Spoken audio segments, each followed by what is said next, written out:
Okay, that'd be good. Great, thank you. All right. So at this time, good evening and welcome to the City of Leon Valley City Council regular meeting. Today is Tuesday, November 5th, 2019, and it's approximately 6:04 in the evening. And all councilors are present. We do have a quorum. And Wyatt, I was going to ask if you would please lead us in the Pledge of Allegiance. Would that be okay, or did I put you on the spot? Okay, I didn't even talk to this young man, but he's going to present this evening, and you have another, we have a Boy Scout. Oh, yes, come on, both of y'all. And what is your name, darling? Madison. Awesome, and it's a female. I love it. We always have males. Not that I don't like, but I love to see. All right, so both of you, if you please stand, and then they'll lead us in the pledge. Thank you.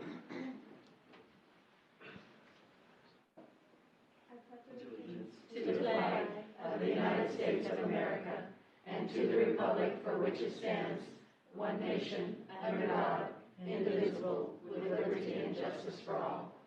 Thank you all very much. I really appreciate it, especially on the spur of the moment. That was awesome. Okay, so before we begin, just a few housekeeping items here. Again, please turn off your cell phones, put them on silent. And if anyone in the audience needs to speak to their neighbor, if you could please take that conversation out into the foyer so we don't disturb the meeting. And our local rules do allow for citizen comments on any of the agenda items after staff presentation and city council discussion. Please raise your hand to be recognized, come to the podium and state your name and record before speaking. Please, if you have something to say, it's better to just raise your hand and let's hear from you at the podium, because if we're out of order, I'll need to ask you to please leave, which we don't want to do that. We want everybody to be here and participate. I'd also like to ask my counselors if you would please raise your hand. I know it's kind of hard because I don't know why this dais is. I can't see everybody in the center here, but if you raise your hand and be recognized so that you could speak as well, I'd appreciate that. So thank you so much. So with that said, then we move to presentation number one. Oh, yes. I'm sorry, Mr. Bradshaw. Yes. Thank you. Yes, sir. Could I recommend that we move agenda item 8.5 up on the agenda? The presentation Sure. discussion about Okay. changing the dates and times of the city council meetings. All right. So I just feel it's so far back in the agenda that people might not be here. Okay. Discuss it. And is there any objection for that recommendation from the counselor? Okay. So we'll just try to decide where would we put that Can then? we put it at the number 1 on regular agenda after the ordinances? Number 1 on the, just move that up there. Okay. Right. All right. Not ahead of the ordinances then. Okay. So then we will move number 5 to 8.1, and then everything will be moved back down. Okay. Thank you. I appreciate that. Thanks for that consideration. Okay. Do we have Miss Ely here this evening? No, for the presentation of the Earthwise Living Annual Report, but we have Rita. Burnside, who's a to support her. Yes. And I got a text as I entered the building and says, "Rita, it's you." Okay. All right. Well, you're a So wonderful substitute. Thank she you. didn't make the bus, and so I bear with me because this is the first time I see this. Okay. All I right, promise we so won't here bite. We are. Okay. And the purpose of it pretty much is to report to the council on the activities of the Earthwise Living Committee for the year 2018 and 19. And so here we are, about 5 to 7 members. You have never found a smaller committee working harder for a 5-hour event. Mm-hmm. And I tell you, we all try so hard to inform and educate our citizens on all kinds of sustainable ways of living. And that includes, waste management and planting native gardens and alternative energies and health and nutrition, rainwater harvesting, and so on and so forth. So you find that there. Our big event and our the most time we spend is discussing and organizing Earthwise Living Day every year. And so the next one's actually, I'm going to go ahead and tell you, is in March next year, on the 7th of March. So we are already in the process of getting vendors and sponsors at this time. The Earthwise Living Day Committee, as I said, we planned this Earthwise Living Day, and we have about 300 to actually more than 500, more than 600 people that attend every year. We try to improve the attendance. So the next one is a pretty picture. Here are all the diverse vendors we have, from vegetables and other eco-friendly organizations and businesses. So the next year, the theme will be Green Living Always. That's the next one? Yes. So, and that's from 9:30 to 1:30, and so we all hope to see you there. The other thing, there's just one little item that we also do, and that is the Oasis organization, which is a senior citizen group, has always, seems like, asked me every year to come out there and talk about recycling. So I will put that into the report, actually, because I think it shows that we are not constricted to a small little community, but we try to reach out to other citizens. So, and that's what all I have here. So that's all I can tell you, pretty much. Okay. Thank you. Well, thank you. Rita is an original co-founder, 30 some odd years. We're celebrating our 31st this year. Right. I can't believe it's gone. I know. And we started way back when we then were it was, teenagers, yeah, so, I know, yeah. teenagers, that's right. We began the first recycling program in Bexar County, South Texas, and now we will have an article in the Lion's Roar. Recycling is kind of gone, it's on the edge. So read the Lion's Roar. Please try to recycle cleanly and follow the icons on your... Yeah, and I wish I had time maybe to talk to you about Christmas, but I think we'll do that another time. Yeah, that's right. Being Thank you so a much. Really eco-friendly appreciate your Christmas, service. Organizer. And the other members. Do we have any other members in our chambers from the Earthwise Living Committee? I want to recognize Yvonne Acuna. She's our staff liaison, so she kind of keeps us all connected and does a great job in helping to organize. So, yes, there is a question. Yes, Mr. Johnson.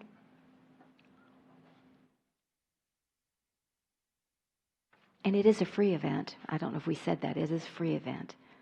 And we do try to have this students in the Northside Independent School District come sing, and they bring their parents, and so they're educating themselves and their parents. Yes, sir. William Johnson, Forest Oaks, Canterfield. With respect to the recycling, it has just recently come to my attention that our current recycling provider no longer allows glass to be placed in the recycling bins, effective September 1st. Oh, really? And I stumbled on that in trying to answer a question on Nextdoor. It's on their website, but no one I have spoken to, and I've spoken to about 24 people, no one is aware of the fact that we can no longer place glass into the recycling bins. Okay. Just with respect to Is that Earthwise Living. No. Just goes straight to. I know, Mr. I would call Tiger first of all. I have. It's And right they there. said When you no go- glass? Go to Tigers. When you go Really? to Tigers webpage, I'm it's putting right glass there. in. I mean, one thing I know, and that's all I know, it is a nationwide occurrence. Glass market is just not there. And we lost China, we lost a lot of things going to China. So I think it's just not profitable to do that at this time. Well, we will get that clarified, understand Mr. it's not Johnson, and discussed, put but it on it's- the e-news or something, yeah.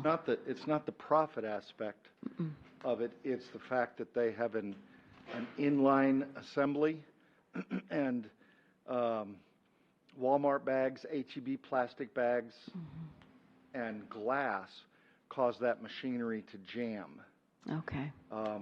when they compact it into the bales to be hauled off. And they stated very clearly that it's due to the fact that there's no demand for glass. It's too easy to produce. It's just made from basically sand. And glass is no longer allowed in your recycle bin. Okay. And nobody is aware of that. Okay. The other big issue, grocery bags, shopping bags, plastic shopping bags are horrific in the recycling process and cause them to shut down their equipment several times a day to climb inside and clean the Right. That's always been a plastic no-no, out of yeah. the gears. So Okay, well, thank you just for with bringing that to our respect to attention, your- and we will clarify that, Ms. Kinsler, on that glass. Yeah, the plastic bags you take back to H-E-B, right? So Tiger has actually done an article for for the the Lion's Roar, and then a shorter one for the e-news that'll come out the next edition. And is actually on the phone with him today about possibly doing some new sort of educational sticker for the Leon Valley bins. And I will ask him about the glass, because we did not discuss that. Okay, thank you, I appreciate that. Thank you again, do appreciate it, Rita. All right, next presentation, Diabetes Awareness Month. We have Elliot Gangwer and Wyatt Gimbel. Mr. Gangware is sick this evening, Mayor, so in his place will be Chief Naughton. Okay. Oh, Chief Naughton's going to substitute in. All right. Way to In go. the And slide excuse me, you see up there. And this I'm is the- Wyatt. This is Wyatt Yes, we Gimbel. want everybody to recognize Wyatt. And how old are you, Wyatt? 9, about to be 10 and 9, Sunday. about to be 10. Oh, happy birthday. Those are real important. You're going to be double digits finally, right? Well, we're so glad that both of you are here. Thank you for educating us on diabetes. So this is the beginning of Diabetes Month, and the big goal in this is to make everybody aware of diabetes and what it is. I'm the 28-year-old 6'3" fireman there, as far as y'all know.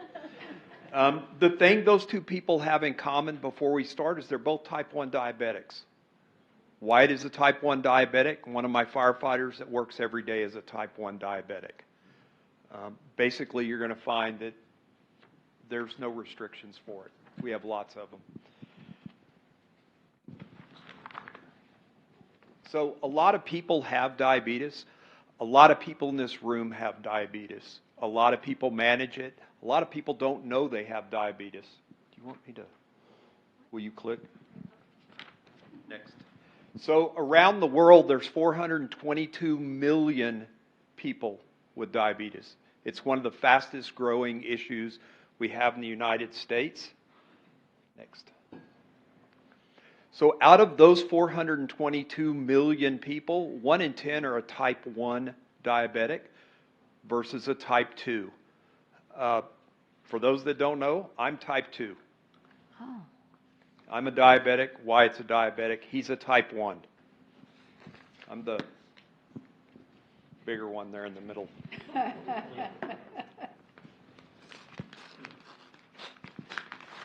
What most people don't realize is that type 1 diabetes is an autoimmune issue. It's not something people did by eating too much candy or not being in good shape. They don't have any control over it. That's what a type 1 diabetic is. There's no cure. We can't prevent it in any way, shape, or form. It's not a lifestyle disease, but it does take management. The big difference between type 1 and type 2 is a type 1 diabetic does not produce insulin at all. their pancreas doesn't make it, so they have to inject insulin every day, all day. How many times a day? Like every time you eat or every time you feel high. Every time you feel high. When you eat, all that sugar builds up in your blood system. And then a type 2 person produces insulin but can't process it. And that's the difference. Genetics comes into play on the type 2, and a lot of times it can be controlled, not eliminated, but controlled with diet and exercise. And you can get that at any age, but the type 1 diabetes, 50% of those are diagnosed as children.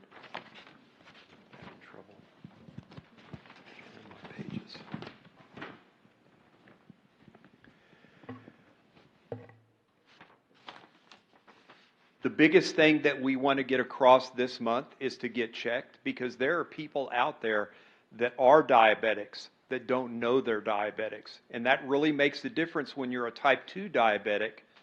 You don't get become unresponsive or anything like that, but as this blood sugar stays built up in your blood system, it damages the blood vessels in your body.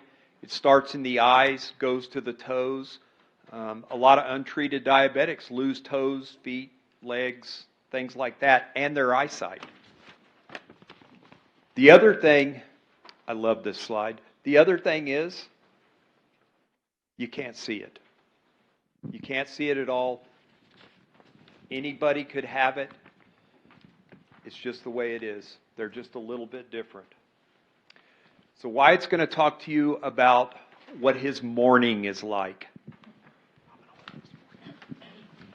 In the morning, I have to see if I'm feeling right, if I'm feeling high, low, sick, just anything. Is my pump on, or need to check my blood sugar? Then I need to check it. Then I need to eat breakfast, dose myself the right amount, and then before I go outside to go to school, I need to get all my supplies out, and I need to carry a lot more stuff than regular kids do.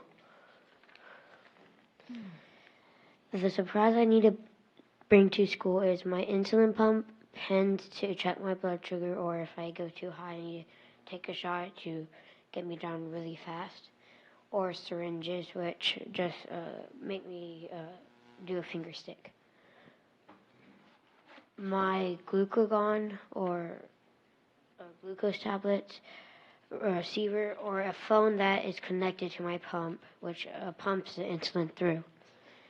A pricker to test my blood sugar, a glucose meter which checks my blood sugar, a test strips for the meter to check it, because without the test strips it can't test my blood, and alcohol swabs to clean my fingers before testing, extra needles for the pricker, extra batteries, and or a charger for my pump, for my meter / pump, and a bunch of glucagons and glucose tablets. Extra pump size in case one rips out accidentally or stops working. Glucose tablets, candy, or juice in case my blood sugar is low. An emergency glucagon in case I pass out from a low blood sugar. A medical ID to tag somebody if I drop or something. During the school, I need to do extra stuff like testing my blood sugar before I take a test, because if I'm too high or low, my brain doesn't function correctly, and I don't really think well and can't find the correct answers for the test. I might need to go to the nurse's office for help treating a high or low blood sugar because I don't feel good. I might have to sit out of PE or recess because of a low blood sugar while I have some sugar.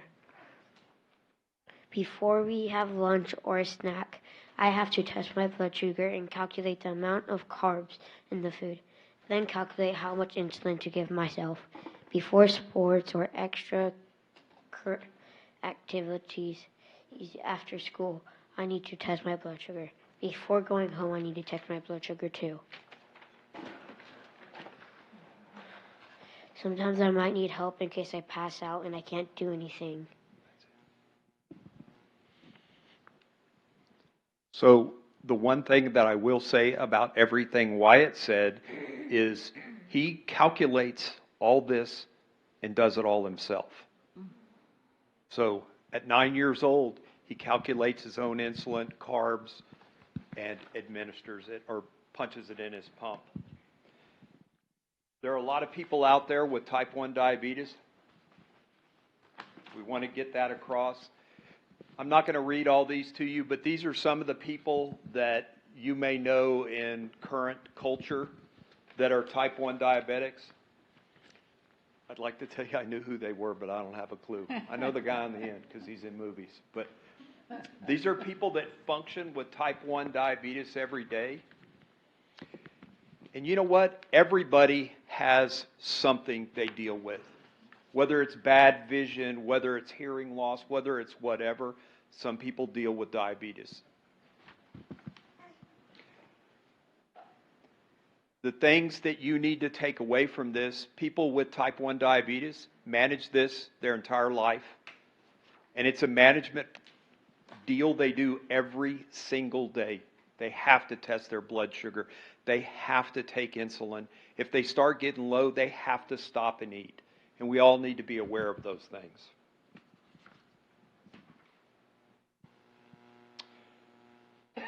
Wyatt's other job, since I'm not type 1, is to learn to deal with this, because he's going to deal with it for the rest of his life.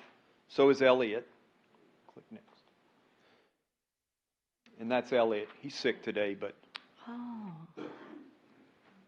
Elliot's been a fireman, a policeman. The possibilities are limitless. You want to add anything? Say thank you. Thank you for coming. Okay, thank you very much. Well, you are to be commended. Yes, I mean, I have a son who's 38, and he has type 2 diabetes, and I mean, he won't check his blood sugar. He doesn't eat right. I mean, you know what I'm saying? And so I'm so inspired by that 9-year-old that's handling it like that. So thank you so much for sharing. So I know it must be very difficult.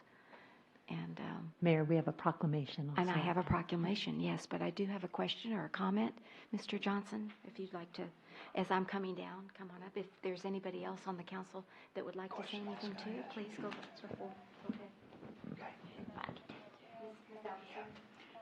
Yes, Wyatt, I have a question for you. Ms. Alcacer has a question. And I was wondering how long you've been doing all that yourself. Well, I got diagnosed with type 1 diabetes when I was 3. And when I was first diagnosed, I really needed help with it because I couldn't handle it well.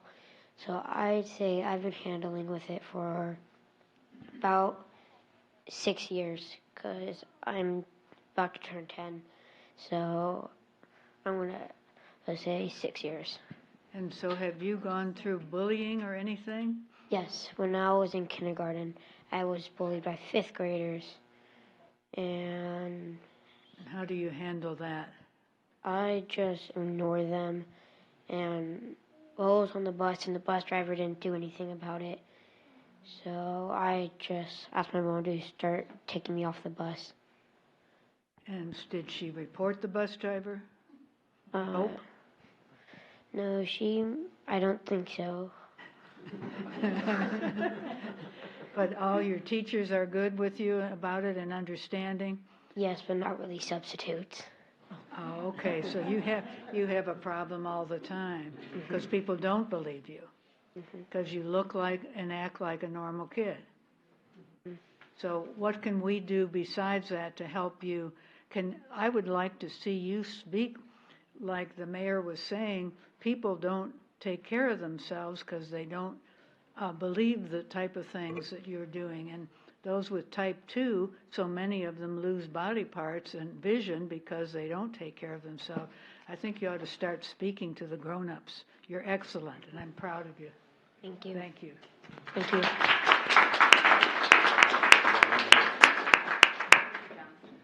I commend you, young man. I was in my late 40s when I was diagnosed with diabetes, and I am now one of the most insensitive to insulin diabetics known. I take huge amounts of insulin, enough that it causes doctors, when I'm in a strange hospital, to react violently. And I hang in there for 7 more years. When you hit 16, you can get a device that's about the size of 2 quarters, Yeah. so that you don't have to do finger sticks. 1, 2. They're not approved for under age 16 yet, but something you could champion for is to get Medicare to assist in payments for that. I have to pay out of pocket because Medicare won't pay for it, and therefore my military medical coverage won't pay for it. I pay for it out of pocket, and I'm supposed to do more, but my A1C, you're familiar with A1C, I'm sure. Yes. My A1C was in the 11 range. It's now at 6.7 because I can monitor my blood glucose this fast. No finger stick, and I have my blood glucose reading. And so as you go around, and I commend you. That's just incredible what you've done. And Mayor Riley, your 38-year-old son could benefit from this, because it's literally that quick to check your blood glucose. And my wife's a type 1 adult onset. She wears a pump all the time like you do. I'm very familiar with what you are going through, except I didn't have to go through it at age 9 or age 5. 3. So keep up the good work. Don't let them bully you. Yeah, my friend has type 1 And diabetes. keep your A1C down there around 7. Thank you. Is there any other counselor that would like to make a comment? Thank you. I don't know if we said that Wyatt is our city secretary's grandson. That's the connection. And her family, her lovely family, her daughter and her 3 other grandchildren, her twins that were just born recently, and her other granddaughter, Emily Grace. So we're so glad that y'all are here, and you've got a tremendous support system. You really do. I know your grandmother, because she and I have talked about it a lot. So you're lucky to have them. Okay. So let me read the proclamation. I'm going to give it to you. Okay? Proclamation declaring November 14th, 2019 as Diabetes Days in the city, Diabetes Day in the city of Leon Valley, Texas. Whereas International Diabetes Foundation theme for Diabetes Awareness Month and World Diabetes Day in 2019 is Family and Diabetes. It's about raising awareness of the impact that diabetes has on the family and support network of those affected, and promoting the role of the family in the management, care, prevention, and education of diabetes. Whereas families are urged to learn more about the warning signs of diabetes and find out their risk of type 2 diabetes. Research conducted by the International Diabetes Foundation in 2018 discovered that parents would struggle to spot this serious lifelong condition in their own children, despite the majority of people surveyed having a family member with diabetes. On an alarming 4 to 5 parents would have trouble recognizing the warning signs. 1 in 3 wouldn't spot them at all. Whereas a lack of knowledge about diabetes means that spotting the warning sign is not just a problem for parents, but is an issue impacting a cross-section of society. This is a major concern due to the signs being milder in type 2 diabetes, the most prevalent form of the condition, responsible for about 90% of all diabetes. 1 in 2 people currently living with diabetes are undiagnosed. The vast majority of these have type 2 diabetes. Whereas left untreated or unmanaged, diabetes can lead to life-changing complications.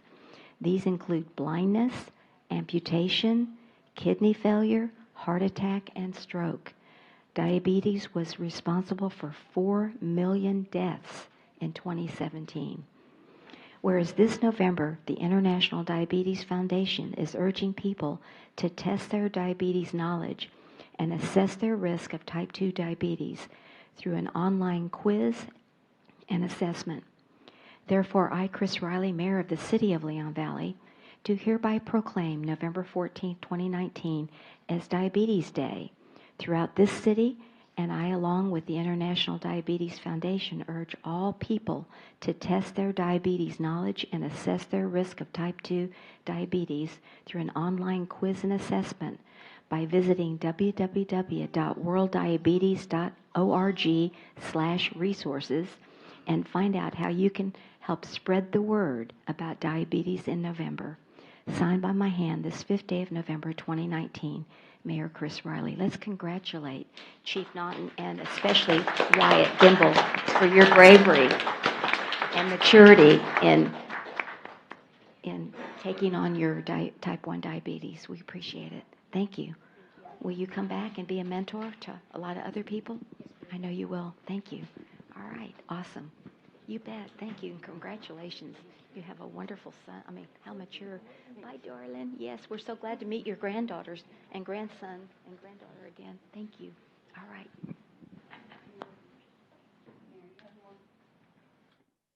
Oh, I have another one? Oh, we're going to wait on these. Yes. Miss Maribel's going to go first. So, Maribel, where are you? There you are. There we go. I was going to do these. Yes.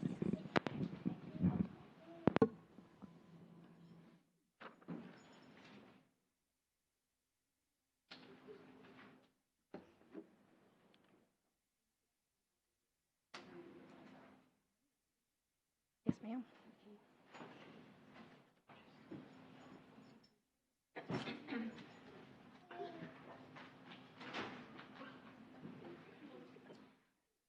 Good evening, Mayor and Council. So the purpose of this presentation is to present the event wrap-up for our City of Leon Valley Soapbox Derby event held Saturday, October 12th of this year, and also to seek date options for next year if Council chooses to. So we start off with our in-kind sponsors with a value of $28,430. These were sponsors that donated their services, their time, anything you can think of, and we do have a couple of them here in the audience that definitely made this event happen.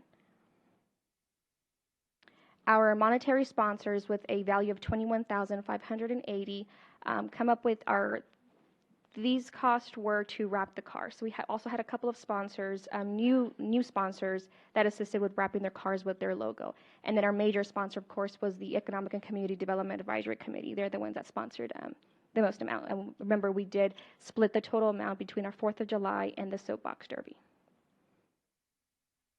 Other city revenues, a total of 917, were from our food vendors, city booth. We did have water, soda, and coffee, as well as application fees. So you see the amounts that are towards the bottom of the slide from the Fire Chief Chris Moreno, Intertech, Leon Valley Storage, Mr. Peña, Image 360, McCoy's, and Tosa. Some of those are returning cars that just paid the application fee to have their car again in our Soapbox Derby. And just a summary of our event expenditures. So for our track setup and staging, a total of $5,496. Our derby car maintenance, $6,012. Advertisement and signage was $5,562. And keep in mind, in the advertisements and signage, the only advertisement we did was to send postcards to our residents about our street closures and then specifics about the derby. The rest of the amount came from signage, which had to do with the banners that we had to make for the Soapbox Derby, as well as as well as some of the car signage that we had to do. And the miscellaneous items were the ice for the event, although we probably didn't need it since it was pretty chilly out there, and we also had a DJ out there, and we had an entertainment like balloons, the balloon guy out there making balloons for the kids. So staff overtime is just an estimate of $5,525. Total expenditures is the amount of $24,945.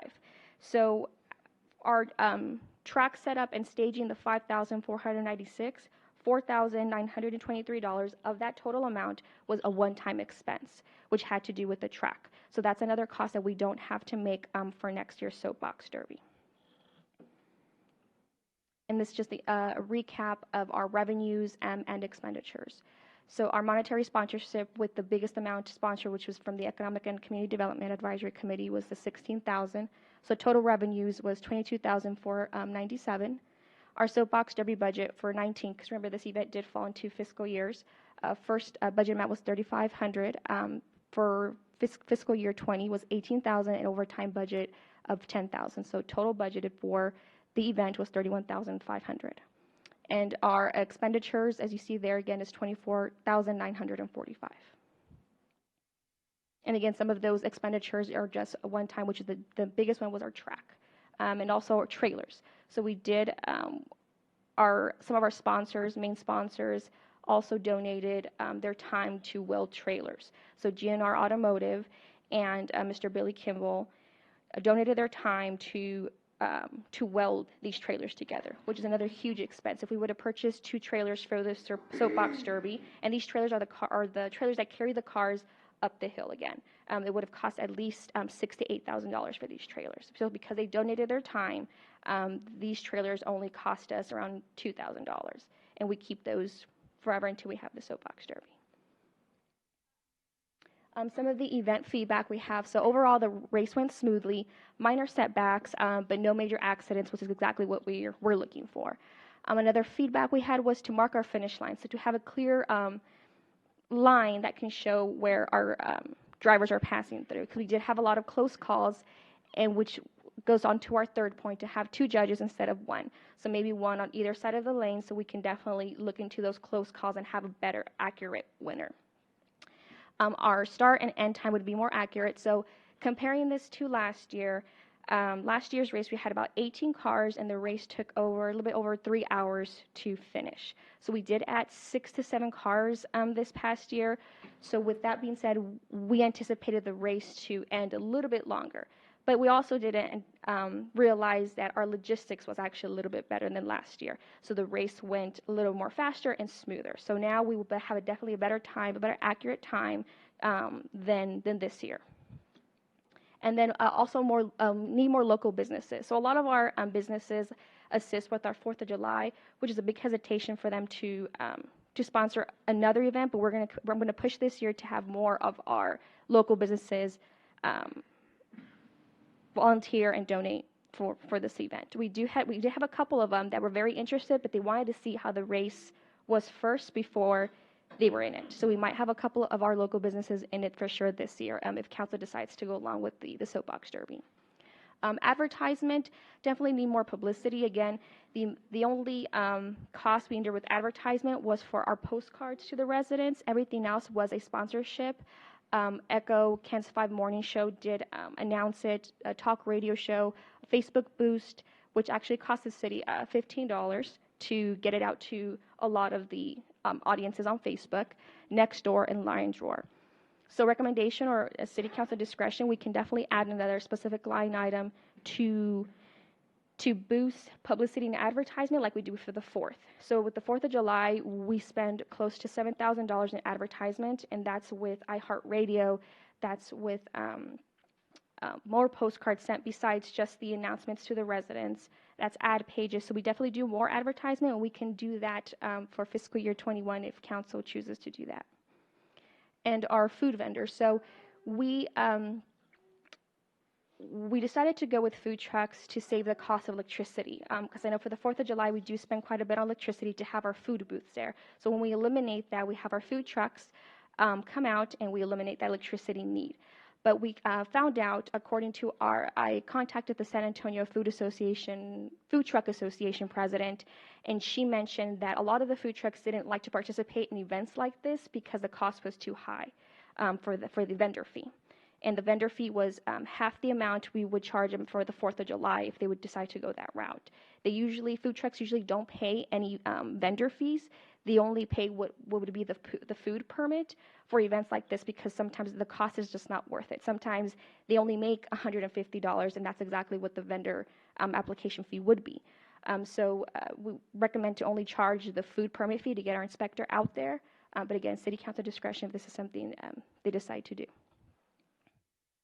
And then we have our official soapbox derby winners. So we currently have our first place, Miss Emma Guajardo here, and our second place, Miss Liliana Gloria. And where are you girls?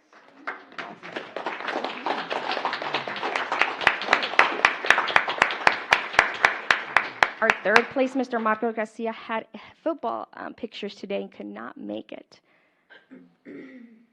So our next steps to seek options for next year's Soapbox Derby, Saturday, October 31st, which is Halloween. It would be Halloween themed. We can combine it with our Trunk or Treat event there by the Commuting Conference Center grounds. It'd be from 9 a.m. to 3 p.m. And we can add 6 to 8 more cars if council decides to do so. Or we can also cancel the event, or any other suggestions by the public or council. And it does align with our C statement.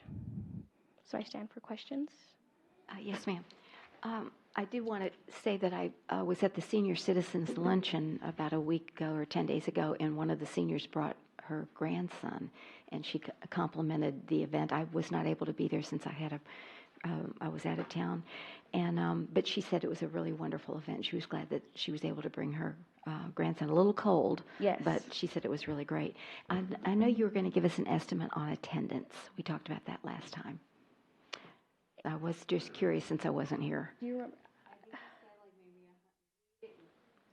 We didn't count, but we were saying maybe roughly 100 people, some in their yards, some along the sides, and then, a lot of it was staff. We didn't know what the turnout was going to be, and so we had to make sure that the event was fully staffed. Sure.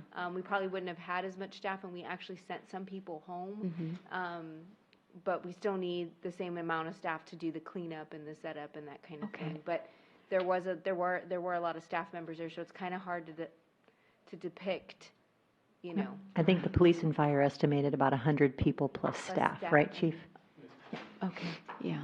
So the first event that we had, of course, we had it for 4th of July, Correct. so we had Yes, ma'am. that crowd. And so, okay, I understand that. So I think your point on advertising is well taken, definitely. Yes, Mr. Bradshaw. Thank you, Maribel. So you said the vendor fee for the food trucks was $150, is that correct? And what is the food permit fee that you're recommending to charge? That's the city permit that we have all of our temporary food permits pay for the inspector to go out in. But is that the same thing, or? No, it's different. What is that amount, is what I'm asking? $30. $30, okay, Correct. so that's the difference. So one thing that I would suggest, if it's possible, because I really liked when we got to the event near the finish line, the sign for Raymond Ripkus Park, we had the big logo, the big banner over the Raymond Ripkus Park was really nice, and it looked really good. Excuse me. If we could maybe put that up the week before, or a few days before the event, so people know that it's coming. I don't know if that was just put up that morning or the night before or what. Yes, that morning. And that's kind of, what I was assuming. But yeah, if we had that up for the week of the race, maybe it would, the people driving there would know, oh yeah, it's a reminder that the race is coming or something. Yeah, we can definitely do that. Cool. Thank you. Thank you. Appreciate it. Yes, Councilor Charles. Yes, and in talking about close calls, that one race that Ray Flores happened to take a camera picture and he had the timing, it reversed the outcome. So I know Ray Flores, and he's willing to do it to be the second person on the finish line. Thank you very much. I'll take that into consideration. Anyone else? I'll get him in contact with you. That'd be great. Thank you, ma'am. Yes, Councilor Alcazar. I think that, Alcocer, Oh, I think there Alcocer. were plenty of, I think that my guesstimate is easily double the 100 people, because people kept coming. Part of the problem was because it was cold, people waited till it warmed up a bit, and then it was just about over, because it ended 3 hours or more before the ending time. So, and I don't think anybody left I think people just got more interested because it got more exciting. It was very well, it was like a production. It was just amazing because everything, and the kids were never bored. They always were occupied. People cheered them on. The smiles were great. Most of the ones who didn't, I don't want to call them who lost, but those who did not win could even be made to smile if approached rightly. And Sandra and some of the other staff did a good job in cheering them up. I think it's kind of unfair to compare to the July 4th because the people were there for the parade, and then it just happened. So I love the idea of the Halloween for next year, and hopefully the weather will be better. That was just a fluke. I also don't know how much you sent flyers to the elementary schools.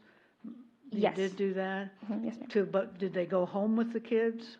I think it was more of their announcements that they announced it, because we also were trying to get drivers from our elementary kids, but because school had just started, it was going to be too soon and too late for us to try to get drivers. So they did make their announcements. Because I think flyers there that they take home, because the kids are always taking home things, and it's kind of inexpensive to produce the just copies. We don't have to do the people who do 50 cents a copy. We can make our own or whatever. But I was extremely impressed. The volunteers were unbelievable. All of the people who had cars there. There had to be the parents, the grandparents that were supporting the kids. It was wonderful. Thank you. Okay, thank you for those comments. Anyone else? Okay, thank you. Miss.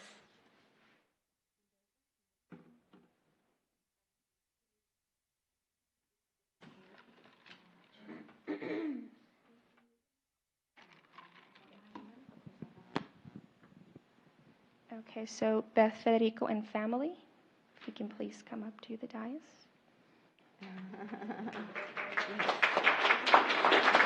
Should we call them all? Sit right in the middle. Yes, we'll come to the middle. There we go. We'd like to present Beth, Federico, and family an Outstanding Service Award in recognition of the generous support you have shown the City of Leon Valley over the years. We thank you for your hard work and cheerful willingness and assistance with the annual Leon Valley Soapbox Derby. We sincerely appreciate your determination, commitment, as well as your continued support. Signed by my hand this 5th day of November 2019, Mayor Chris Riley. So thank you. Let's give him a round of applause. And would you please say a few words? Here we go. We'll get a picture of him. Thank you. Soapbox Derby is something that's been near and dear to our heart for many, many years.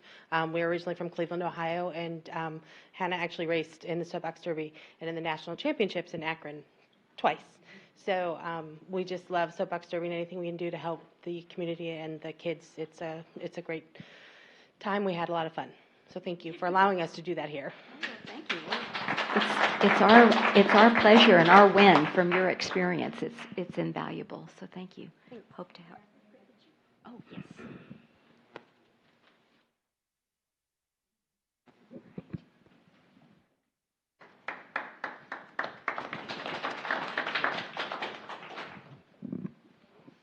JB Wolfsheds. There we go.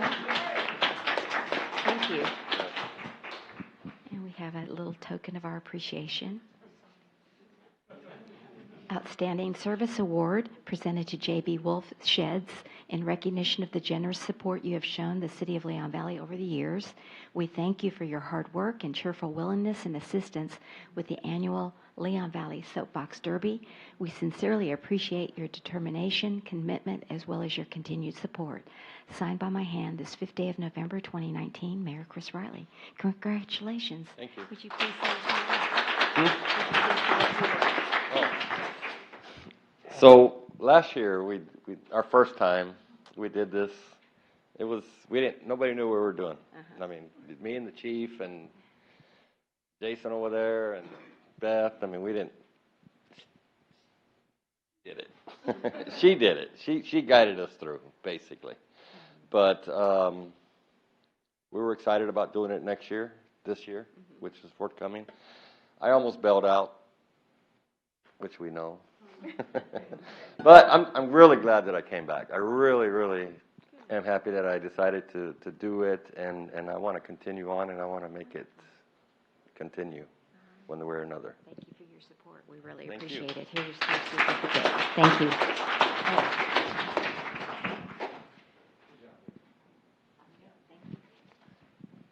All right.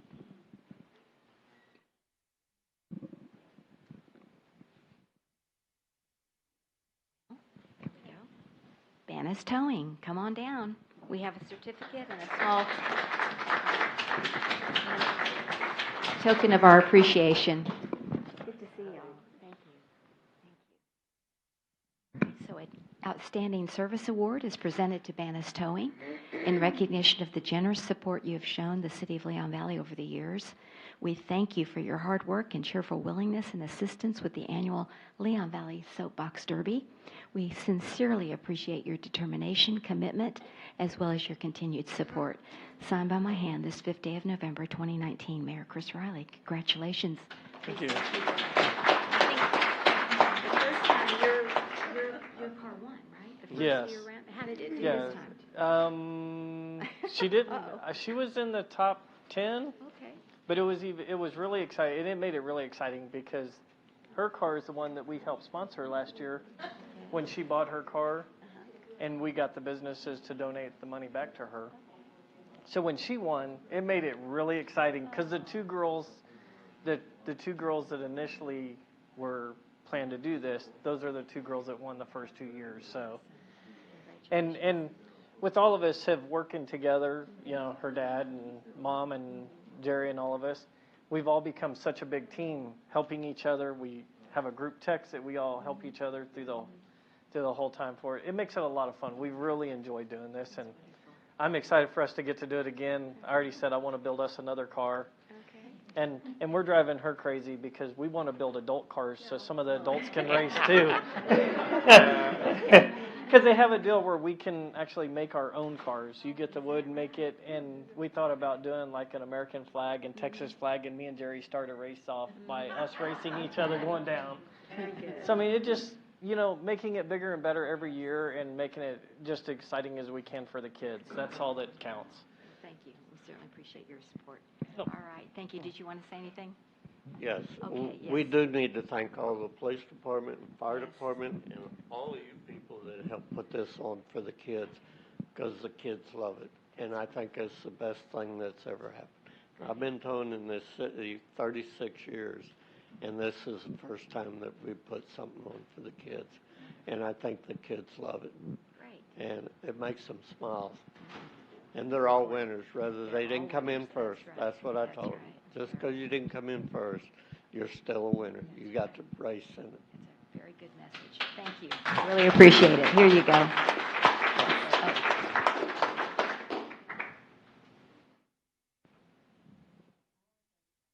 You can drive it anytime you want. Because I don't know if y'all, well, during practice, I saw you. where I sat on top of the car, I think we got it on video.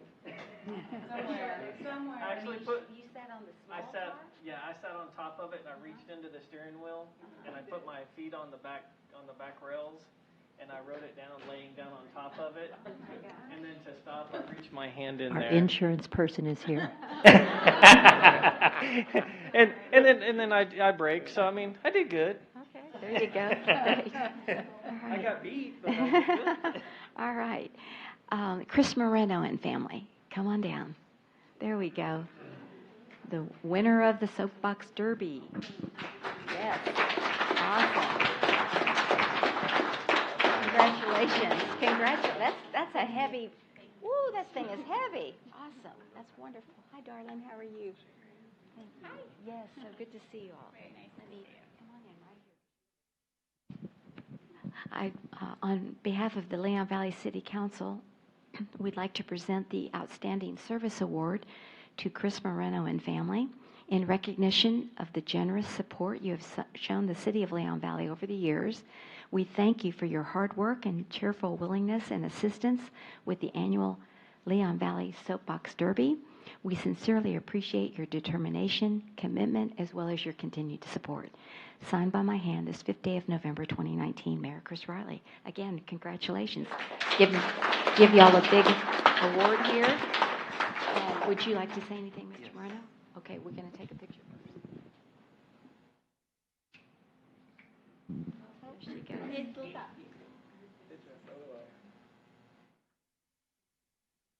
so much. Appreciate you being here. Again, thank you everybody for who volunteered, and we couldn't have done it without everybody, and it was a lot of work, a lot of blood, sweat, and tears, and a lot of countless nights working in the community center to get these cars properly maintained and safe to get down the road, because after all, we're putting our kids in these vehicles and they're going about 25, 30 miles an hour.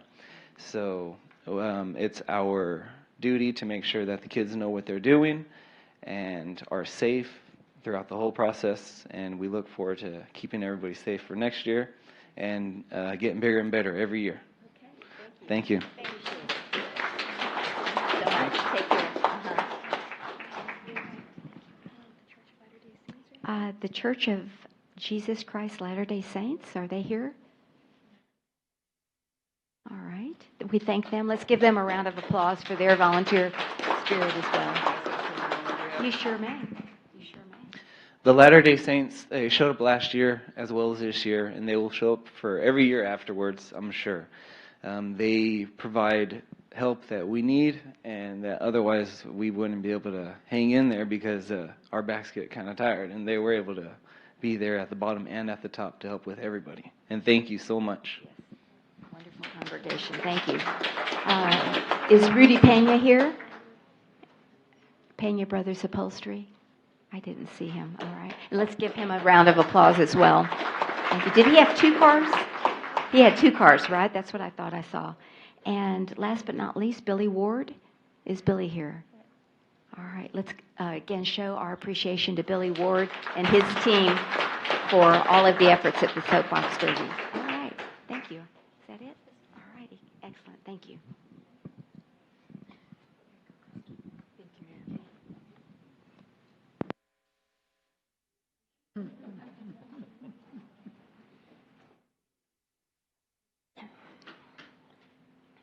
All right, our final presentation, 2.5, presentation and feedback regarding the reorganization of the Planning and Zoning Department.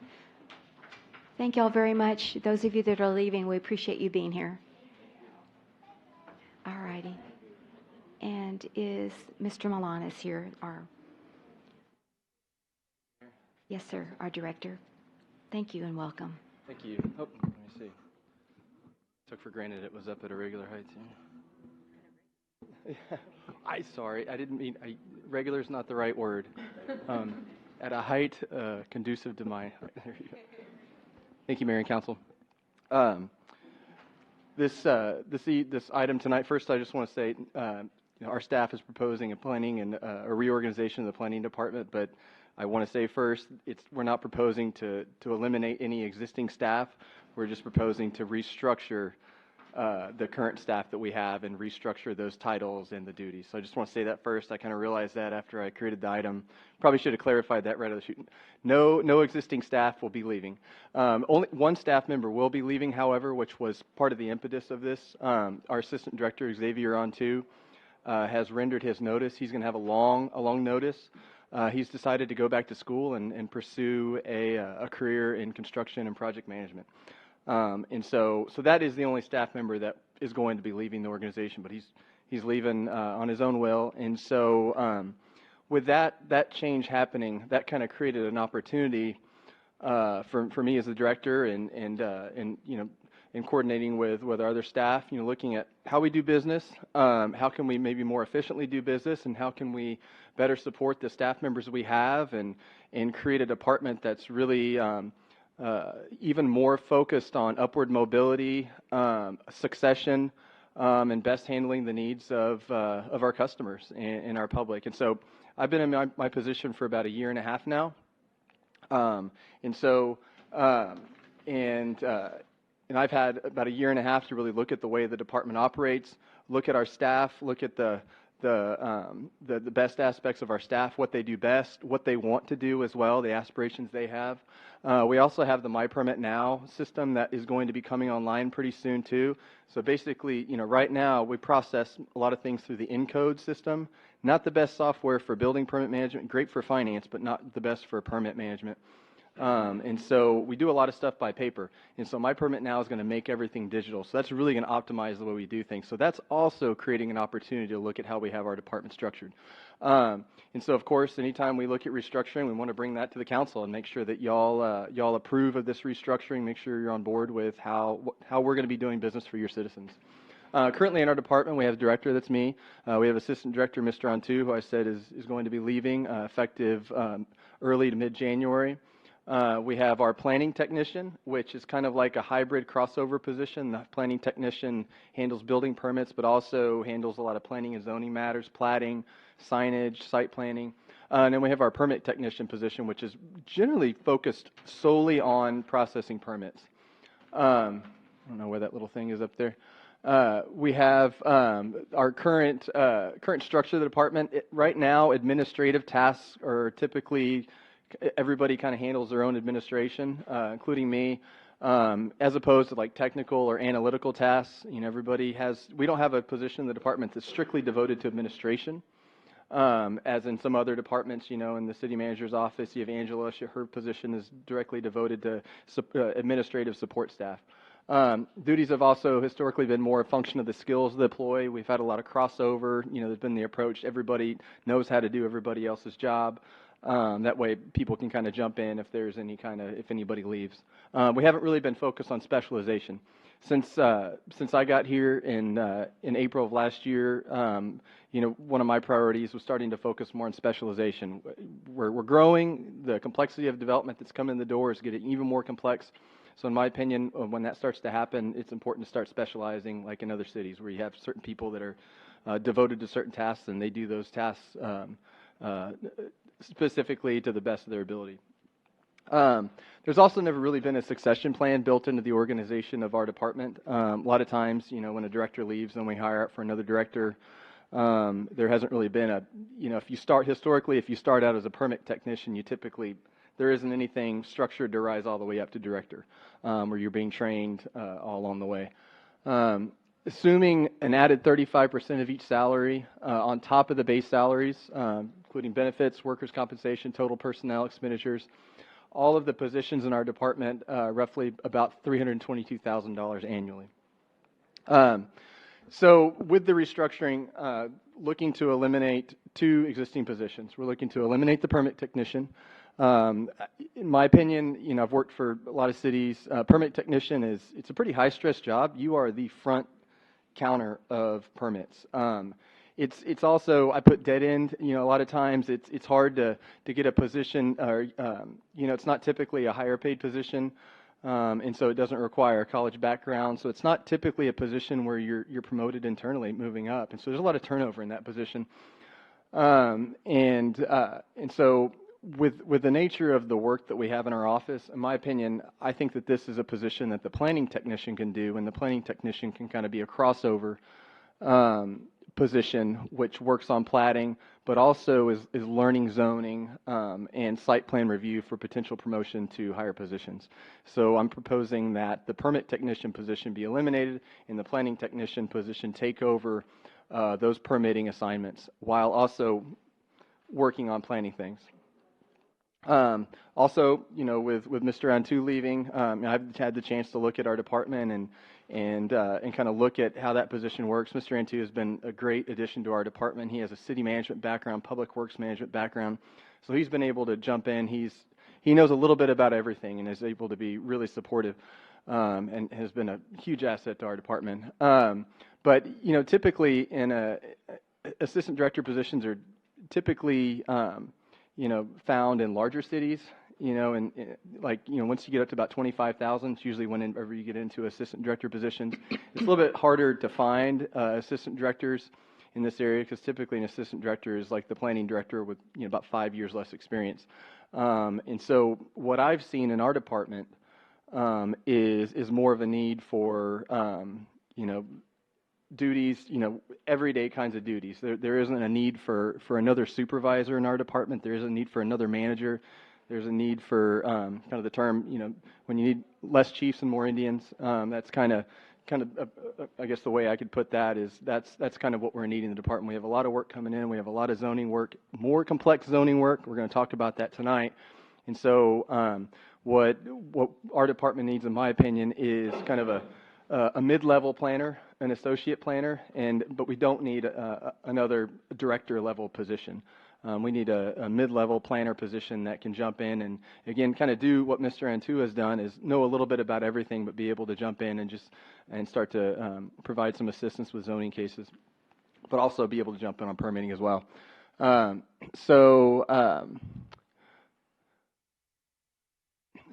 as I said, I'm proposing to eliminate the planning director position and replace that position with an associate planner position with approximately 2 to 3 years of experience, probably somebody that's already worked for a city, has learned the basics, kind of, I imagine myself, 7 years ago, with already having worked for a city and how to handle zoning, plating cases, with a broad knowledge of the building permitting process. So those are the two positions that are proposed to be eliminated.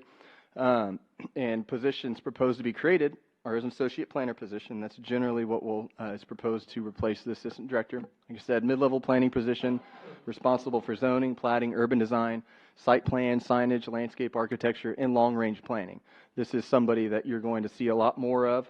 We'll probably, be making some presentations here to the City Council on zoning cases. I won't be the only one doing zoning cases.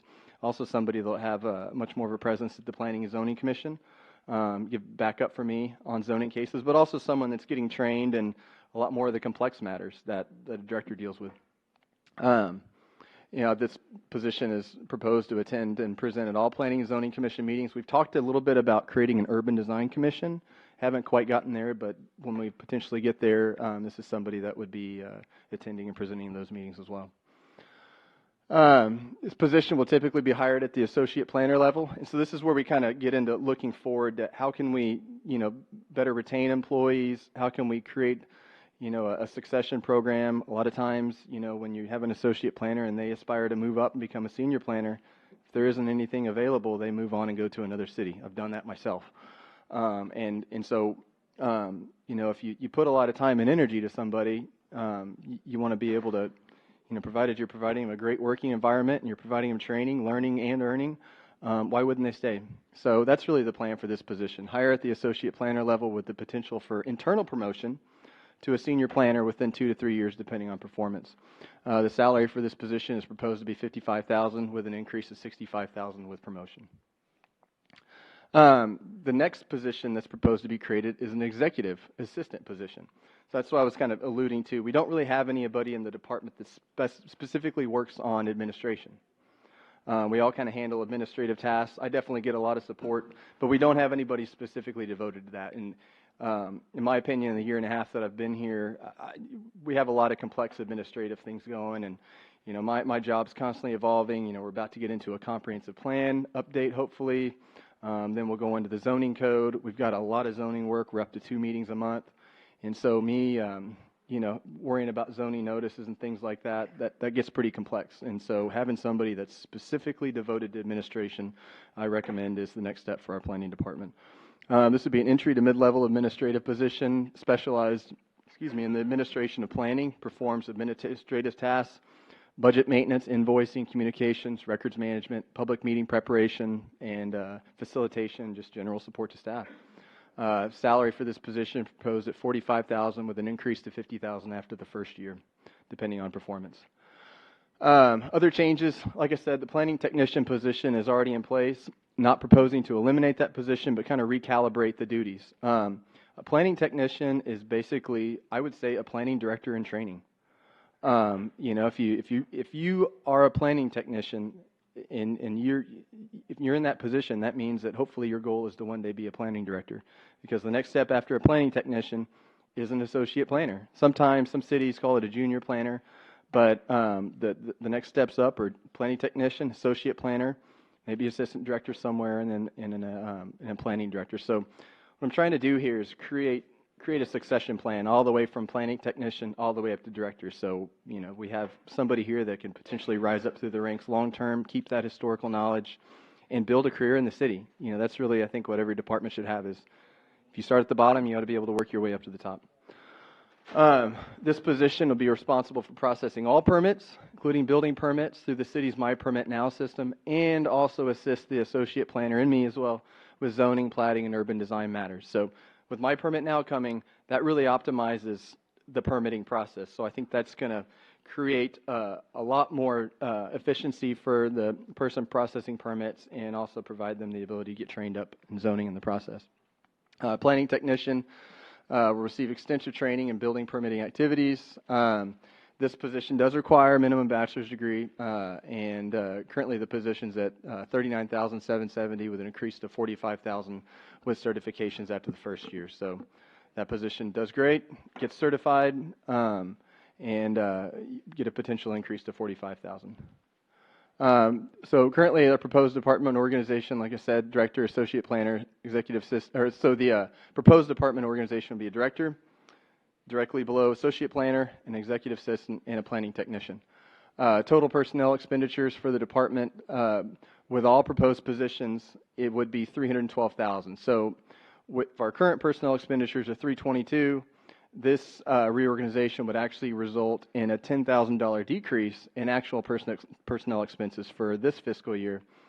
And with COLA and other increases, did the math on it, worked with our finance director, and anticipate about 3.6% increase in personal expenses for next year, and about 4.5 to 5% for the next following years.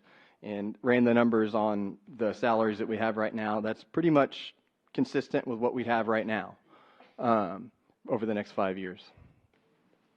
So in summary, this proposed reorganization would replace two existing staff positions, two existing titles, rather, with two new titles. And as in closing, I believe this restructuring, reorganization will optimize our workflow and the performance of our department. So with that, it would also provide for a hierarchy within the department. Like I said, start at the bottom, be able to work your way all the way up to the top. I think it'll provide for better mentorship of lower level employees too. Right now I'm kind of the zoning expert in the department, but my days are spent on the phone, writing emails. So, everybody, I loves the opportunity to be a mentor. I just haven't had the time to be the mentor I want to be. So I think adding this associate planner will create another mentor position within the department. Like I said, greater potential for internal promotion and staff retention and more flexibility in staffing. When somebody leaves, say people at different positions, if you've been training up and people are working hard, you've got somebody ready to go right there to be promoted up. So I think that's my opinion. That's a recommendation for the restructuring and reorganization of our department. Happy to take any questions. Okay, thank you. I appreciate it. So Xavier's going to be moving on, and you have two existing employees. Will they be moving? You said they're going to remain. And what positions will they be moved into? And Yes, will you ma'am. apply? Will you go out for? Go ahead and answer that. I don't. Yes, Or are you ma'am. going to move it up to the associate planner? So we have right now Christina Garcia is our planning technician and Ana Federico is our building permit technician. So Ana will tentatively be transitioning to the executive assistant position, and Christina will be staying in the planning technician position.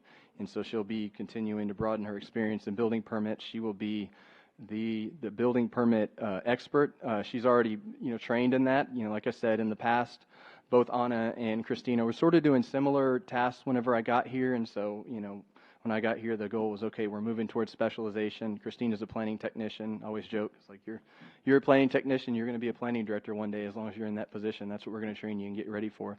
In my opinion, the best planning directors are planning directors that have a lot of experience in building permitting.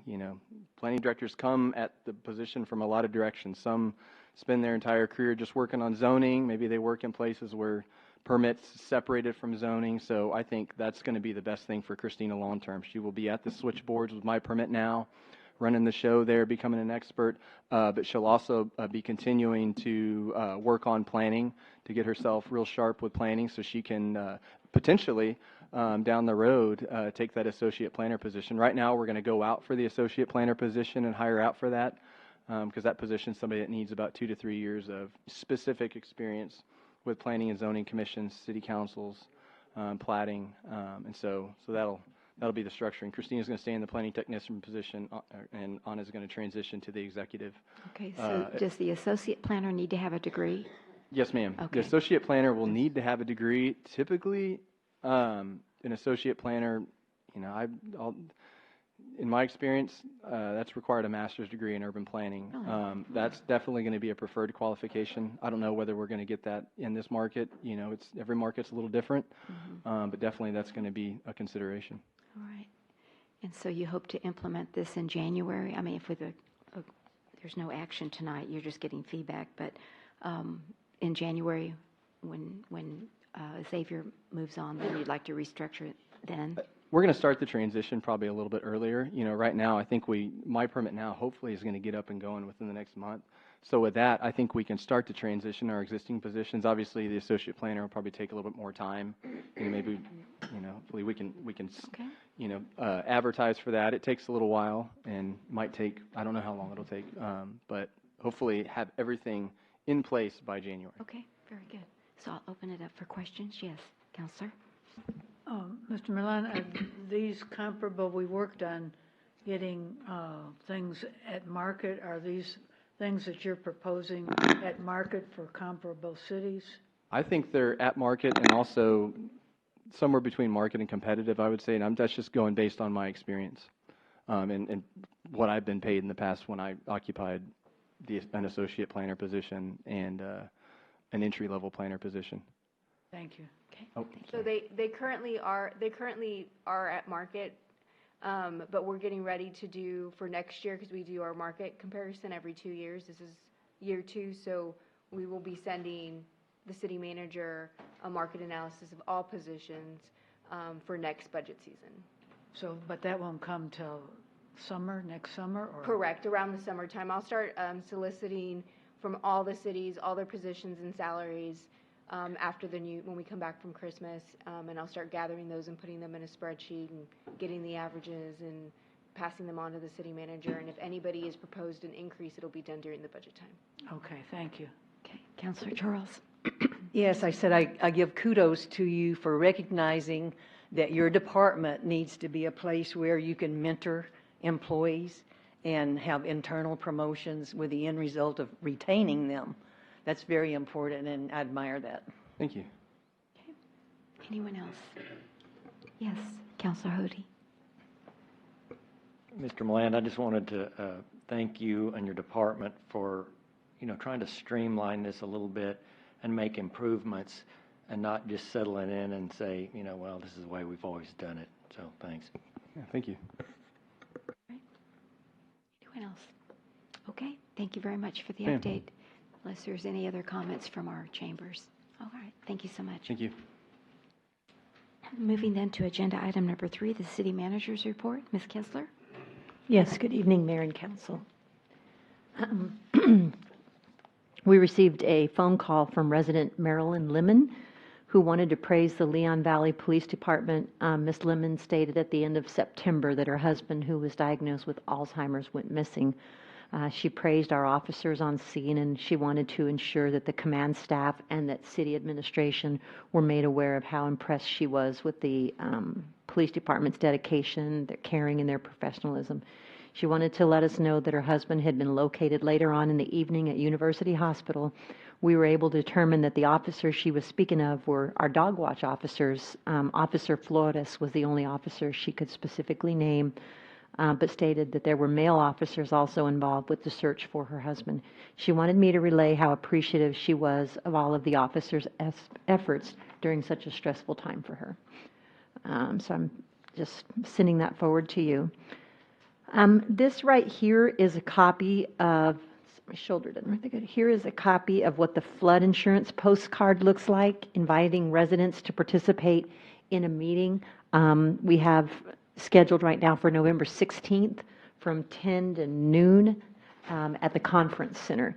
If you haven't received this postcard in the mail, be looking for it. And then we also have information about it in our e-news. We would like to begin to feature a business with a coupon in the e-news and then also in the Lion's Roar.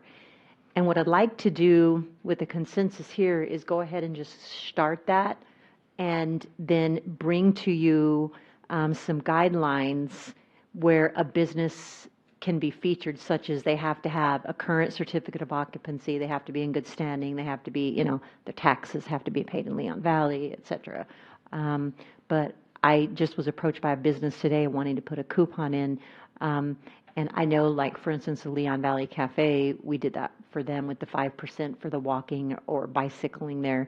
And so I'd like to get this started with the next Lion's Roar and the next e-news with the consensus of the council, and then bring forward guidelines so that we can start getting businesses out with little mini coupons, if that's okay with everybody. Sounds good to me. Didn't think it would hurt, yeah. Okay. Help. All right. Wanted to let you know that I did speak with Dr. Francine Romero and have secured her for the 2020 Town Hall meeting as our moderator. You all came up with a list of topics that she now has, but I don't, are these topics final that you all have come up with? And is there anything else you wanted to know about these topics? She's going to go through them like over Christmas, because I've scheduled our meeting for January 2nd because she's going to be gone for a little while after that. That's interesting that you brought that up, because I wrote about it in the Lion's Roar, and gosh, we've got a lot on. I don't know if we can, because I added your summary for 2019, and then we really need to have at least 15 minutes for citizen input, I think, of citizens to be heard, I think.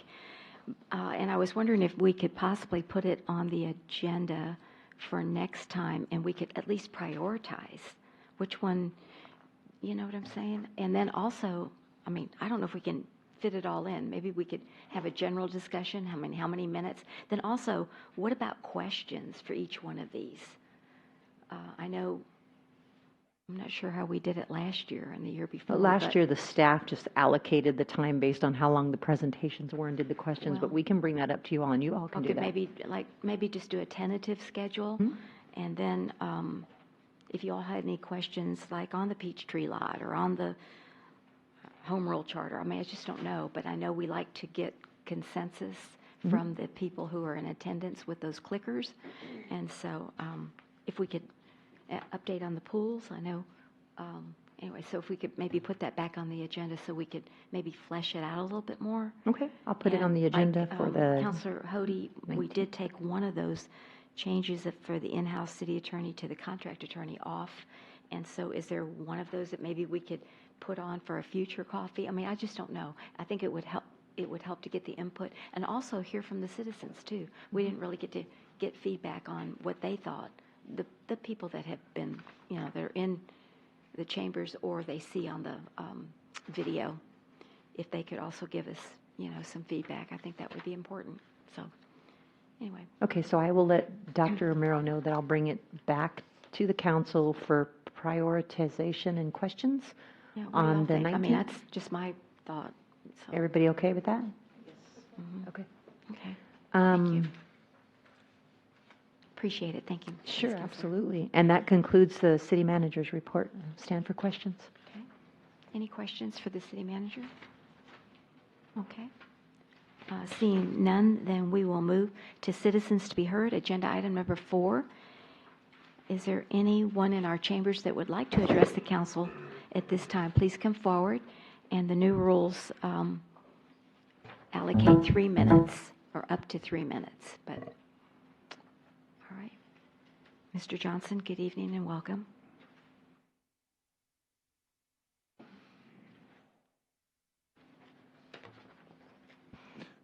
William Johnson, Canterfield, Forest Oaks. Krista, could you bring up the first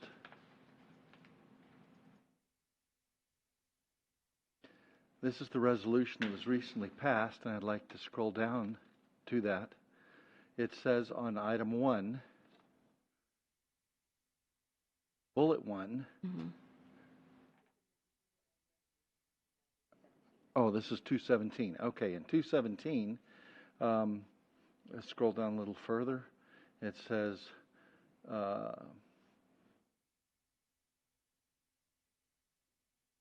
little further down, citizens on items on the agenda. Citizens will be allowed to address council on items listed in the agenda, a maximum of 3 minutes. Okay, if you'll please go to Ordinance 2019-48. This is the current ordinance, and if you note item 1, go up, please. You can address the city council. If you scroll down just a little bit, it says a person unable to attend city council meetings may submit written comments. Unable. Comments were read at the last city council meeting by a person who was in attendance. Please scroll down a little bit further. The citizens be heard 3 minutes, and then after any item presented. And you notice that there are no requirements here saying that the comments from the citizens must be on topic. Absolutely none whatsoever. And I admonish the City Council to be aware of what they're passing and the implications of such. If you'll go to the first item on the list of other items that are there, please.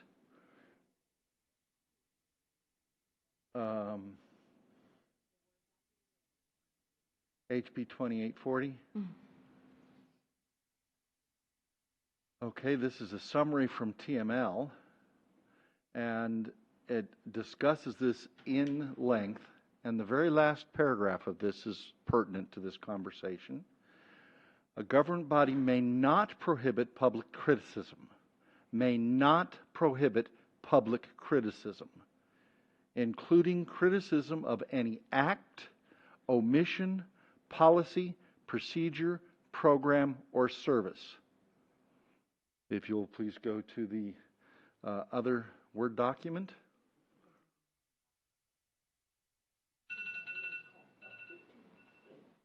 This is the, if you'll expand that please, this is the actual, or increase this. This is the actual law that was passed and codified in 551007. And it says again, E, prohibits a government body from prohibiting public criticism of the government body, including criticism of any act, omission, policy, and so forth. So if we go back to Ordinance 2019-48, and correct me if I'm wrong, please go down to item 7. City Council members, staff, and members of the public. City Council members shall not shout, display unruly behavior, distract with side conversations, or disrupt the orderly conduct of a meeting. And I admonish the City Council to comply with this, specifically with respect to what occurred on October 15th at 4 hours and 10 minutes under Section 9.6. So I bring this to the attention of the Council. Also, on the same date, October 15th at 1 hour and 42 minutes, issues directly related to this.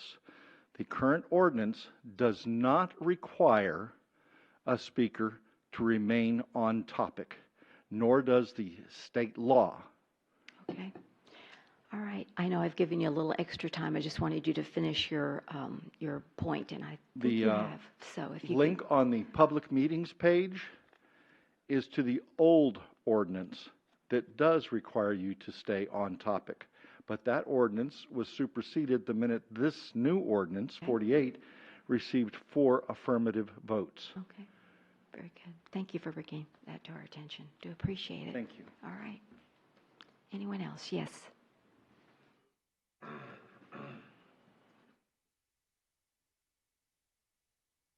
Good evening and welcome. Mr. Yarnell. Good evening, Mayor and Council. Olin Yarnell, Sulky Lane. I see on the agenda tonight, we have an item number 5, presentation, number 8.5, presentation discussion of an ordinance allowing. Yes, sir. I don't know if you were here, but we have moved that up. Oh, I'm and sorry, it will be, I came we have, late. yes, you came late, and so we have moved that up as the first a regular agenda item. Just FYI. You're ahead of me, thank you. But you can talk about it now if you want to weigh in on it, or you can wait until that agenda. I'll wait. We can't talk on it, that's Yeah, I right. But understand. but I remembered you came in a little late, and I thought maybe you didn't know that. Okay, thank you. Anyone else like to address the council? Yes, sir. Mr. Riddle, good evening and welcome.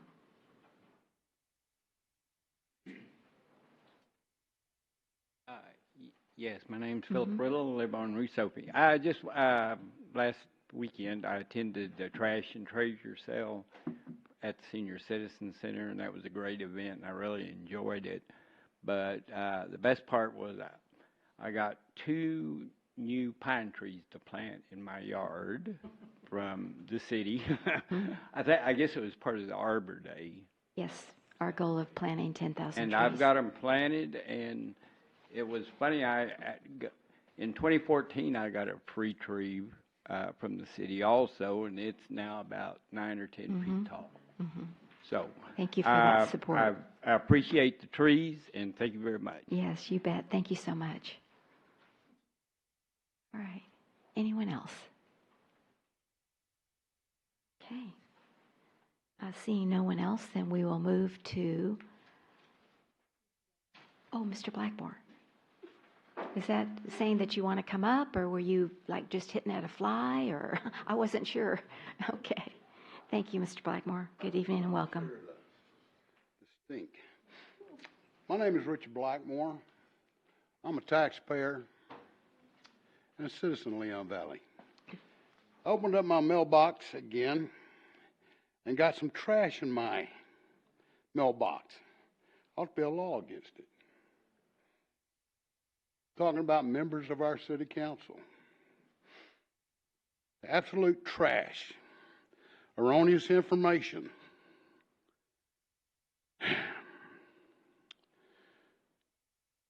One thing that said about the, let me know when my time's up. Said 3 to 2 allow police ability to tow cars. Looks to me that we have democracy in charge. Voted 3 to 2. Voted against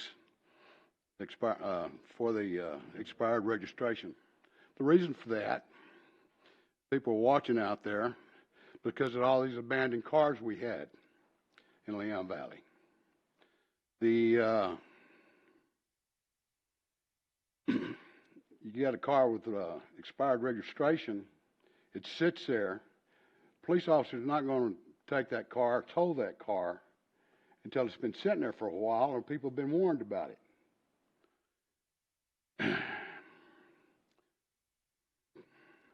I just want to say it's a bunch of trash.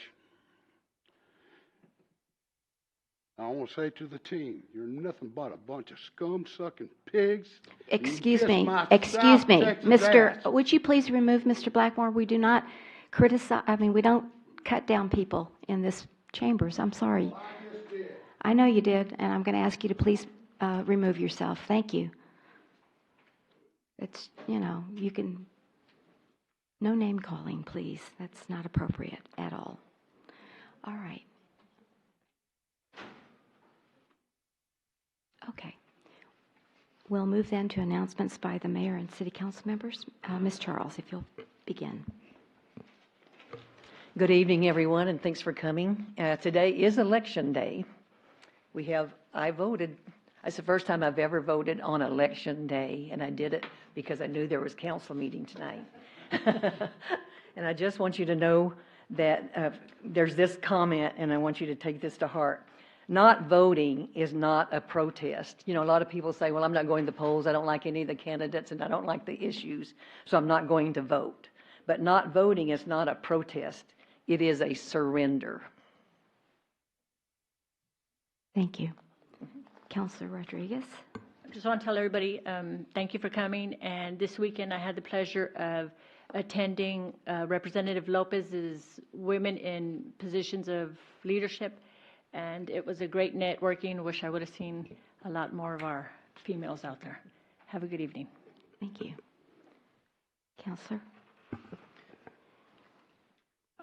I voted last weekend while we were able to go to the Trash and Treasure and the library, and I took advantage of everything, and it was really one of the great benefits of our city that we can put things like that in one place. And I was lucky I got an extra tree or so because I was there toward the end of it, and they had some extra, so I already have them planted. They had some of the crepe myrtle were already 4 feet tall, and that's never happened before. All the little ones I've put in have been a foot tall, and they take forever to grow. But I also, the same day, went to Costco and was pleased to find that they are selling aquarium passes for a pretty reasonable price, it seemed, compared to what you have to pay if you go there. They are for the San Antonio and the Austin Aquarium. I made sure it was ours, the one on Bandera Road, and they cost about $54 for 4 people, and you get part of that, $20 or so goes toward food that you can purchase while you're there. So it makes a nice birthday party gift or Christmas gift or whatever thing that you might want to do. And I think some of the people here, according to Councilor Bradshaw, are here because of an item I posted. Well, just to make you aware, or I requested, it was something that I had attempted to bring up on the meetings we didn't have. We have tried for months to get a council retreat, and this is something we would normally talk about in the council retreat. And many people, many community people and citizens and other people have brought it up to me. And it was very interesting that not a single one of the people who are apparently here tonight ever even attempted to approach me, call me, text me, do anything, and almost all of them have my numbers. They just chose not to use it. But that was purpose of the retreat. We did these kind of things, and we also did things like the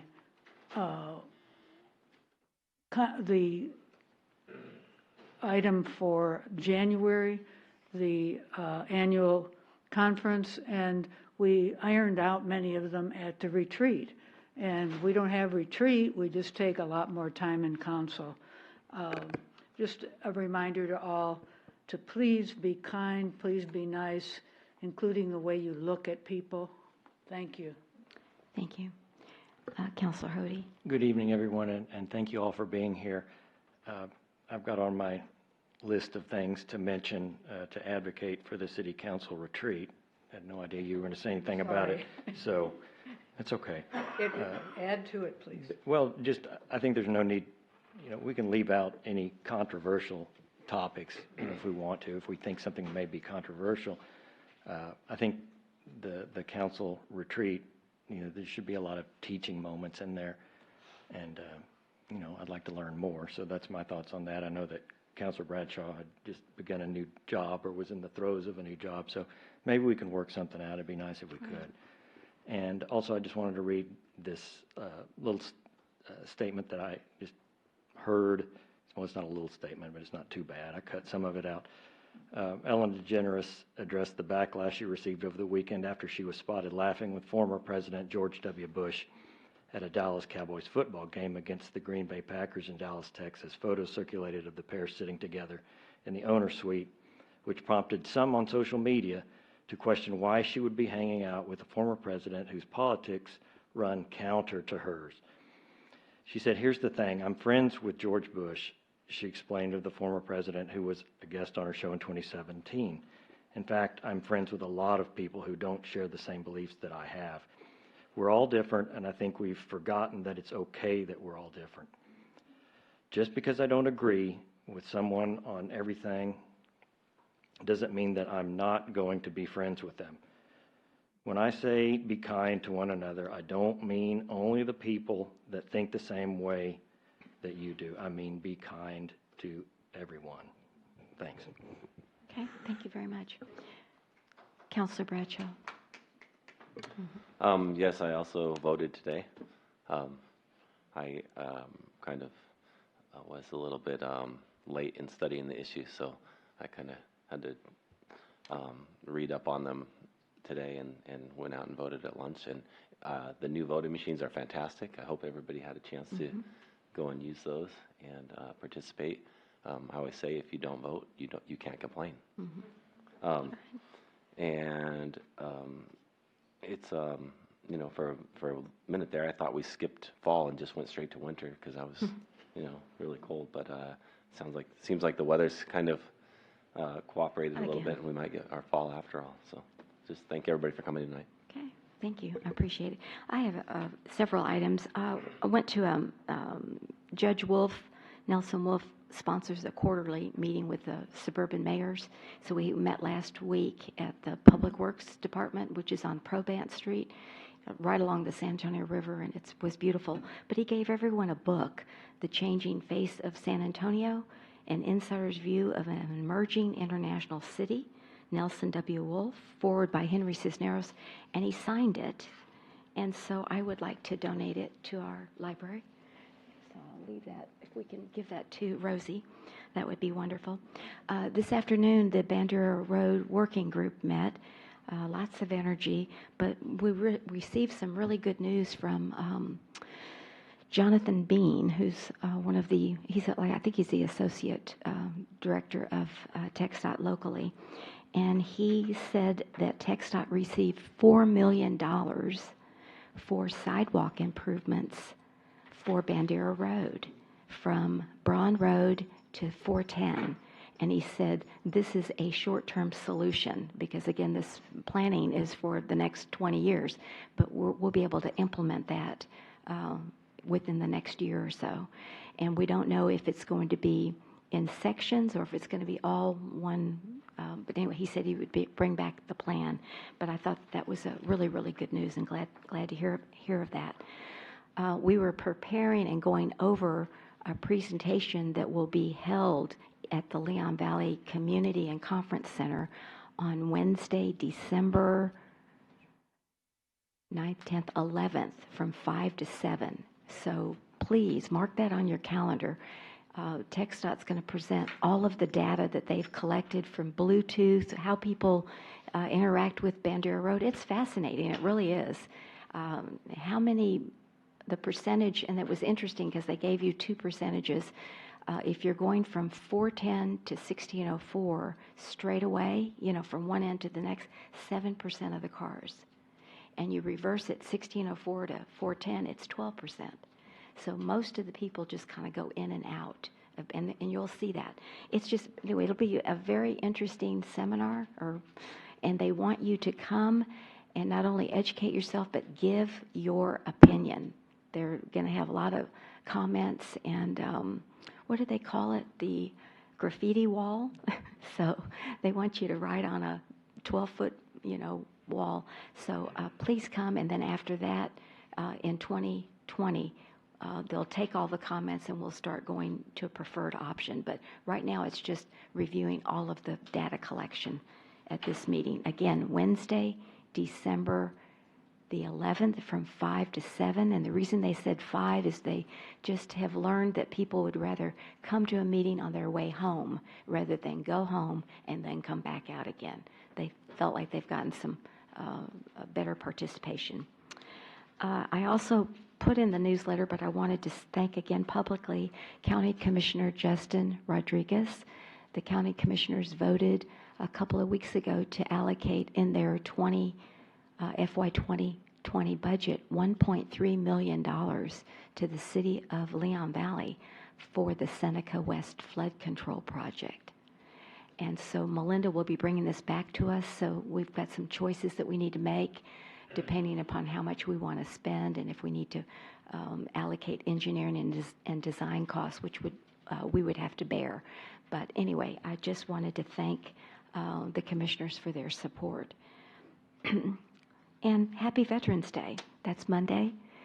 To all of you who have served and are serving, we really appreciate your sacrifice to our country. So thank you so much. And City Hall will be closed on Monday for Veterans Day. So with that said, we'll move then to the consent agenda. Consent agenda items 6.1, 2, and 3.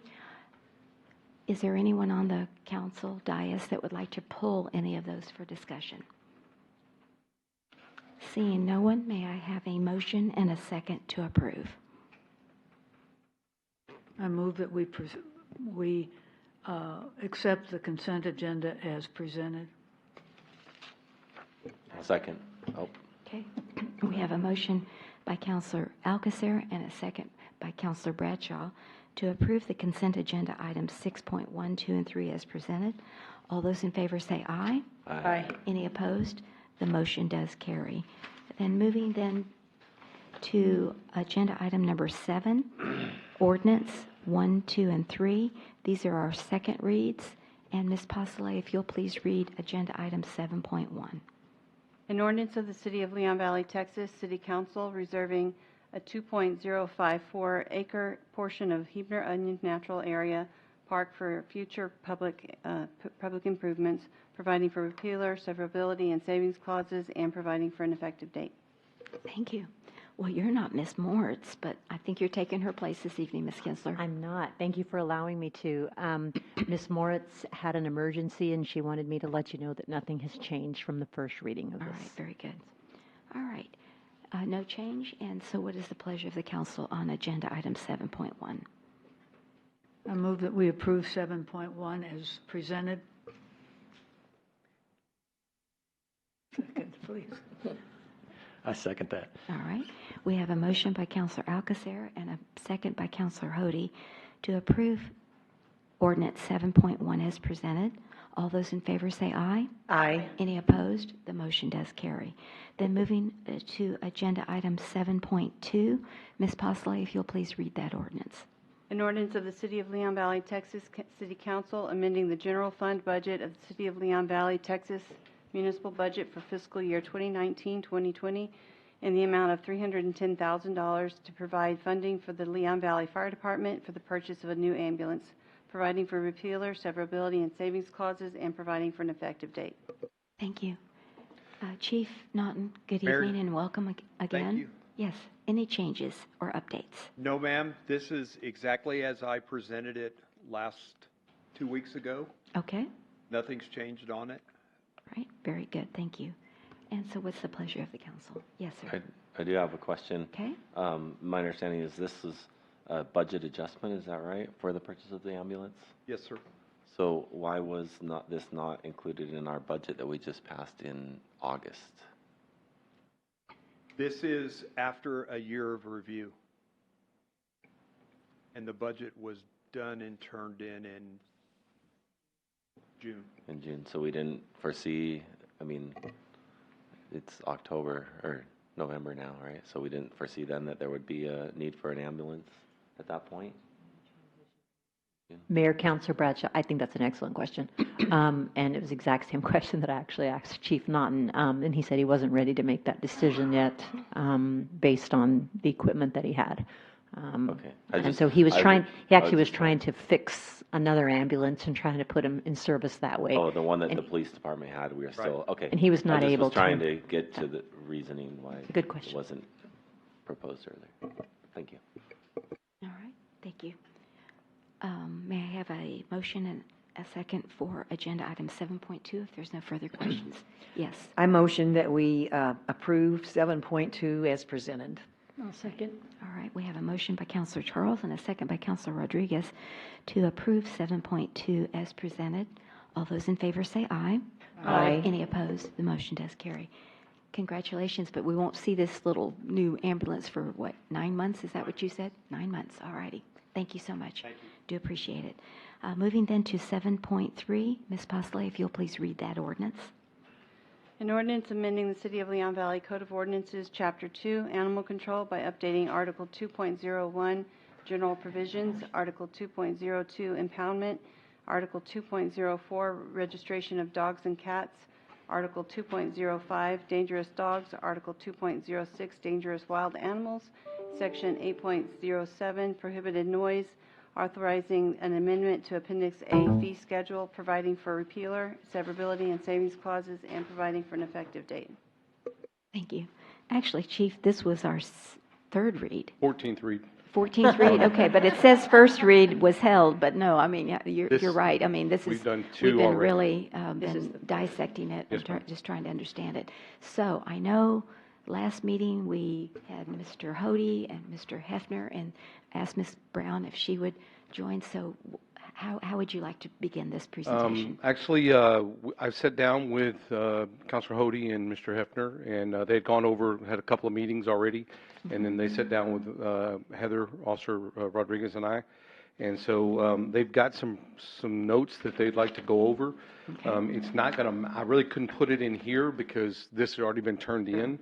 So I've given each one of y'all a sheet that Mr. Hefner provided, and so I'm going to ask him to come up here and go over those things, and then we'll figure out how we want to attack it, since that's what what you got in your hand is a lot more than just chickens, which is good. I'm glad they went over and went the extra mile, but it's not in there. It's not up there. I So understand.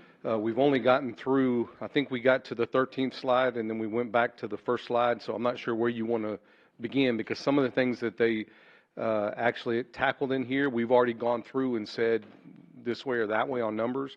So we probably need to start over on some of this stuff because of some of the recommendations. But that's up to y'all. If you want to go backwards and hit those things after he talks about some of these, you'll see where we had already talked to him about them in the first meeting, but they're recommending some changes to what may have already, I think it's already been voted on, and which is fine. We can go back and look at those things. So we'll let them do this first. Don't try to follow it in the actual ordinance if you're looking at the ordinance up there, because what he's provided actually had some changes. His changes are in red, and so, but you don't have those, and so we'll just try to go off of this, and it'll match up to that sheet if you want to, the ordinance, if you want to look at it. Okay. Okay? Thank you, Chief. I appreciate it. Mr. Hefner, good evening and welcome. I just want to thank Mr. Hody and Mr.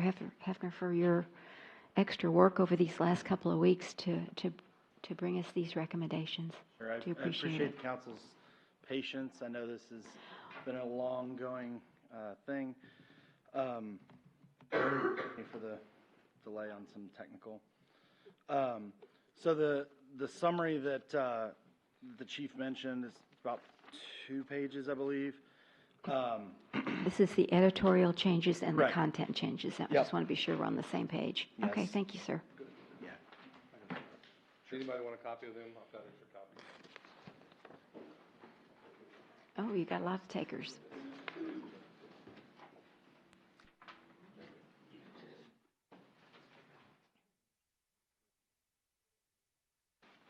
Oh, you plugged me in already. Okay, outstanding. All right. Okay, so this is the handout that you have as far as editorial changes. What I defined as editorial changes here are simply changes that were adding a word, taking away a word. So I think one example is in the definition of coop and run, we added square feet as opposed to just feet, just for clarity. There are a few of those. Clarifying definitions of domestic fowl. So section 2.01.001 is all definitions. That's important because everywhere else in the code, we tried to be consistent in our usage of language and referencing back to the language that was defined. That way, we didn't junk up the code with, how do you define livestock in the sections regarding livestock? We could simply say livestock instead of repeating goat, mule, horse, blah, blah, blah. We did edit the prohibited animals section. Previously, it said swine were all prohibited. We did include an option for miniature pigs to be kept in homes. So that had to be removed from the definitions of prohibited animals. So you can have a miniature pig? If the council approves the changes. If the council approves the changes, that's what I mean. Recommended, Okay, yes. I read that wrong, so Yeah, thank you. so there were, I Yeah. think there was a constitutional Okay. question about, Mhm. due to allergies or something like that, some people prefer to have a miniature pig versus Okay. a dog or cat. I never knew that, yeah.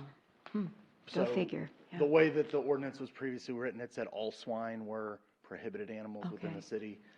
So we made an exception for Okay. that. All right, good, thank you. In section 2.01.002, general regulations as to keeping, keeping, use of animals, just updated some section numbers.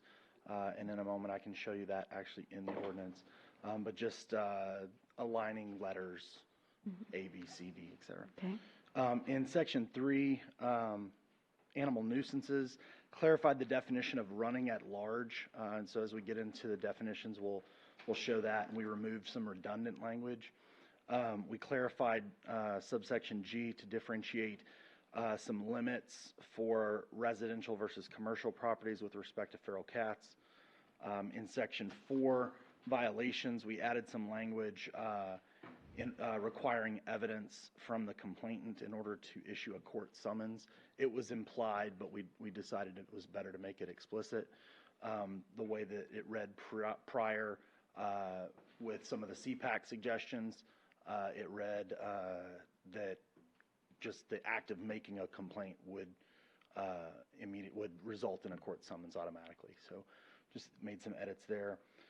In section 8, livestock running at large, we edited this to change. I think the previous version mentioned large animals. We clarified that to use the defined term of livestock. Large animals was a little ambiguous. And to better align with the other definitions, we also removed the redundant language that was defined in section 2, but then was also in this section for livestock. And that'll make sense when you see the text in red versus in blue. In section 10, keeping of horses and livestock, edited this again to align with the definition of livestock from section 2. And so if you go to the second page of your handout, this is our content changes. So this is really where we got into the weeds on some of the details. There was a lot of back and forth, give and take as far as how we wanted to approach this, what made sense from a enforcement perspective, what made sense from a care of animals perspective. And so in section 2, we removed some references to requirements for salt and requirements for horseshoes based on feedback from those who own those animals. Say, horses don't always wear shoes. It's not something that you necessarily want to codify.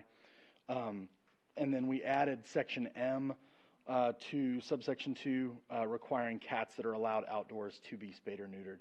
There, as we get into maximum number of animals, there's a differentiation between the maximum number of animals you can have that are spayed or neutered or not spayed or neutered. And so we require that any cats that are allowed outdoors must be spayed or neutered. This aligns with the TNR program. Section 13, maximum number of animals. These are a number of content changes. As we get into the actual ordinance, you'll see how we changed from more of a paragraph format to more of a bulleted list to try and accommodate all possible configurations, but I'm sure that somebody will be creative and come up with something that we didn't get. But as we get into the ordinance again, you'll see that. Section 15, I'm sorry, make sure I cover everything for maximum animals. Basically made separate categories for different types of animals: dogs and cats, fowl and rabbits, livestock, and total animal limits. We did separate and consolidate these sections by lot size for less than 1 acre, 1 to 2 acres, and more than 2 acres, allowing for an additional animal allotment per additional acre over 2. It affects a very small number of residents, but I know Counselor Oxter has one. Yes, ma'am.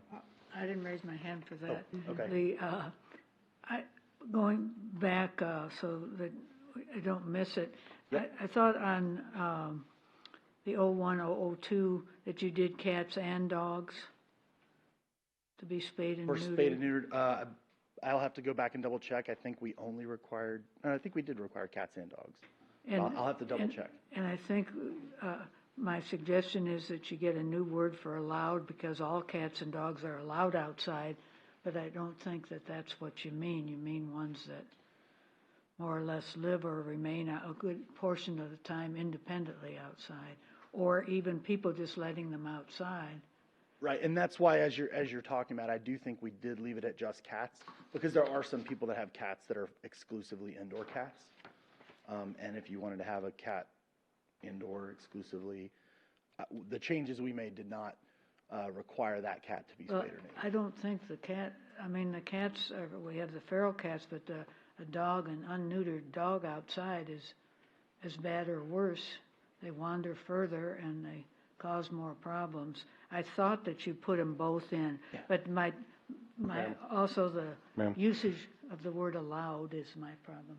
I think if you go back and you look at the actual ordinance, what we're talking about is animals that are allowed to roam freely, basically.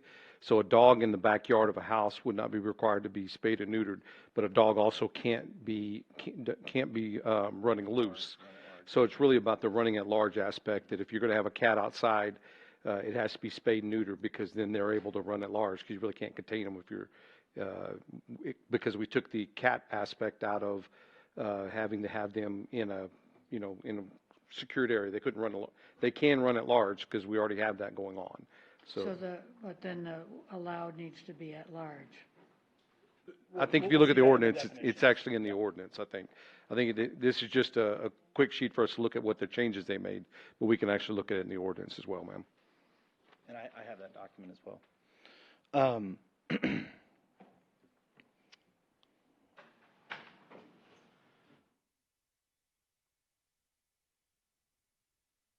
So in section 15, keeping of animals other than cats or dogs or horses, we changed a few things here. From enclosure required, we changed this to running at large prohibited.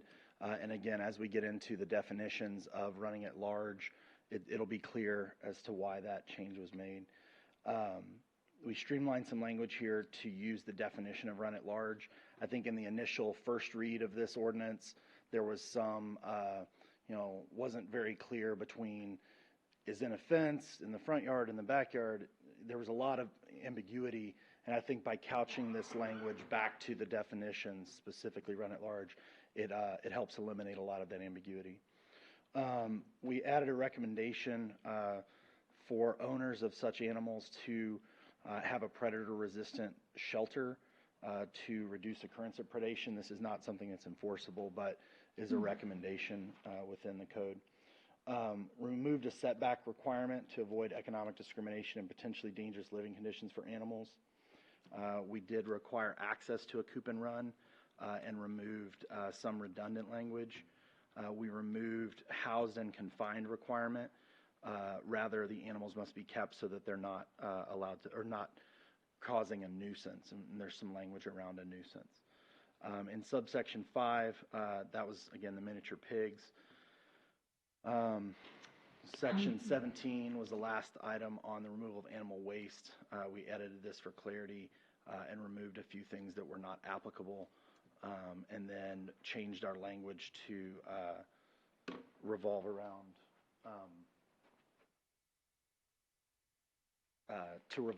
the nuisance language. Okay. Mr. Hefner, I had a question. Remove setback requirements to avoid economic discrimination and potentially dangerous living condition for animals. Is that the... That's the 150 feet setback that's currently in the ordinance.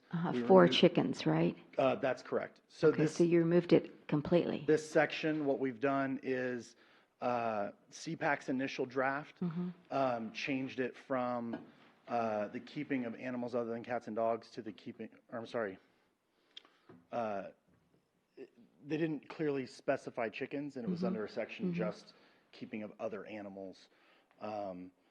And so, yes, we removed that language. Okay, so there's no setback requirements? Correct. Okay, all right, thank you. But it's basically left to the discretion of the owner. Okay. And again, it goes back to, couching enforcement out of, is there a nuisance caused? If there's a noise nuisance, if there's a sanitation or smell nuisance. And the CPAC did a fantastic job of very clearly articulating that language. So I believe, off the top of my head, so don't quote me on this, but I believe noise nuisance is defined as continuous noise for 10 minutes out of an hour that can be heard 100 yards away or behind the wall of a livable structure. I believe the smell nuisance was defined as someone of a reasonable ability able to, on an adjacent property, smell something emanating from your yard, can deem it a nuisance or file a complaint that it's a nuisance. Okay, very good, And thank then, you. city prosecutor would have to determine that evidence supported a charge and then a court summons, and that gets into section 4 where we talk about violations. Okay, all right, thank you for that clarification. So that was the end of the summary of changes. I do have the document here that we can go through. And I think that if you tie it back to each of these bullet points, and so if you want to note any questions on the summary handout, you'll see that in the language as we move through. So just for reference, changes that are in blue are changes that CPAC made in their initial draft. Yep. Just to remind everybody is what you've seen so far. We gave you this document without the red stuff that they added, but your presentation, the PowerPoint that I have, does not include a lot of this stuff. So going over a lot of this stuff is probably premature unless you want to go over it. Through this, because what we're trying to do initially, and I sent that to you on the email, was get some specific things down so that I can go back and fix the ordinance with the data that y'all wanted. Most of this stuff we've already talked about the chickens and cats and dogs that we had been working on. But the rest of it, I wasn't prepared to go into it. We can. It's up to you. It's already ready to go. And they did make some recommendations to things that were not chickens, cats, and dogs. So how y'all want to proceed from here, I need to ask you guys. Okay, so that's a good question, because maybe we should give you an opportunity to update everything and bring it back to us as a whole. Well, but I don't want to update it because a lot of these things that they recommended actually goes against, and that's fine. Okay. What the citizens have already said that they wanted in 3 different surveys and everything else that we did. So I don't want to take all that out. I want you to still be able to see the things the citizens recommended and then bounce that off of what they're recommending. I think that's only fair to everybody. So that's totally up to y'all. But if I just go off the ordinance and we go down the line on the ordinance of the recommended changes, then you're not going to be able to see what the citizens in all the places that we've asked them for their input. You're going to lose that. Okay. Yes, I'm not sure how to proceed, so I'd like to hear from other counselors. Yes, ma'am. Chief, I just think that we never had consistency with the things that we went out to the citizens for, never had the same questions, never had the same ideas. What I liked about what they did is you had the original ordinance in black, then you had the blue, the changes you made. I noticed that you did include some of their changes in blue, but they put their changes in red, the additional ones. I haven't touched stuff in blue. That's been that way since y'all from the beginning. Well, some of it matches up to what they put in. Understand. So anyway, it's very easy to read with the red added in there, and I think it's a lot easier to go through with the black, blue, and red, and I'd like to see that because it was just much easier to read, and the ideas that they were proposing came through much more clearly, and I'd like to see this like this before any other changes or we make changes. So my intent was not in these readings for us to go in and make the changes. My intent was to show y'all what each one of the surveys that we went out to the citizens had recommended. And then y'all can make your decision from there. For instance, the 0 setback in none of the surveys did anybody overwhelmingly say they wanted a zero setback. And if y'all don't see that and you understand what the citizens have said, 75%, or really probably higher than that, of the questions were the same across. The questions got changed in the final one because we were getting input from some of y'all and some citizens about the larger lot sizes, for instance. So when we first started, those weren't in there, but in the second one it was in there, and the third one it was in there. So, but we do highlight those things, the changes in the questions as it went along. So, I mean, it's totally up to y'all, but how you want to see it? Chief, I'm sorry, but I just don't agree with that. And because we have seen them, we've seen them in every presentation, what the citizens say, and everything's different. And some of what was done was not, some of the suggestions made didn't match up with the citizens. Some of what the CPAC didn't match up with citizens. Everything was different, and we unfortunately have to make the decision, so let's either do it or don't do it. I'm just saying that what I did like was when I saw it with the black, blue, and red, it was easier to see. And if we just keep getting these things, these are what the citizens say, and this are the changes, and this is what another constituent says, and this, we're never going to get through it. So it was just easier reading it the umpteenth time to see, hey, there's making some progress here. I mean, I have a major change when you're calling a rooster is all male fowl. I mean, that's absolutely untrue, and you can have most male fowls without having any problem. The rooster is the main problem to people. So you have words like that haven't even been corrected. But if we're not able to make the changes here and make suggestions, and then you come back each time, and I thought part of our aim was to try to make suggestions as we go along. And Counselor, if you don't mind, one thing that Counselor Hody and I did attempt to do is we read all of the chief's content as well, the feedback from citizens. But I do believe that there are, as I came to last meeting, I believe there are educational elements that weren't considered there.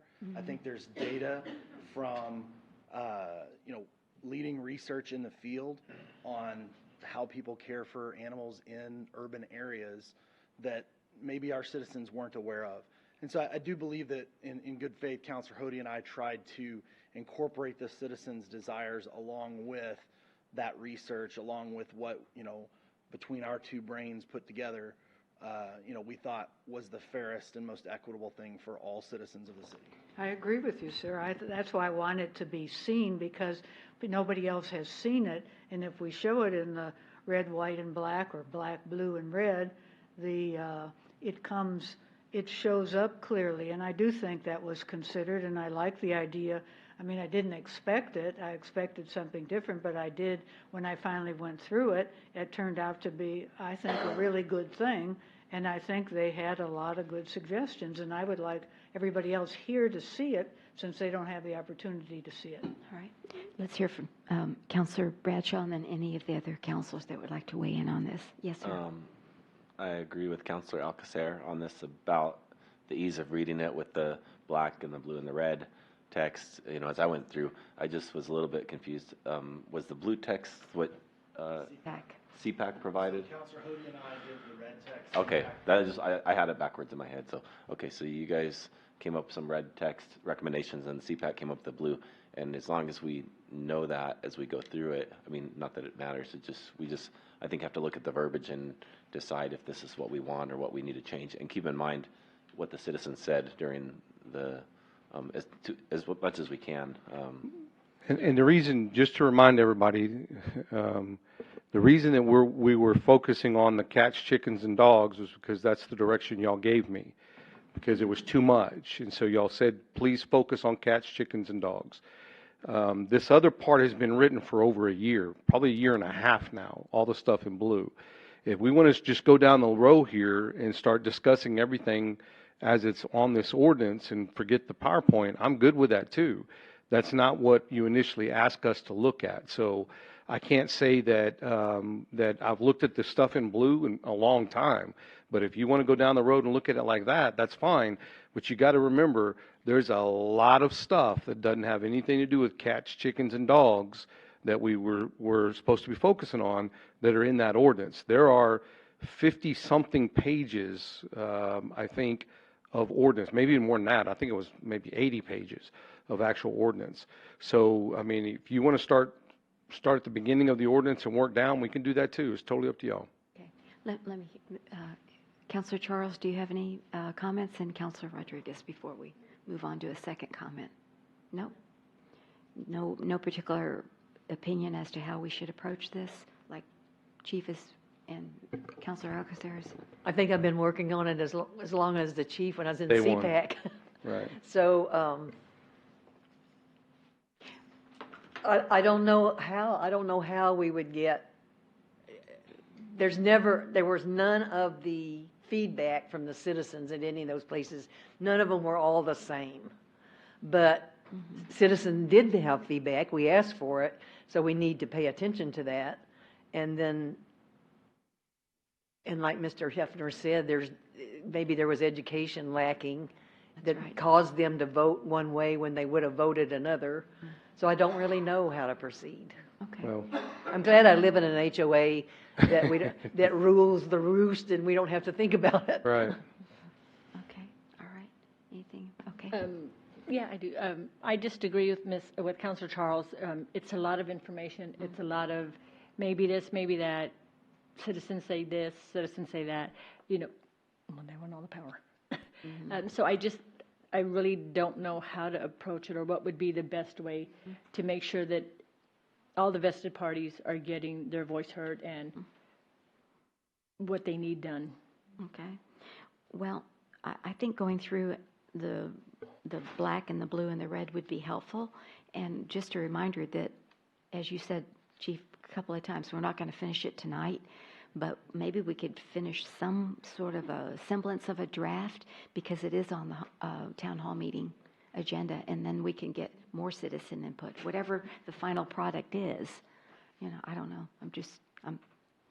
Yes, go ahead, Counselor. I agree with what you said, Chief.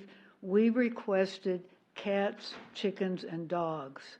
I would love to see nothing else in here but cats, chickens, and dogs, and I think we would have been through. I don't think we need the whole ordinance at once. But that's what my PowerPoint is, ma'am. It's just cats, chickens, and dogs. I understand that, but we requested cats, chickens, and dogs. That's the big issue in our city, and it can be PowerPointed only to cats, chickens, and dogs, and all the rest taken out. That's what I would love to see done, and I think we would get those three done, counting this extra work that they've done and you've done and everybody's done. But everything else is superfluous at this point because, and you can we've done it with many other items. You've isolated sections of an ordinance for change. So if you go back to the PowerPoint, the whole PowerPoint is about, the only thing that's in there that's not cats, chickens, and dogs specifically is the nuisance part because it has to do with the times on barking and blah, blah, blah. So the only thing that's not, the reason that's so long is because each one of those, when we talk about the amount of cats for less than 1 acre, for instance, it has the 3 surveys, the information from the surveys in there. So all of those things that you just mentioned are in the PowerPoint, and all these other things that you're seeing that you saw up there a second ago for blue, that was in blue, that hasn't been brought to y'all yet in a PowerPoint. My goal was to get these things decided, and you said we could probably get it done pretty quick. We haven't gotten past slide 13.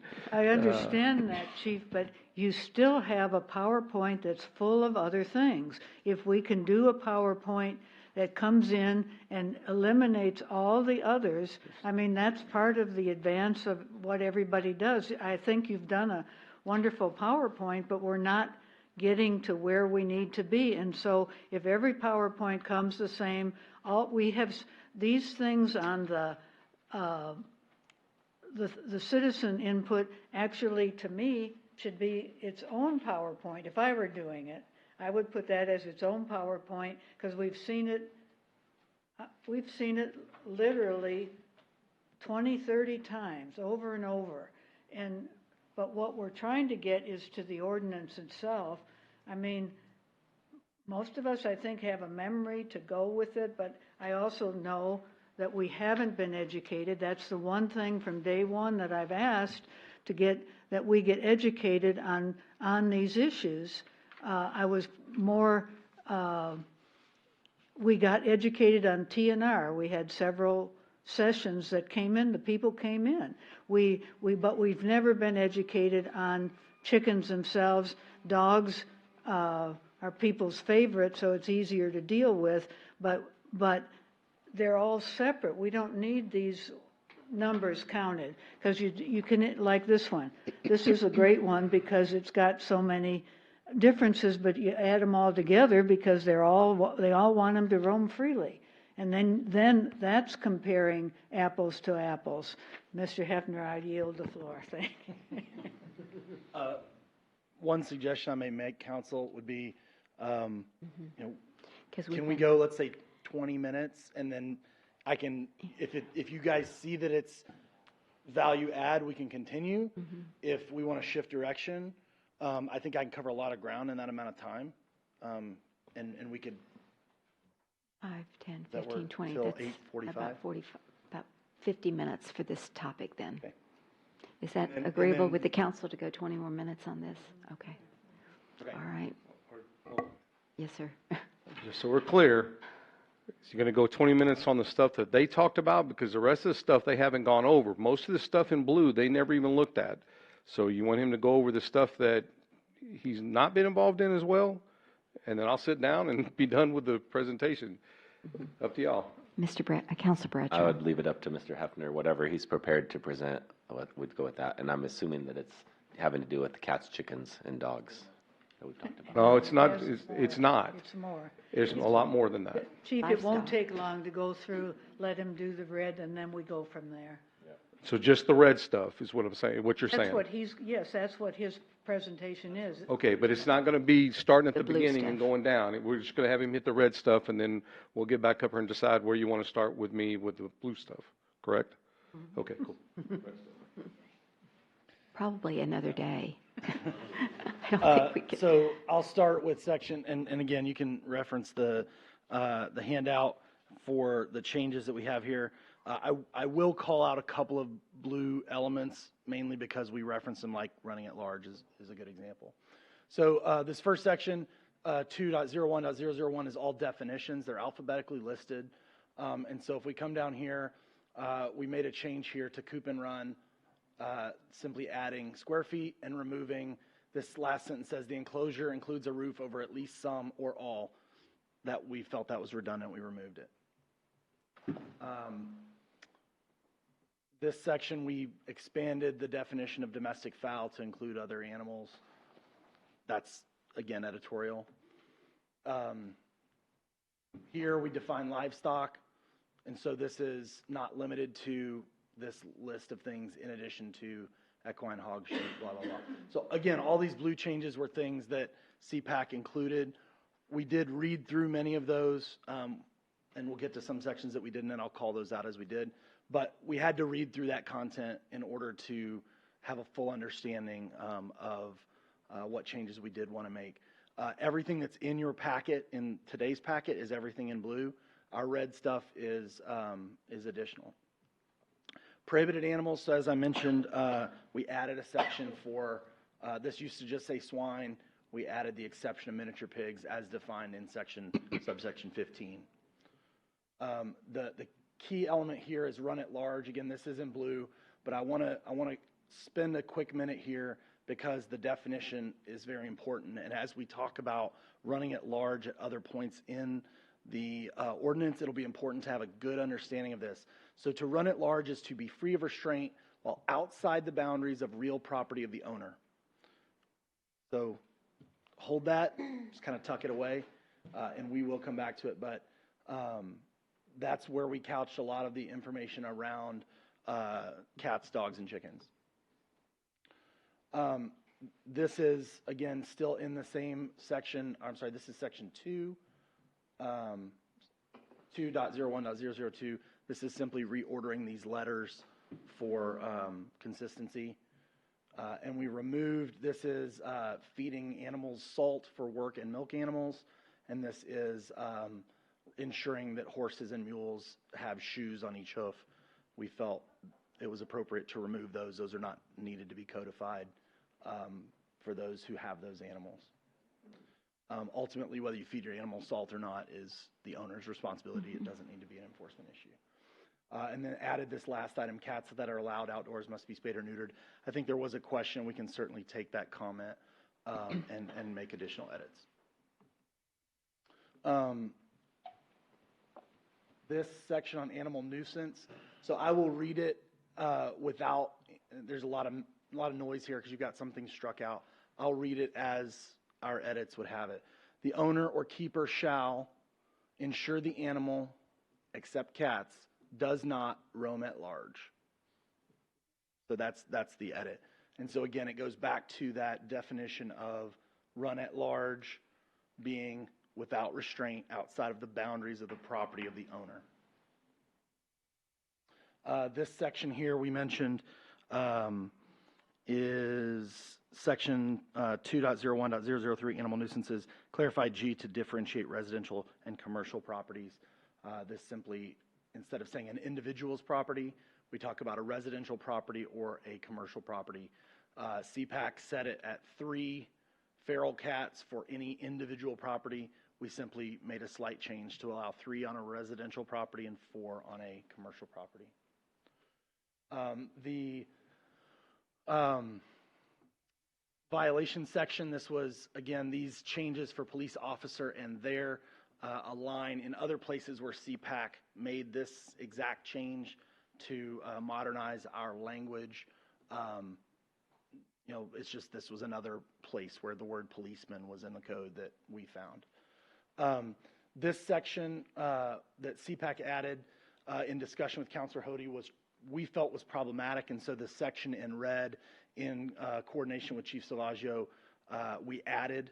And so this section simply says, any person may, upon presentation of a duly executed affidavit stating the existence of an animal nuisance as defined in the chapter and identifying the name and address of the owner or owners of such animals, request the city prosecutor to file a complaint in municipal court against the owner or owners of such animals under the provisions in this chapter. The filing of a complaint by the person, previously it said will result in an issuance of a court summons. We changed that will to may, based on the evidence provided by the complainant, result in the issuance of a court summons. Again, that would be at the discretion of city council. Or, I'm sorry, city prosecutor. That's the only change there. In no changes to sections 5 or 6, section 7, dogs or cats running at large. Again, we just added this for consistency with the line above, as it was not clear. And then section 8, this is, I think, Chief Salvaggio's point. You know, we made this change for consistency and to couch the language back to what the defined terms are. Section 8 previously said large animals. We changed that to say livestock. And then the livestock definition, instead of being repeated in section 8, is referenced from section 2, the definition section. In section 10, the keeping of horses and livestock, again, these changes are to align with the defined language of livestock.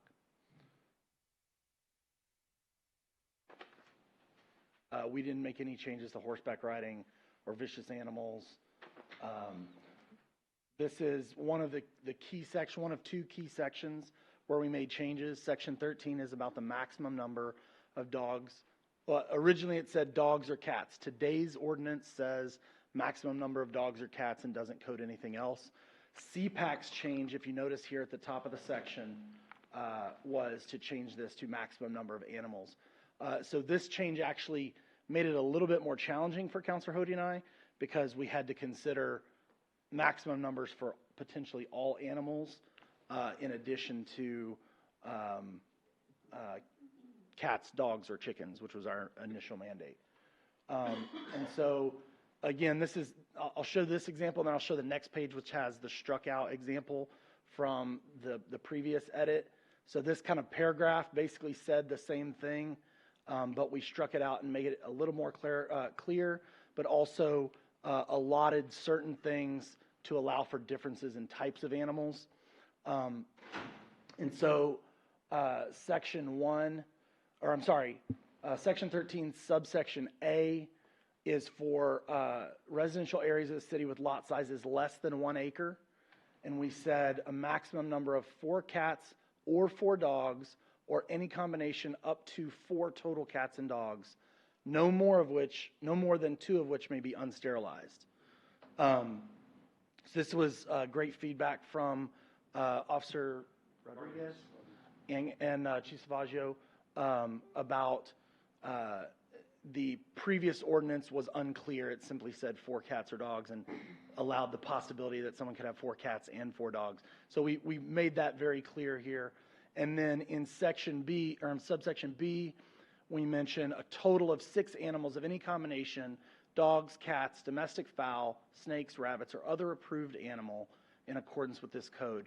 And so the other approved animal allots for if there are any other animals that are desired that aren't prohibited animals. And that was why we had to make the exception for the prohibited animal for miniature pigs. Subsection B talks, yep.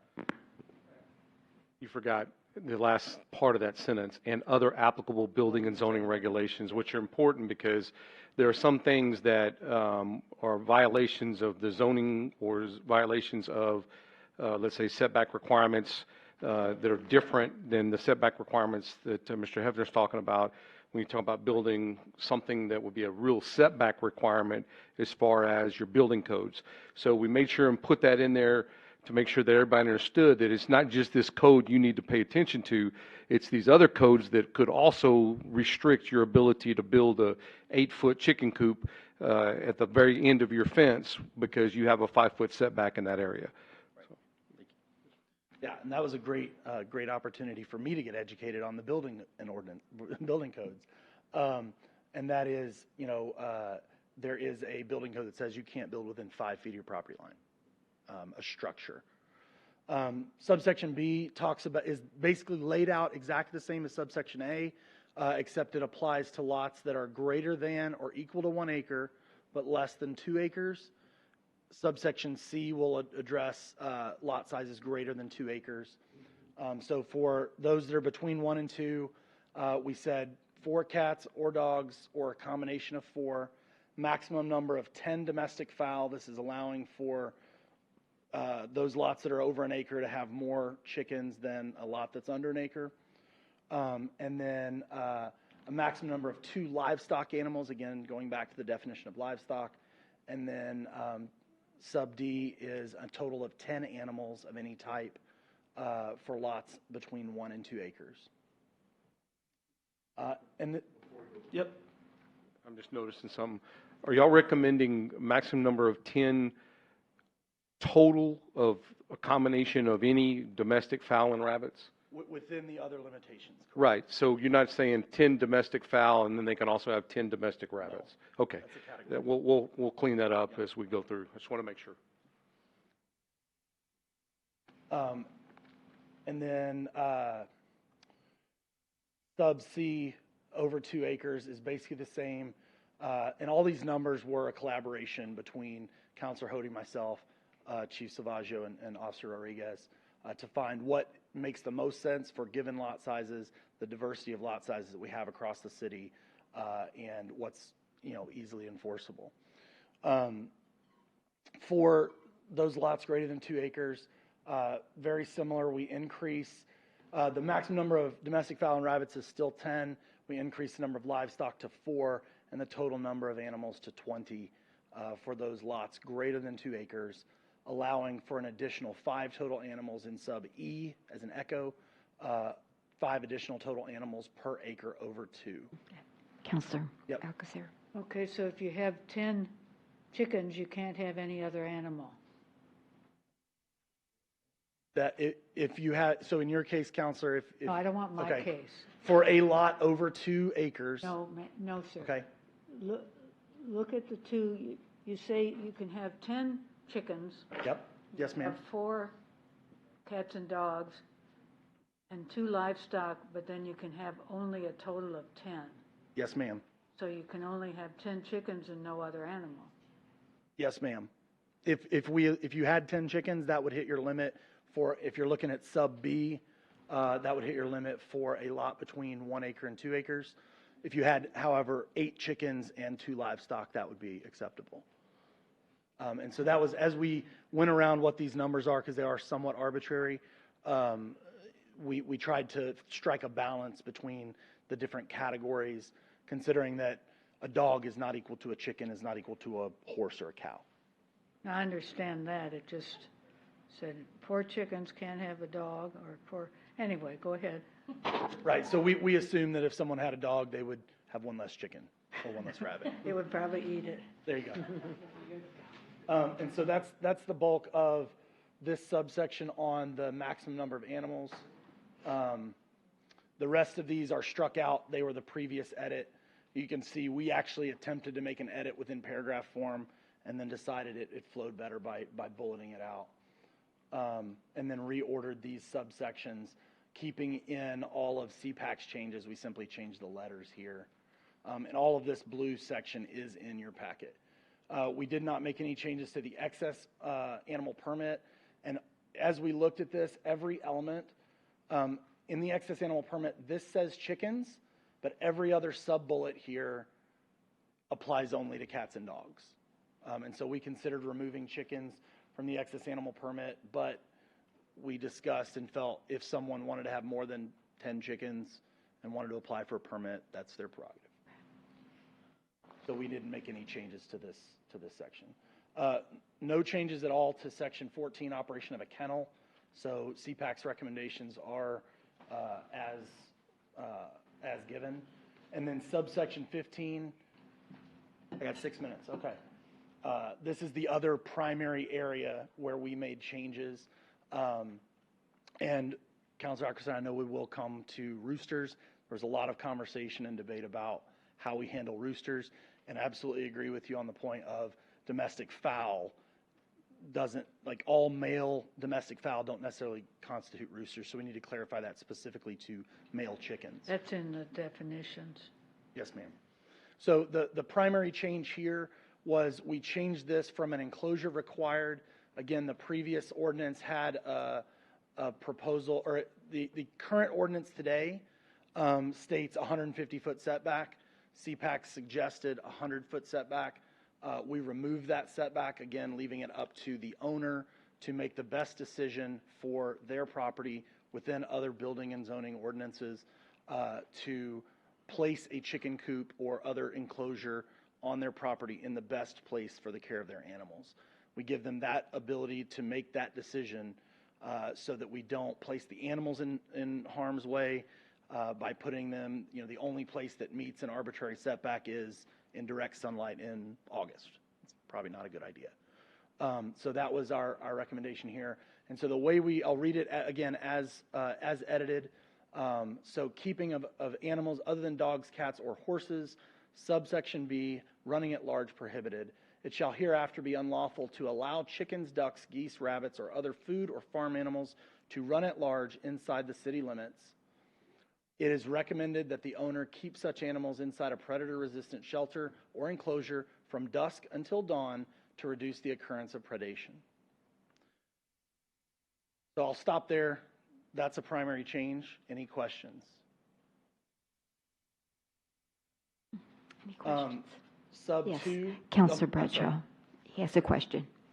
I was more as a comment. I appreciate you guys taking the time to do all this, and I don't think we're going to make a perfect document the first time, so obviously we can always make changes going forward, but I think this is a good stab that you guys took at it. Okay. Sub 2 was originally written as all domestic fowl must be kept in a coop and run. That has at least, again, it goes back to the definition of a coop and run. We simply changed that to say all domestic fowl must have access to a coop and run. This is intended to align with, if they're not allowed to run at large, they can be in your backyard. You don't have to keep them pinned up or cooped up. Allow them to care for themselves. Sub 3, domestic fowl must be kept versus housed or confined. We removed housed or confined in a manner that does not allow them to create a nuisance. That was actually a CPAC change that we simply removed housed or confined from. And then sub 5 mentions the miniature pigs. And then we removed this one that said no fowl should be allowed outside their cage to roam freely at any time. Again, going back to the run at large being the enforcement piece. So I believe one of the comments from the first reading was, what if your chicken gets out of your yard? What if your chicken flies? What if your chicken, what if? By simply stating running at large is prohibited, as long as the chicken's on your property, you're good. If your chicken gets off your property, it's dinner.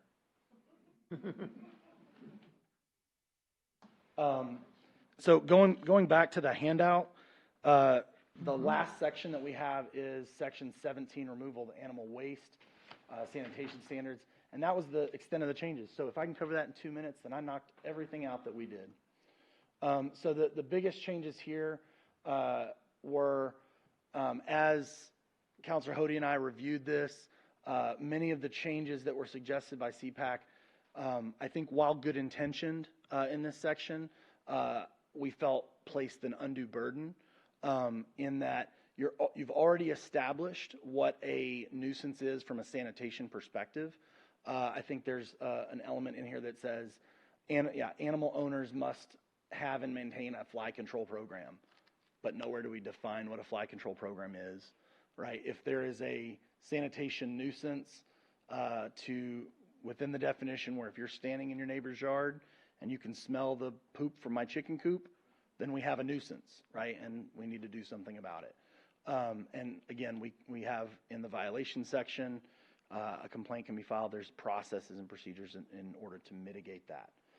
And so we felt like this was onerous and removed that section. We did, however, keep the section that said that they may not allow breeding of flies or other pests.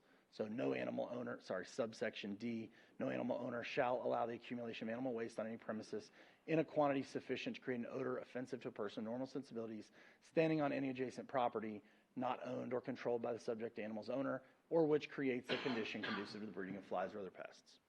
I feel like that was conducive to cover all without placing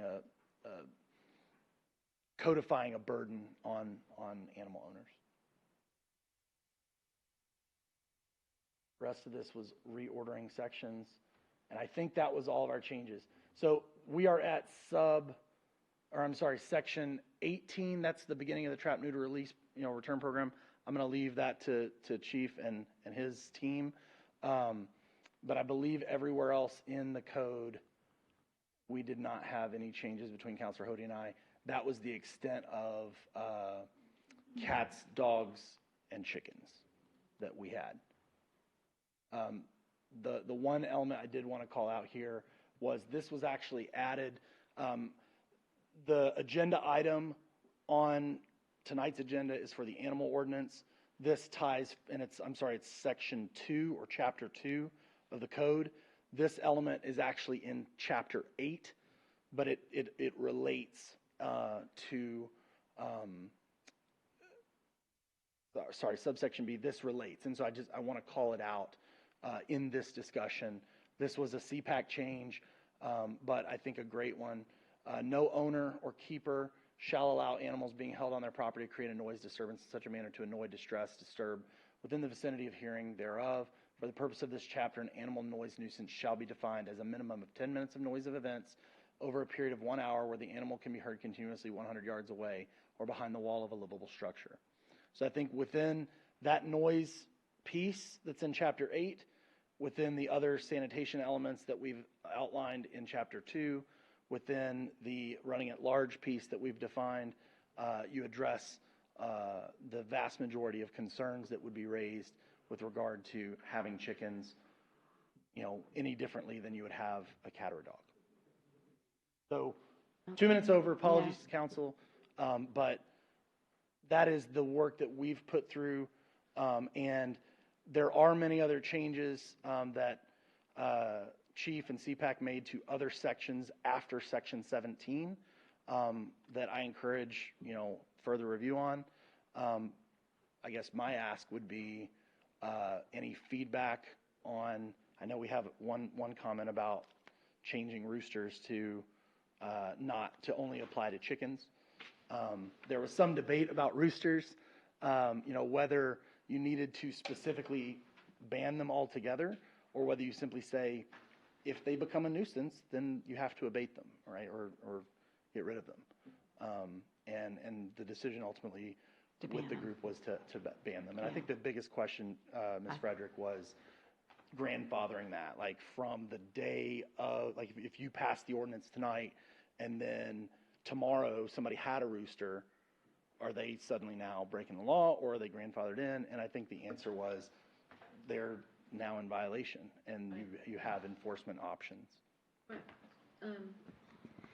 Since there's no statute on whether or not to grandfather, nothing requiring the grandfathering in of that clause, then, it would be up to council if they decided they wanted to use a grandfather clause, or like you just stated, that if you don't use a clause to grandfather them in, if that once they have so much time in order to abate the situation, once the ordinance is passed, to ban the roosters, and then thereafter, after it goes into effect, then they are in violation of the law. And I think the last point I would want to make, and I don't remember, forgive me if it was Ms. Charles or Ms. Rodriguez, who lives in HOA? I do. Ms. Charles. So, side point, semi-related. I do believe the city has an option to use language where the city ordinance would override or trump what an HOA could or could not enforce.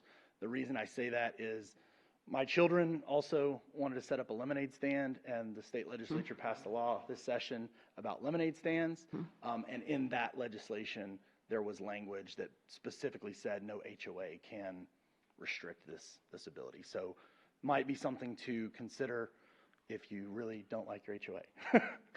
I like it. There you go. Okay, congratulations. So that's what I have for you, council. Any questions?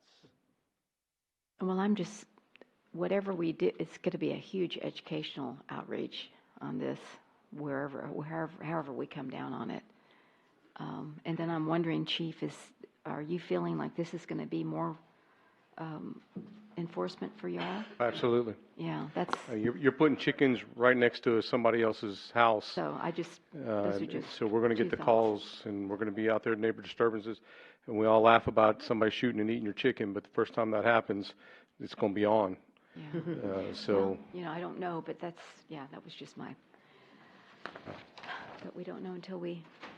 But like the one thing I just remind y'all, the same thing we talked about, for, I don't know, generations, decades, I don't know how long, we probably didn't have these laws in Leon Valley or in San Antonio or in the United States, whatever. There's a reason the laws were put in place, and some of these laws have been in since 1972. There's a reason that these things have come into play. And so some of these things are going to be really hard for us to enforce. They're extremely hard. What do we do when the chicken's in the next guy's yard? He said, the guy next door says, it's not my chicken.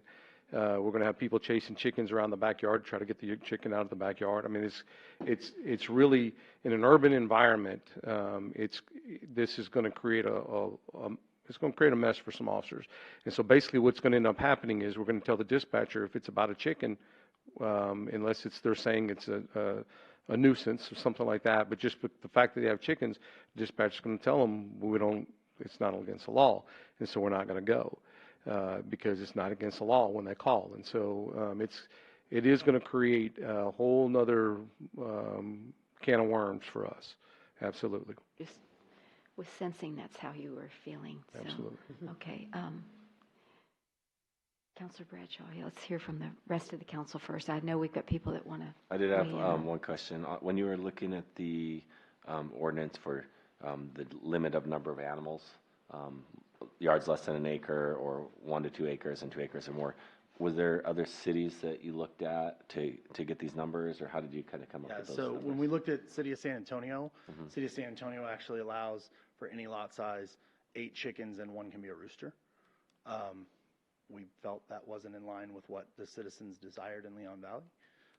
And we also took feedback from Chief and Officer Rodriguez for what the appropriate number was from their perspective. At one point, we were at 8, 10. We kind of came back from that. We talked about 2. We settled kind of in the middle at 6. Okay, I just wondered. Did the city of San Antonio have any restrictions on distance for the? They do after you get over 25 chickens. Okay, but they have no restrictions right now on chickens and the distance between And this neighbor you- and that neighbor. Yes, ma'am. Okay, and so have we looked at the city of San Antonio and how many calls they get and, Yes, that ma'am. kind of thing? I actually do Yeah. have that information. I spoke with a woman named Kim Rocha, Uh-huh. who's actually an administrator of a Facebook group Okay. for people who keep backyard chickens in the San Antonio Okay. area. And she provided me with actually a lot of really good information. Mm-hmm. Out of about 7,000 complaints that they received in FY18, 9 of those complaints were about chickens. Really? And You so mean this a is complaints about fractional, animals? Yes, ma'am. Okay. Just I a see. tiny, tiny number. And so, and almost all of those were about roosters. We're about roosters. Okay, that's what you said, not chickens. Of the Okay. 9 out of Of the 7,000. 9 out of 7,000. Okay, thank you. That's interesting. And I'll say, first off, if the law has changed in San Antonio, that wasn't the law when we first started going into this. It was not 25 or more, and they did have a limit to 50 feet. So if that's changed, I really need to go back and look at that. Okay. But I can also tell you, we did call the code compliance, and they said they make a lot more chicken calls than what that lady said. I'm not saying she's wrong. What I'll tell you is just like with us, we don't have a way to type in a keyword search of chicken in our system and be able to pull out all the calls that has to do with chickens. It's just a disturbance. I see. And so there's really, code says, yeah, we get calls all the time about chickens. So the 9 is, but they can't tell me we had X amount of calls for chickens, just like we can't. Okay, all right, thank you. All right, any other questions? Yes, I'm sorry, Counselor Hody. So on the original CPAC recommendations, and I'm going to say this again, and I know that Mr. Hebner agrees, everyone has done a lot of work on this, and it's not just a cut and dry thing. Trying to get it's just extremely difficult. It was extremely difficult for he and I to come to agreements on things. So I want to thank him again immensely for all his work, all his computer work, how to make something red on the paper. I didn't do Don't that. know how to do that. All that stuff. Maybe my kid could do it, but I can't. I can't either. And he was invaluable for doing all that stuff. And, I'm on council. I should be doing that. He's a citizen, and he's extremely interested in this, and he did it. He stepped up and he did it. And, I hope we can have more folks like that for different areas of the town. Thank you, Mr. Hefner. And We appreciate I've got more. Got more, I know. okay. Oh, I know you do. You can get rid of property taxes. Yeah. So one of my comments is on the CPACs was a total of 4 animals, any combination, 4 chickens, 3 chickens and a dog, whatever, for a standard lot, I think, basically. And then it went up to 8, I think, for an acre, if I recall right. So you could have 8 dogs on an acre. That is way too many dogs. I'm sorry. With the original CPAC. With the original one, right. But now it's 4. And this is my opinion. Other people are going to say otherwise, and that's fine. I understand that. And a lot of it has to do with people taking care of or not taking care of their animals, taking responsibility or not. This is where the problem is. We could, you could have 25 chickens and it not be a problem, but we can't allow that because, we'll get overrun by that. But if we were going to have 4 chickens allowed on a standard lot to begin with, and we haven't changed that, it's still 4. CPAC's recommendation was 4, so that could be 4 chickens or 4 dogs. We're still going to have the chiefs saying that we're still going to have, those calls. 1 chicken would get as many calls as 10 chickens. Well, no, I'm just saying that if 4 is what the original amount was for the CPAC recommendation, Ours hasn't changed for a standard lot. So my question is, other than the setback, which, we can definitely discuss, and I agree with, some kind of an in-between there, what's the difference between CPAC's and ours on the number of chickens if they're both 4? It's a setback. By saying 0 setback, but I haven't gone real deep in this, but I'll tell you, the San Antonio's just changed in October 2017, and this says any home can have up to 8 domestic fowls, so it's not 25, including 1 rooster without a permit. An excess home permit is needed for more. The coop must be at least 50 feet away, and we were, no, just it says period, at least 50 feet away from the nearest neighbor dwelling. Chickens must be primarily kept in a coop of 24 square feet in size or 6 square feet per bird. So I don't know. I mean, I'm not trying to argue the point. I'm just saying that there's still regulations in San Antonio. They didn't just wipe all the regulations out and you could have whatever you want. So the last time I read it was 50, and that's what it says in this article here. I don't know what's true anymore about that, but the recommendation from CPAC was 100, and so if you go to 0, you're basically having, in a small yard, you can have chickens right up next to somebody else's house, because not everybody has, distance between their homes. So, and if that's what y'all want, great.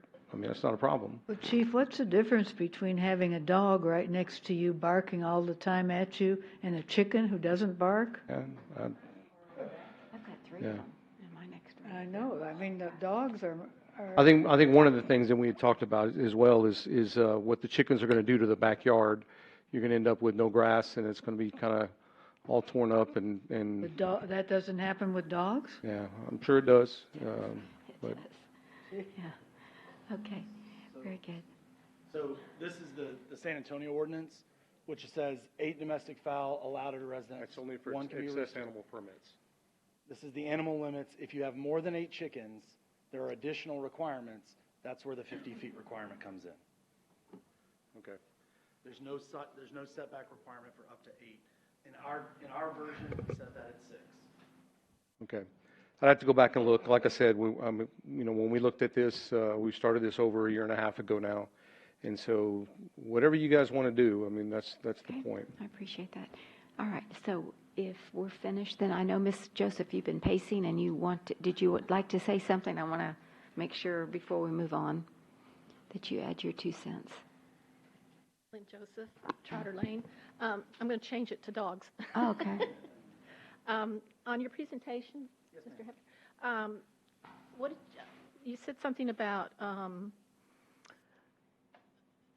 the owner is responsible for not allowing the dogs to roam free. But if you have a homeowner who does allow their dogs to run free, or they haven't contained them to keep them from running free, is there going to be any kind of provision, like something to, some kind of like cement barrier around the fence line to keep those dogs from getting out if the owner's not repairing the fence properly or stuff like that? If an animal was running at large.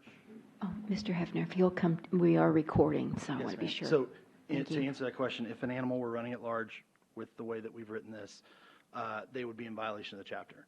And therefore, animal control would be able to enforce that. Okay. And so they can, that hasn't changed. Mhm. They could, at that point, they could impound the animal. Okay. They So could that's not cite changed. the owner to whatever extent within the Okay. limit of the city ordinance. Good to know. Thank you. Is there going to be any kind of provision that goes beyond that? Like I'm saying, there's a lot of dogs that run free in Leon Valley, and we can directly relate them to certain owners, and they're not doing, stepping up and repairing the fences or setting up I see what you're saying. something to keep the dogs from digging out, because most of them dig out. There's Right. a few that are jumpers. So Is there going to be we didn't address any expansion of remedies. We felt that we'd leave that to law enforcement. Let them, I mean, they're the experts in remedies and how to enforce that. Our concern was, are we being equitable to all animal owners? Are we being equitable in the code to all property owners? Should I not be allowed to have chickens because I choose not to purchase an acre-sized lot, right? And so there are if you look at the data, there are people in New York City who keep, 6 chickens in a loft in a condo building on the 15th floor. And and they're able to do that.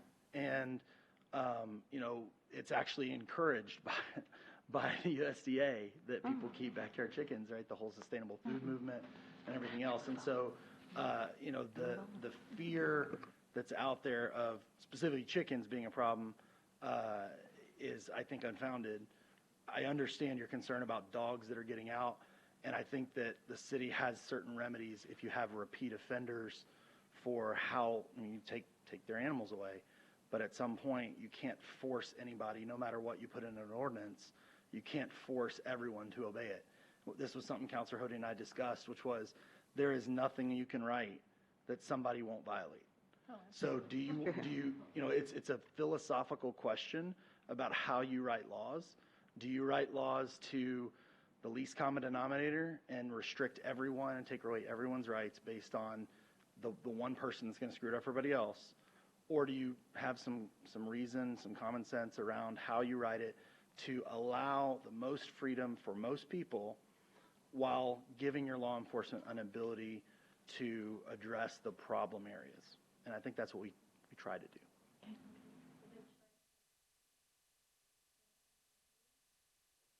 do. Mayor, I can't hear her. Okay. The mic was way up here. If you have dogs that are at large, okay. If you have dogs at large, Chief, that have been,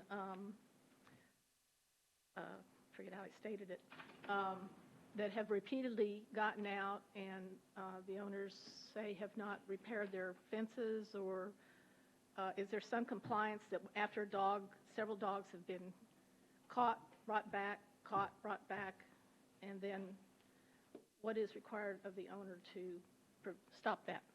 Or can you put up a barrier? I didn't want to grab his. I guess the short answer is no. The only mechanism we have is to keep giving them citations and giving them the dogs back. We don't have anything in the ordinance that allows us to take the dogs away. And to be able to say we can require them to pour concrete and all that other stuff, that you definitely could if that's what you want.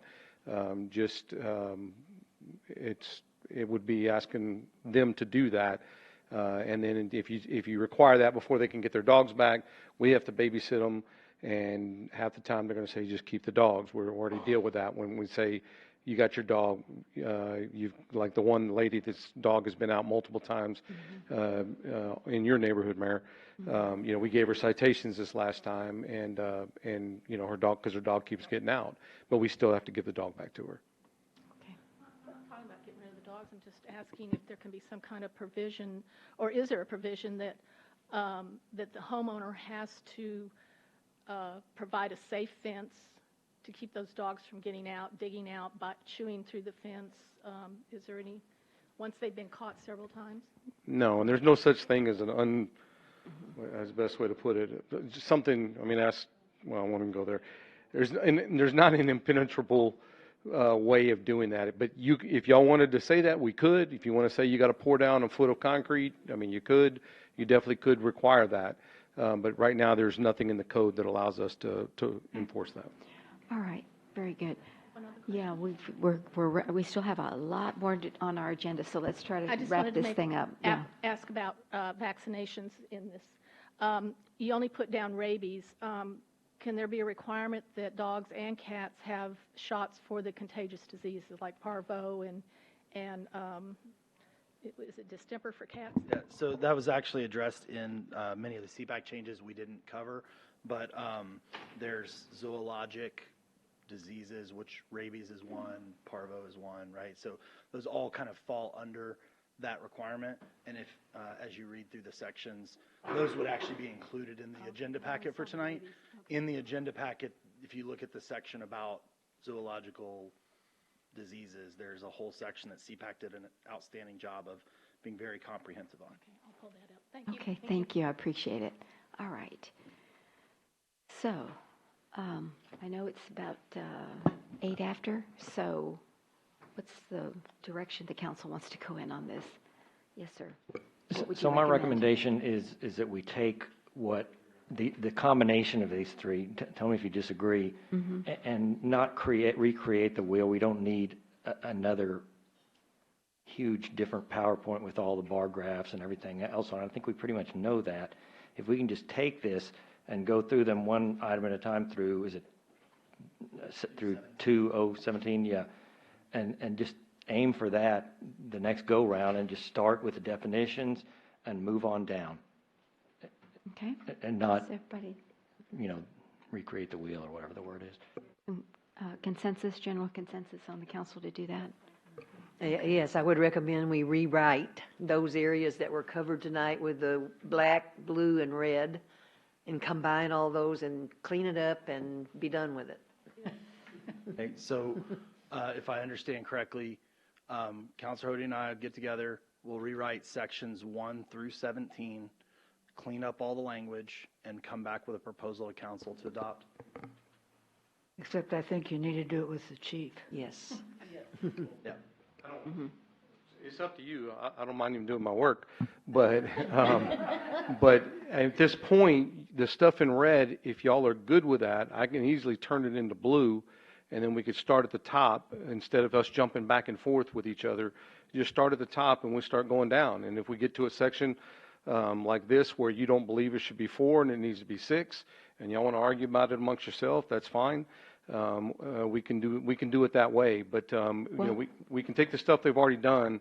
They've looked over the whole ordinance. I understand, and I'm just saying, we just all went through it for the last hour. I didn't hear anybody objecting to anything that was in the red. I just had Except for, right, we had questions about it. and I The have rooster, well, yeah, but my thing was the setback. That was what I had to get clarified for me, but go ahead. and I just had a question on the format. Some of the blue is also a dark blue. Does that matter? No, I think those are links. I think they're links to something else that's in the code. Point you somewhere else in the code. Right. I think it was around fees. You're right. Okay. Yeah. Okay, so we'll see something updated at So the the next November one, 19th. just to make sure, on the next one, I'm not going to do a PowerPoint. I'm going to put this back up there after being cleaned up. We're going to start at the definitions and start working our way down, Correct. Only be black and blue. like me. Us too. Yes, ma'am. Yes, black and blue. That's what it'll be. Absolutely. But I'll take out. He's got a lot of strike throughs in the blue, so that those strike throughs will be gone. It'll Okay. just be the language that he's Sounds good. that he's prepared to Yeah. go forward.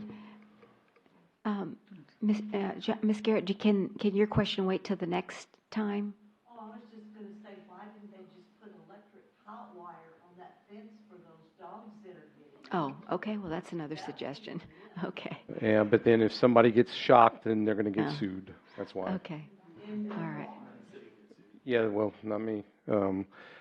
But your yard being connected to somebody else's yard, if it ends up shocking the person on the other side of the fence, then they're going to get sued. Just trying to think outside the box, I understand. Well, that's an age-old thing. I mean, having electric fences. And some of but them, I've seen those in the neighborhood where those dogs go. Those aren't electric fences. Those are invisible fences. Okay.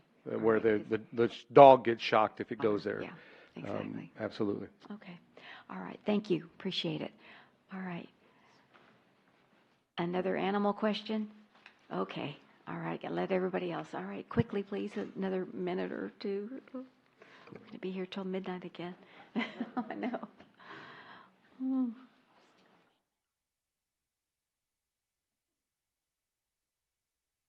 Very active. William Johnson, Yes, for sir. Stokes Kennerfield. Several years ago, I had an issue with my next door neighbor and our cat. When our cat got out, the dogs jumped the 6-foot fence and viciously attacked the cat. The neighbor did pay the vet bill, but the only way to prevent that was the neighbor went and added a 4-foot extension to the fence between our house and their house and put chicken wire up, which is a violation of city code. But that was the only way to keep their dogs from jumping a 6-foot fence uphill. So there's a lot of issues here. I mean, 6-foot fence, that should be sufficient, but it wasn't. 2 dogs got over and almost killed my daughter's cat. So the corrective action was to violate city ordinance or city code and put up a 4-foot chicken wire extension on the fence. Okay, Just all right. FYI. Okay, thank you. Appreciate it. Okay, yes, sir.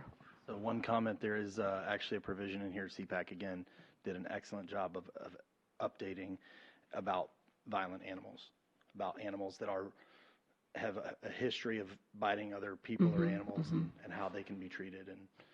And I do believe there are abilities to remove those animals. Okay, all right. For the vicious animals. Yeah, okay, that's good to know. All right, thank you so much. We'll come back next time. Yes, sir, thank you. Thank you. All right.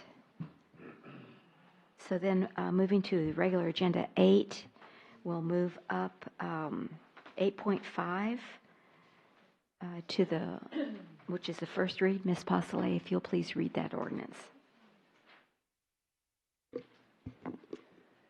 An ordinance of the City of Leon Valley, Texas City Council amending Article 15.02 zoning ordinance of the City of Leon Valley Code of Ordinances, establishing Section 15.02.027 PD Planned Development Zoning Districts and associated use and development standards, providing for repealer, severability, and savings clauses, and providing for an effective date. Mayor, that's 8.1.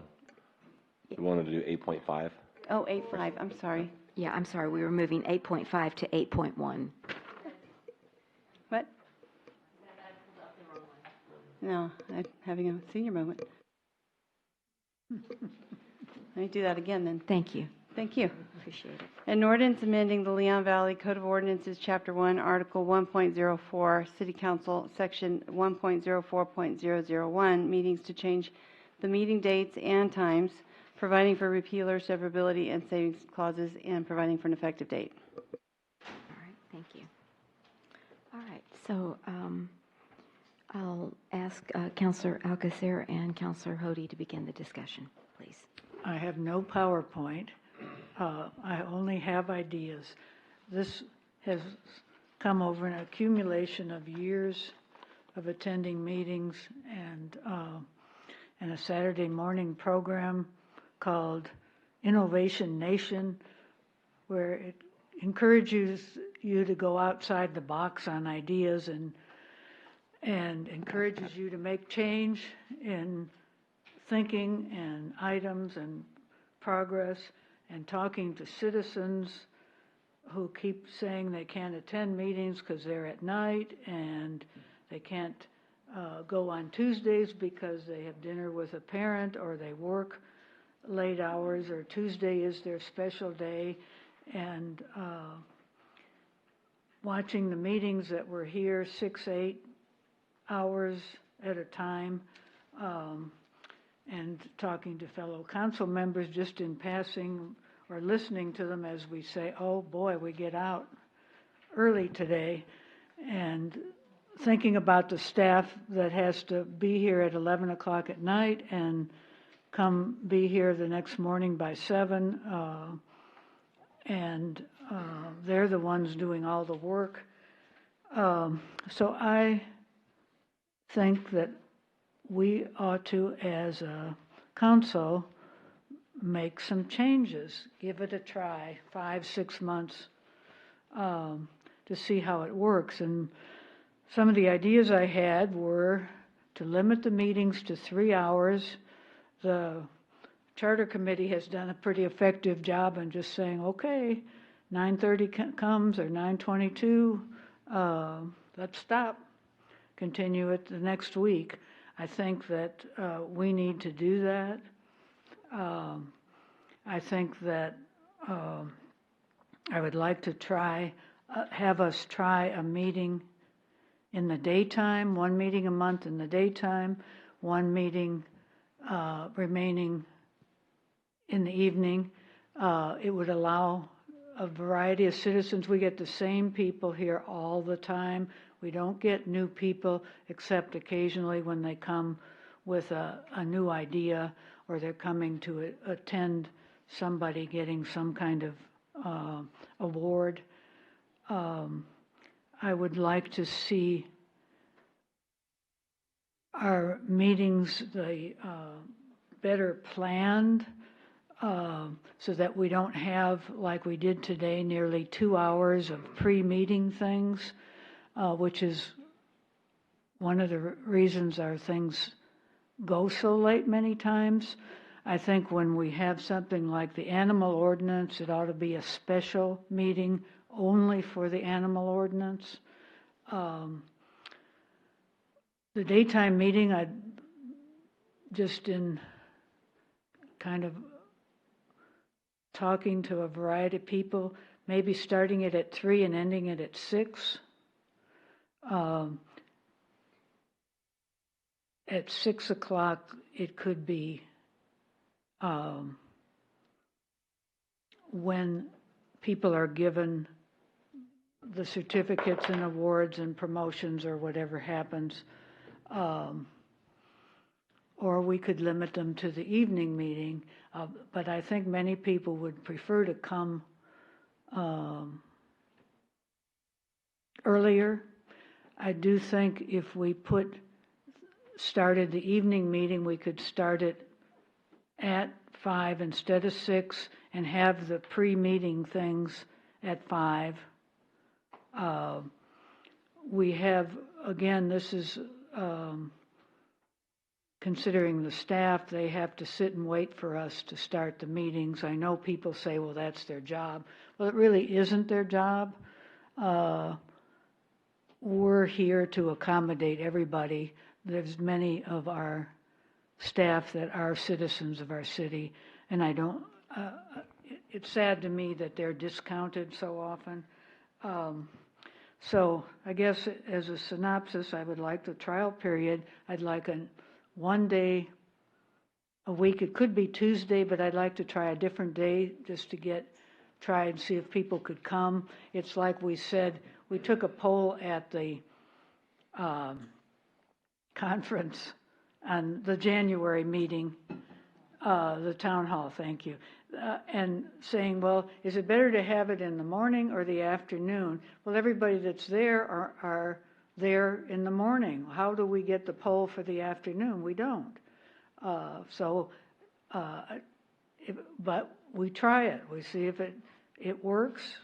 We can do something, but definitely we can limit the time of the meetings, and it just has to carry to the next meeting. We can limit the agenda. That we need some of the cooperation of the staff to not everybody push for what they want on a meeting or to get it done or whatever. I think we're more caught up than we had been, so that should help. But anyway, that's my idea, and I'm throwing it out for other people's ideas. Okay. Yes, Councilor Bradshaw. I do like the idea of limiting the time of the meetings to 3 hours. I think that's a good idea. And by that, I mean trying to figure out the items on the agenda, so it's not going to take 6 hours worth of material, so we could limit, and I don't know how best to do that, if we can specify an agenda item is going to be, how long it's going to take. But maybe we could have agenda items and then have a rule that you don't start a new agenda item after whatever set time, after the third hour. You don't start a new agenda item. So then, if you go a few minutes over, it's done, but you have an agreement that it's going to be done.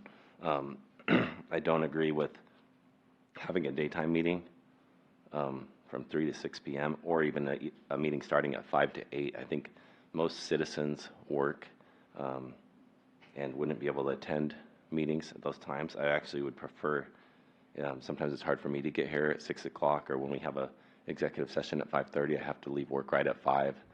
And sometimes there's things at work that cause me to stay later. So I would prefer to move the meetings from 7 o'clock and set a limit till finish at, say, 10 o'clock. And I think that would probably get more citizens to attend. Okay. All right. Anyone else? Mr. Hody? Not yet? Okay. Ms. Charles? I like the idea of if there's special things like the animal ordinance that we know is laborious, that we can have special meetings just to to address that issue. I like that idea. I would like to try a daytime meeting, 3 to 5, but I realize not everybody could be there. I know there's some of us who work and maybe couldn't make that, but it is thinking outside the box, and I would like to give it a try. However, we need all of our counselors there, so. Well, in response to that, we have most companies, because they've talked to people, could you come? Yes, you could come. People grant time. People who work from their house or at home work or whatever they call it can set their own hours. One day a month they can come earlier. In talking to Mr. Hody, he does work those hours. I mean, there's a lot of people who work at night and can never come to meetings, and there's a lot of people like teachers who would get off and be able to come for an hour or two, bring their children, see something different. So it's just setting your priorities. If you're going to do this, I know like the mayor can go to things many times at the drop of a hat. I think a daytime meeting is worth a try. So, Well, I do believe we've not considered people who work at night. We've never considered a different shift worker that maybe would like to attend this meeting and cannot, and they can't even watch it on live streaming because they're working. So that would give them an opportunity once a month to come to a meeting. Councilor Rodriguez. I agree with Ms.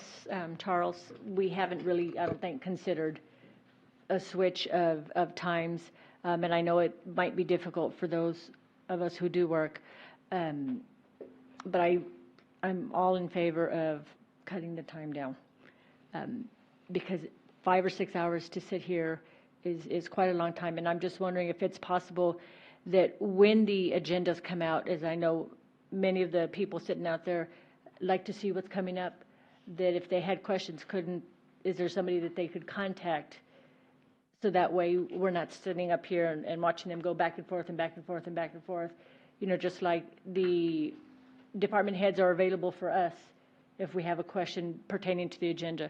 Is there a way to make it available for citizens? Just a question.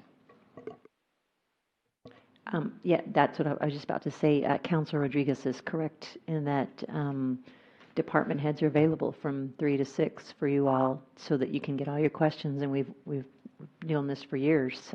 You can get all your questions answered by the department heads, which I know.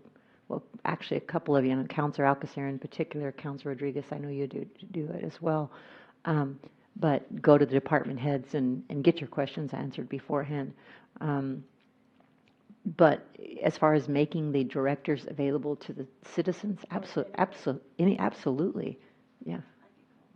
We get them right now, so yeah, absolutely. Okay. Well, I mean, I certainly am in favor of limiting the meetings for sure, but I just wanted to explain the agenda. The agenda is put together primarily by the staff. They're the ones that present it to me to review with the manager. And so these are, I would imagine, time-sensitive issues that we need to address. And I think I usually try to ask, can we, postpone something to another meeting if it looks like it's pretty long. I think one thing I've mentioned to the manager is we certainly can limit the number of presentations per meeting, because we had 5 tonight, so that adds a lot. I think somebody mentioned we were here. I don't know when. Let's see. We didn't start till 7:45. Yeah, 7:22 is the city manager's report. I'm starting to do the time as well, so that was an hour and 20 minutes approximately before we got there. Mayor, what about during the presentations? I was thinking about this the other day when with some officers got the exact same thing. Today it was the same thing with the soapbox derby. You read the same proclamation how many times? Could you just read it once and give I it to could, everybody? but again, you know, Be- we start off by treating one person one way. Well, I don't want to, do you know what I'm saying? Right, Either but could you could you have brought everybody up from the soapbox derby and read the one proclamation and then just recognized them Could've done that. individually? You bet. That would have That's- cut out That's 15 to right. 20 I minutes. could have certainly done that. And the other thing is, I wish that we could take our second reads, now not the animal control, but the second reads, and if there's no additional information or questions, why we couldn't lump those. I know we can't do it consent, but I mean, can we lump it together and just go ahead and take 7.1 and 7.2 and make a motion and you know, that. We can do it on consent? But you would have to read the caption. You have to read the caption? Oh, well, let's put those in. I thought we couldn't. Remember, we've talked about that. But I've what's asked- the difference in putting them on consent if you have to read the caption? You said no questions and you vote for them. Yeah, they go, that part goes pretty quickly. Yeah, I don't exactly. think it's a time. Yeah, Yeah. but yeah, either way is fine. That time, I don't think that takes up a lot of time. Unless it's a continuous second read and there's a lot of questions like the animal ordinance in its fifth read or whatever. Yeah. I think any change, I would say we need to get some kind of citizen input on any of these changes, because I think we need consistency and continuity, because I don't know, just for planning purposes too, none of us can plan anything if we know we're going to be, you know, meeting here every Tuesday or, you know, 1 week. I don't know. I just Not need meeting, a, it's I just just need a saying, consistent all right, schedule. So we meet, know. we meet now the first and third Tuesdays of every month. We know that. Okay. So the only Yeah. change would be making it either the first, it could still be a Tuesday. I just was trying to change Oh. the day to get some variety. Okay. But so if it could be the first Tuesday in the daytime, the third Tuesday at night, or vice versa. It could be the first Wednesday in daytime. It just takes educating people and trying it out, but you don't do something, people won't know if they like it unless we try it. That's Yeah. all I'm saying. I'm just concerned about the counselors who do have a job. I mean, I do work, and so, anyway, go ahead, Counselor Bradshaw. I was wondering if any citizens have come forward and recommended that we meet during the day, or where did this come from? I mean, you just say we want to try it, but were citizens consulted? I would like their input, because I had several citizens ask me what this issue was about, which is why I recommended moving it to the front, because I didn't want, it seemed that it was put at the very end of the agenda that's going to be, we're going to be here probably till 11 o'clock tonight, and that most citizens would be gone by the time we talk about this. And I don't know why the agenda item wasn't more clear, because they asked me questions. I tried to reach out to Councilor Hody and ask him what it was about, but wasn't able to get an answer. And I didn't know if we could have put on here a recommendation to change to daytime meetings or nighttime meetings once a month, and we could have maybe had citizens come in, comment, or provide input on that. And I don't know why it wasn't done that way. Okay. Yes, Counselor Hody. Yeah, I just want to clarify, and I know Will knows, Counselor Bradshaw knows, you know, we talk to each other, you know, it's no big deal. That the reason that I was afraid to give him too much information is because obviously Monica had asked me to be the second on this, and I'm hypersensitive about this open meetings stuff. So that's the reason. And Mr. Yarnell sent me an email, or actually texted me, and then I responded to him in an email.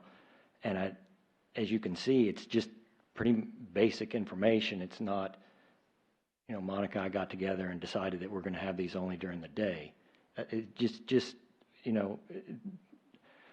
And I don't know, yes, it would make it more difficult for me to have a daytime one. There's no doubt about that. But, you know, this is for the citizens. I want it to be as inclusive as it can be.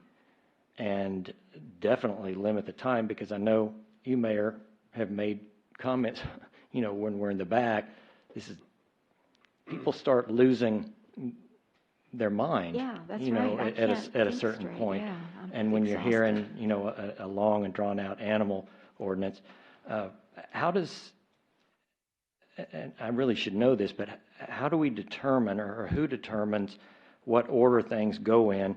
And is there a way that I, or Mr. Bradshaw, or whomever, can be a part of that if it's being done during the day? You kind of know what I'm asking, Ms. Kinsler? You mean as far Yes, as the Counselor. agenda? Yes, I'm Or sorry. is putting the agenda together? Yeah, go ahead. Yes, Counselor Hody, the mayor actually determines the order of the agenda when we get together. But what she tries to do is put, like, if we have, for instance, zoning cases where visitors are here or people are here, we try to put those at the top so that they don't have to stay for the whole meeting. That's pretty much the way you place, so this agenda is placed by Mayor Riley. And first reads go together. I like to Correct, have first right. reads together. We were kind of mixing them, and I thought it's more logical to put them all together. And then that's probably why this one came to number 5, just because I didn't realize it was a first read. I should have moved it up. So anyway, my fault there, but yeah. I didn't think there was, right here, but but see, this was a first read. See, that's, Yeah, exactly, all of them are first well, reads. this isn't a first read. Number 4 is not a first read. That's just a feedback. So, That should have been yeah, a presentation. yeah, but it should have been a presentation. But the rest of them were First reads. Yeah. Okay, so, yes, Sandra. Mayor and Osler. Council, I just want to let you know, I just looked back at the last 3 meetings prior to this one, and there were also 4 presentations on those, and then the one before that, there were 2. But a lot of them, the council wants to have a presentation by each committee annually. Yeah. Well, you have so many committees that I have literally give the liaisons a calendar in January, and there's literally, I think, maybe 2 meetings that you don't have a report. So almost every meeting, you're going to have a committee report, and then you usually have a finance report once a month, so there's 2. So to limit presentations is sometimes difficult because we do have certain things that we do have to present. The finance reports are also online. They could be they're on the available. consent if we even have to have them. Sure, if that's what you all would like. We Some of don't them need are. to, every month we go through the same thing over and over and over. It just, I don't see the necessity unless there's a special issue on those. I don't think Ms. Wallace would argue. Yes. Mayor and Council, Ms. I was Frederick. just wanted to make a suggestion. City of San Antonio has 2 sessions on 2 different days, and they hold A and B session. So maybe you could hold your ceremonial items and a presentation on, say, a Monday or a Wednesday at an earlier time.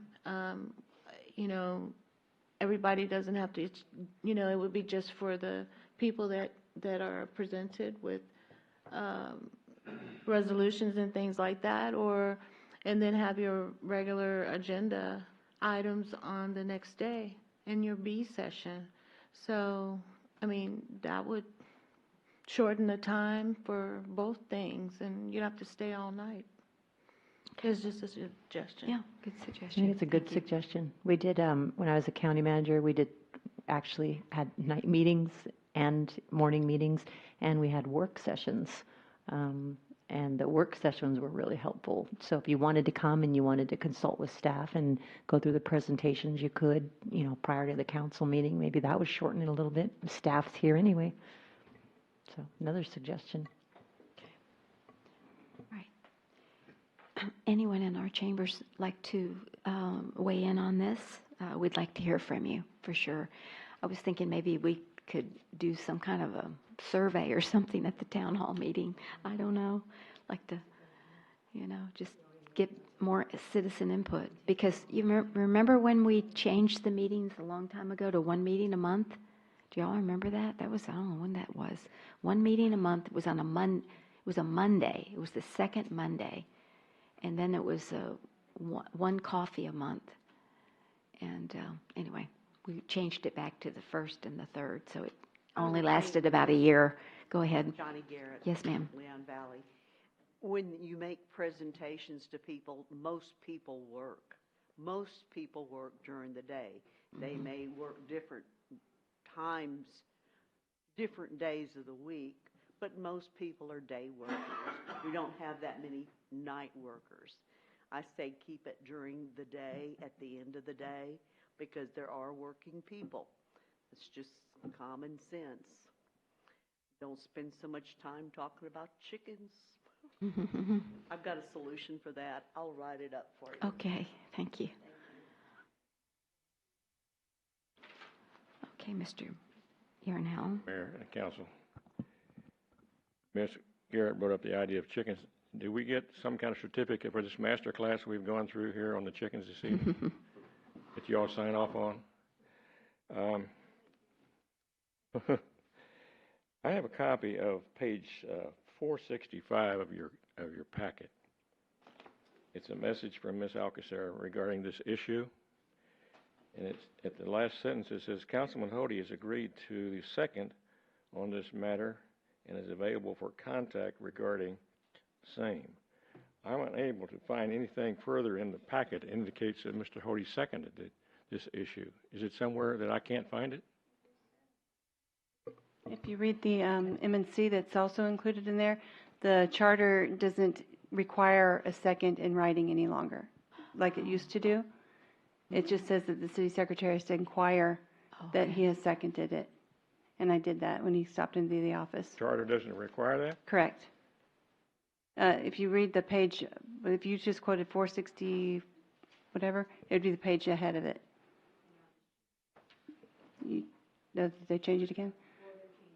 Okay. In the current charter that we follow today, it says that like Councilor Alcacer has to send it to me in writing, and then I have to inquire with the other councilors to see if they approve.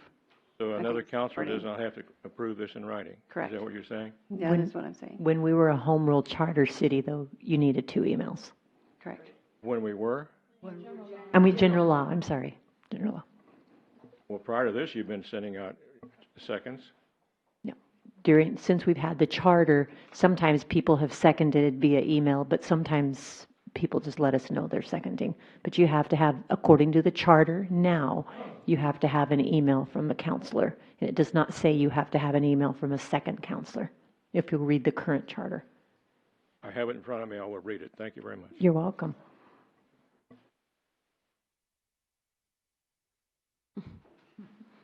It's a clamoring for the microphone. Okay, good evening, Mr. Alcacer. I like the idea of trying it.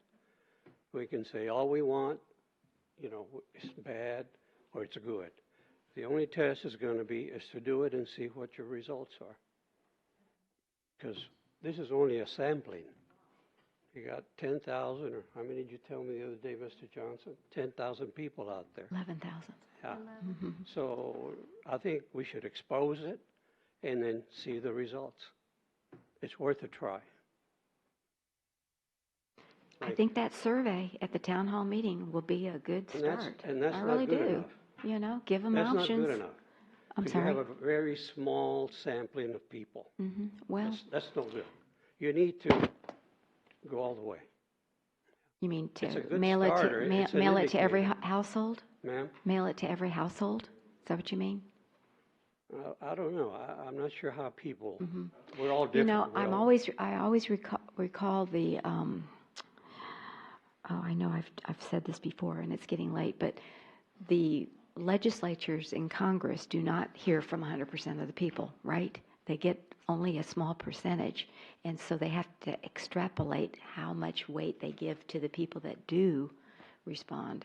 Well, right We're now, not going to get 100% for sure, but the Our- people that our do show up, Congress- they care. And I kind of wrote that in the article, this lines were to show up, because it's the but majority she says is the people who show up. Everybody works daytime.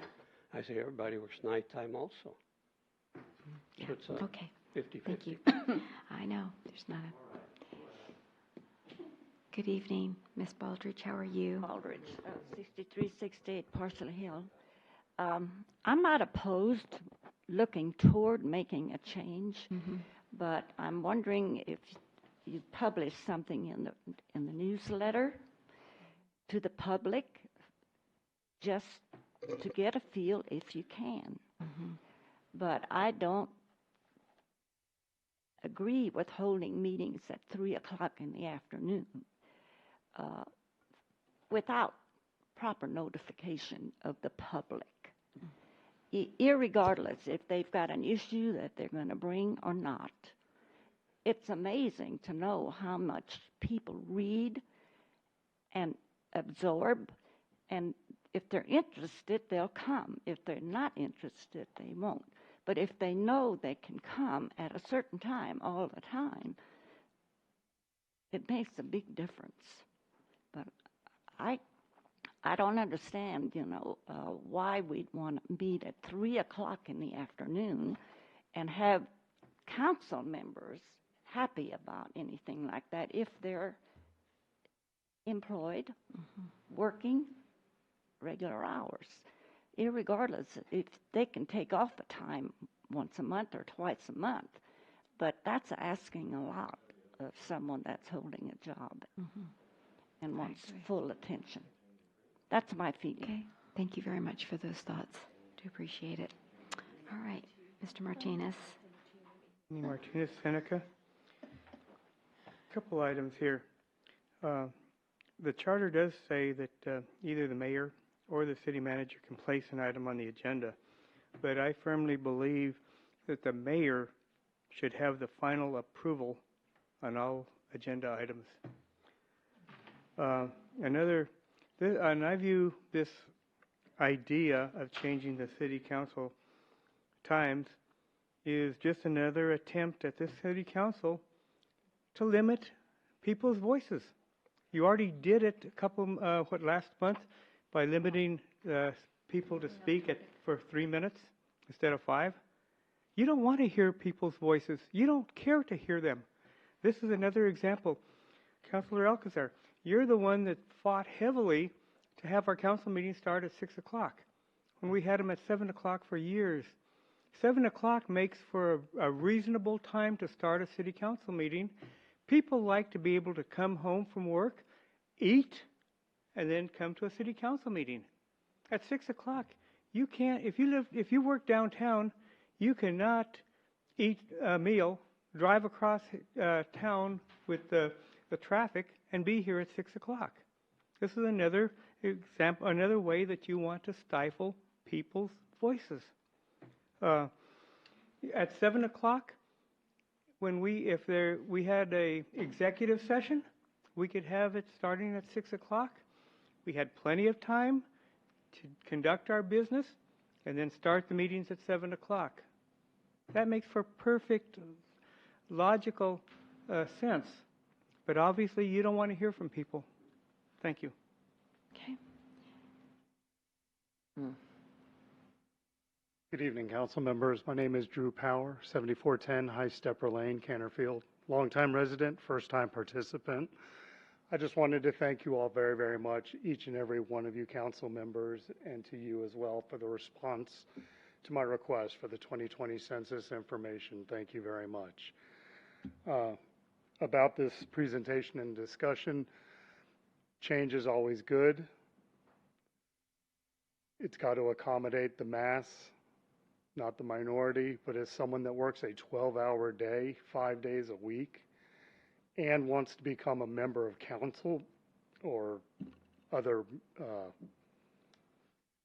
word I'm looking for, committees, it's going to make it really difficult for me to ask for that much time off every week and twice a month and a half a day to come to a council meeting is what it would boil down to for me as a citizen. But I am all for giving it a try. Thank you very much. Okay, thank you. All right, yes, Ms. Charles. To accommodate the 2 night shifts, the 3 to 11 and the 11 to 7, maybe we should have a morning meeting. I mean, if we want to really hear from the citizens, I have a lot of people in the neighborhood who work nights. So it's not trying to eliminate the citizens, it's trying to accommodate the citizens. The ones we haven't thought of. Just to throw this out there, I don't know if this helps or hurts or doesn't do anything, but I can think of 2 ladies right now who don't like to come because they don't like to drive Bandera at night. So I don't know if maybe that would get some people here. I don't know. That's a thought. Now, that's one of the things is the exact thing. We have the same people here every single meeting. We don't get new people. We're trying to get more people, not just the same ones who come over and over, and sometimes they're coming only because they're not interested, but because they have a grudge. So it's just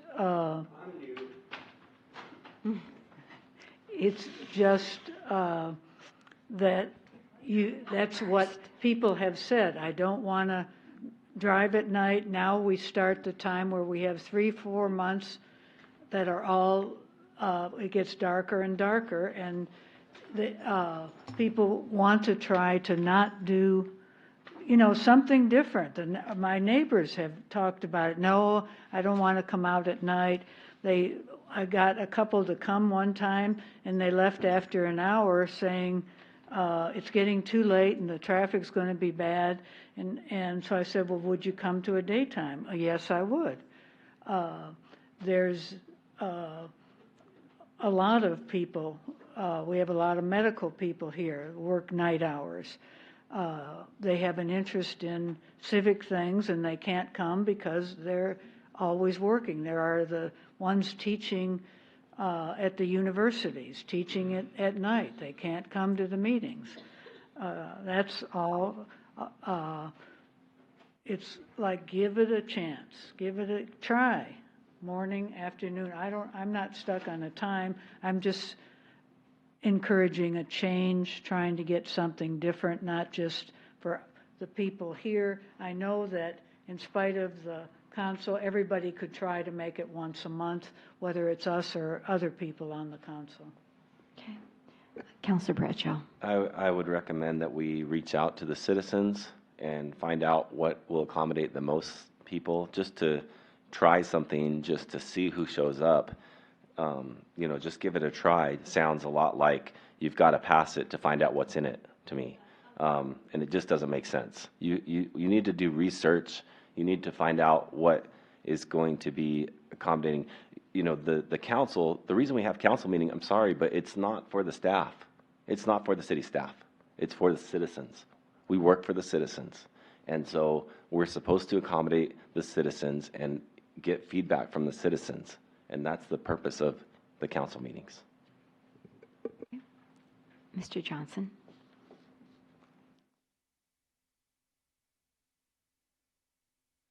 William Johnson, Forest Oaks, Canterfield. I have heard comment that use of social media is highly discouraged. I've been a resident here for 20 plus years and almost that long at my current address, and my next door neighbor, all I heard her was gush about coffee with the mayor. And as a mathematician with a statistics background, that's not a very good sample. Social media would provide a way to get a wider dissemination and get input from a lot of people with properly worded questions. There are 2 platforms here that are could be very useful. One of them, you can limit the neighborhoods that it goes to. The other would be wide open and you wouldn't know who the respondents are, but you could get a much broader spectrum of inputs by using appropriately worded, not the polls that you see that are out there. Those polls are usually have a hidden agenda built into them, but with appropriate wording, you could get input from a lot of different people right here and know more about this issue and other issues. So I would offer that. I'd be willing to help with developing appropriate neutral questions for social media polls. Okay, thank you for that offer. Do appreciate it.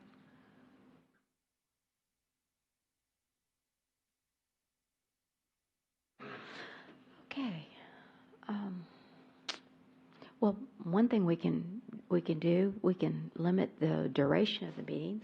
We could do that now. I mean, we could say 6 o'clock to 9:30, or 6 to 9:30 or something, or whatever, 6 to 9, and whatever we don't get done, it just goes to the next agenda. I mean, we could do that. I mean, It's a first to read, Mayor.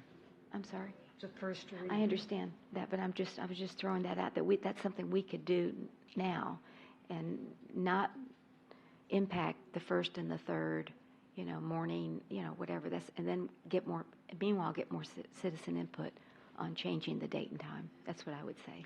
Well, Mayor, is there anybody here other than Mr. Power, and thank you for coming, that we don't see every single meeting?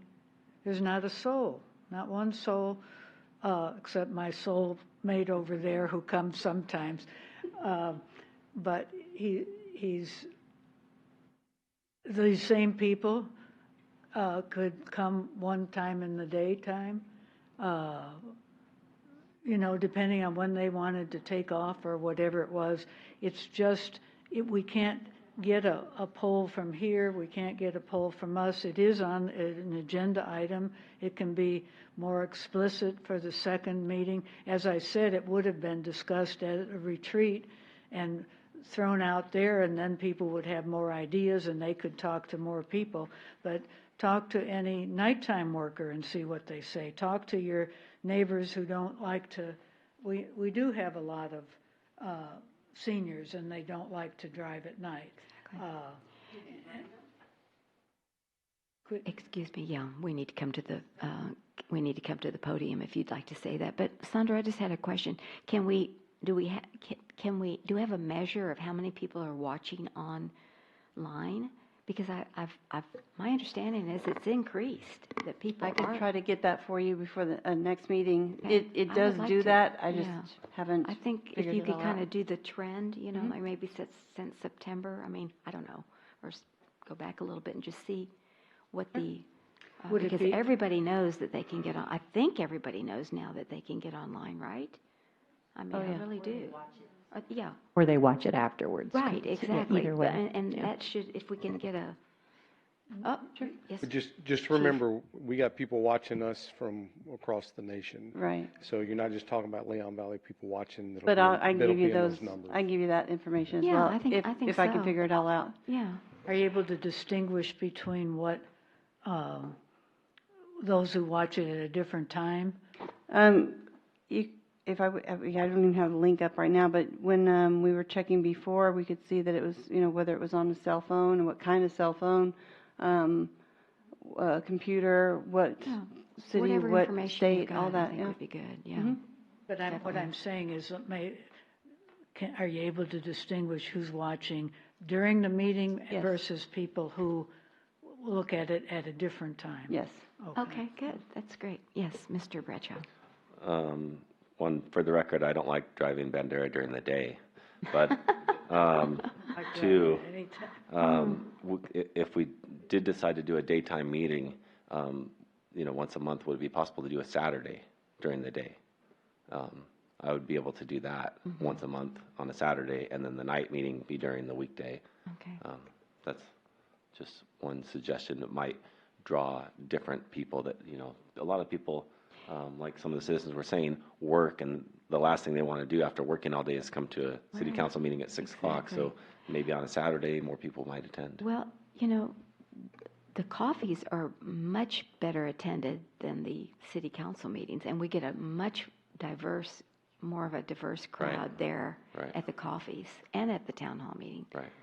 So, anyway. Similar to that. Okay, I'm sorry, Lynn, Miss Joseph, did you? Okay. Yeah, okay. All right, very good. Yes, Ms. Martinez.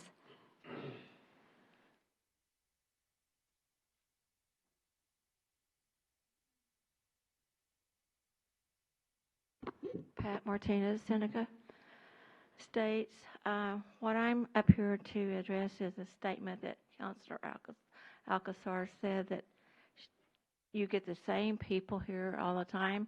We're here because we want to know what's going on. We're here to support council people. And I really take offense that you're saying we're here because we have a grudge to grind. I think that's wrong. I have no grudge with any of you. If I did, I would stay home. Thank you. Okay.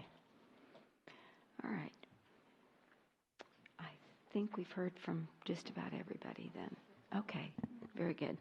So then we'll move back up at about 3 minutes to 10 to agenda item number 8 point, because this excuse me, the 8.5 was the first read, so we'll put it on for the second meeting in November 19th.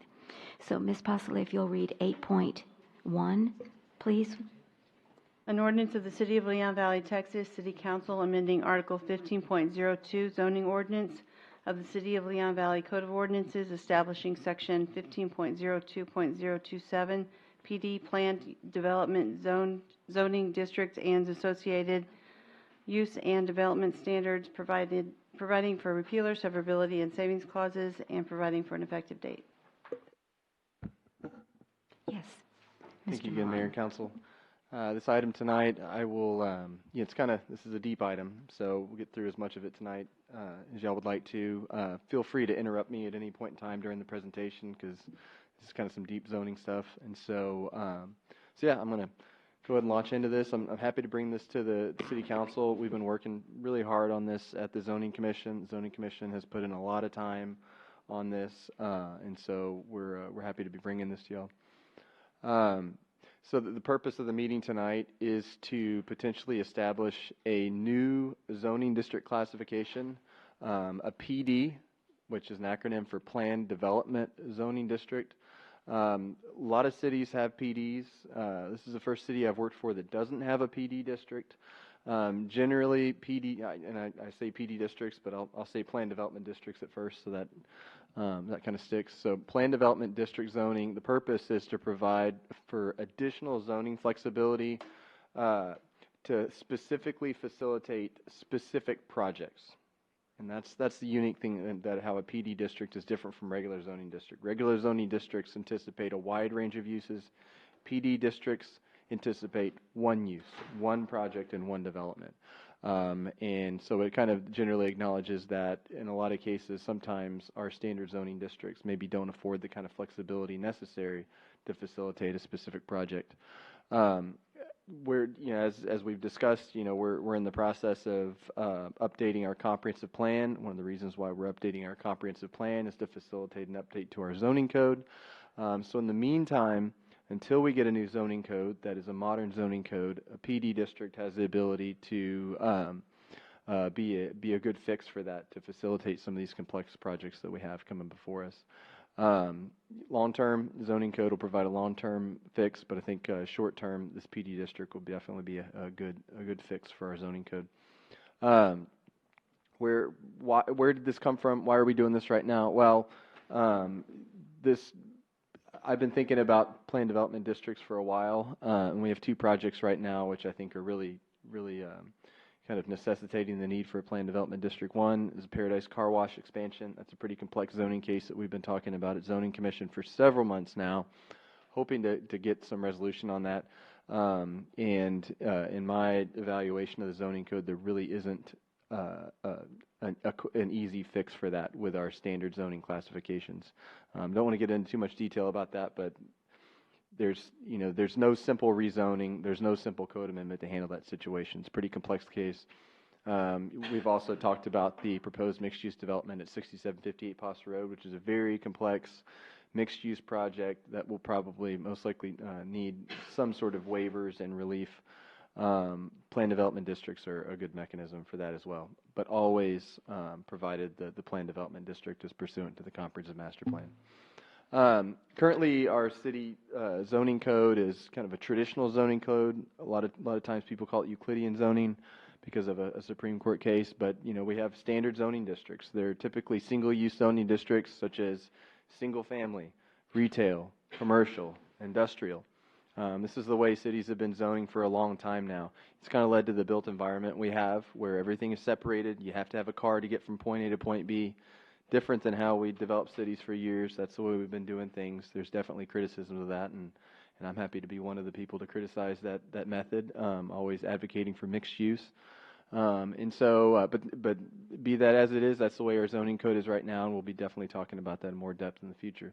Traditional zoning districts are also typically referred to as base zoning districts. You'll probably hear me say that a lot.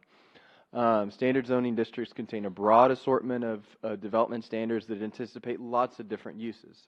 So just kind of try to catch everything, but a lot of times it's not able to address unique situations, and that's a lot of times why people request variances. We've also talked a lot about when a variance is appropriate or not.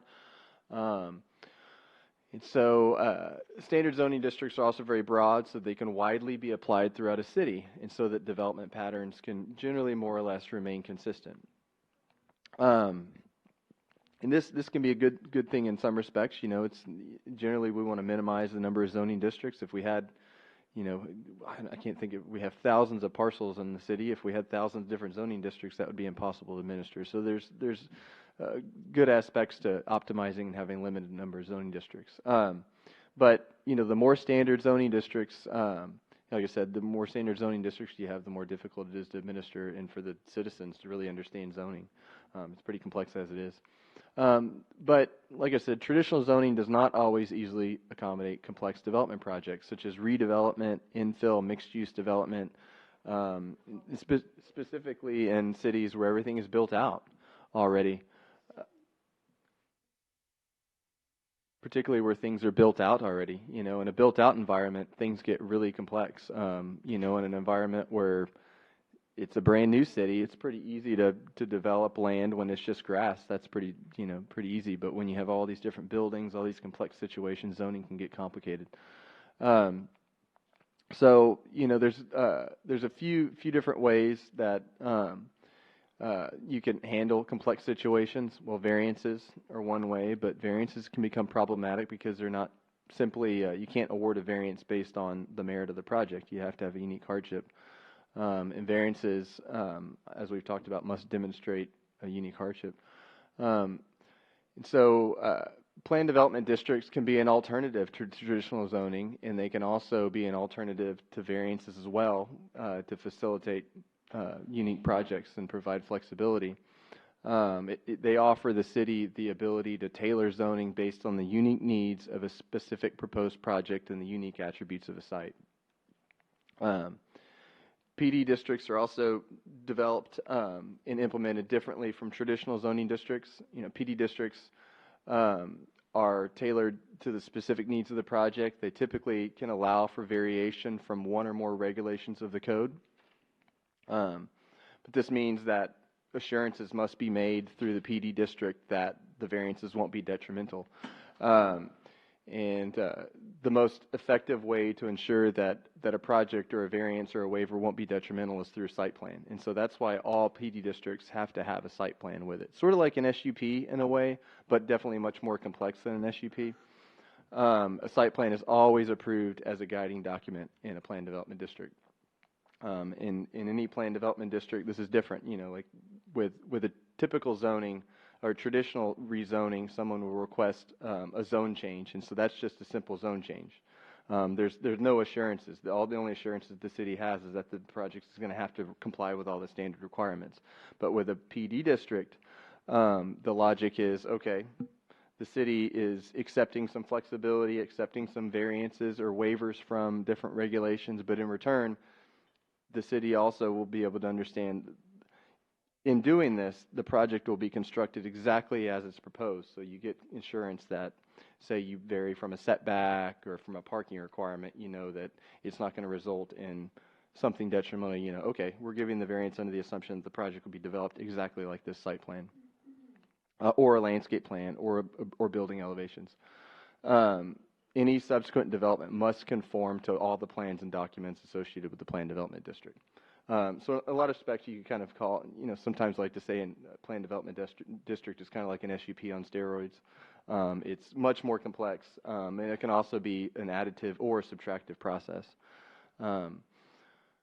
With traditional zoning, site planning, project planning, drainage analysis, traffic impact analysis, all of that happens at the time of building permitting because it's already assumed that say you have a traditional zoning district or retail zoning district, you can have a dry cleaners in that zoning district. Or say they do a zone change to that, to a zoning district that allow for that. There's no need to do all the drainage analysis because we already have processes in place. That use is already allowed. But with a PD district, all of that analysis has to happen with the PD district. Because a site plan has to be approved, we have to go through all that process. And so that actually affords the community a little bit more of an opportunity to be involved in the development of the project. Kind of like what we're doing with the mixed-use project. We're actually having the discussions out here about traffic and about drainage and about parking. And so we talked about this, a lot of depth at the Zoning Commission. We've had several meetings. The Zoning Commission had a lot of really great questions throughout the process. We actually we talked about this during about 3 meetings. And in that process, they asked they had some concerns, and we addressed those concerns, and I'm going to kind of go through those concerns tonight. What other cities in the region have planned development district ordinances? Well, most of the cities around us have planned development district ordinances. City of San Antonio does. Some cities call them PUDs, planned unit developments. That may be a little bit more familiar to y'all. Typically, the terms, it's either a PUD or a PD. City of San Antonio does. City of San Antonio calls it a PUD. City of Bernie calls a PD or calls it a PUD. City of Bulverde, City of Fair Oak, City of Live Oak, City of New Braunfels, and Seguin. They all have PD district regulations and those are implemented on master plan communities, mixed-use projects. So probably the biggest question that we've had, and I think it's the best question because it's the most relevant when it comes to PDs, is how do PDs differ from spot zoning? And is the currently proposed PD ordinance safe from being considered spot zoning? Well,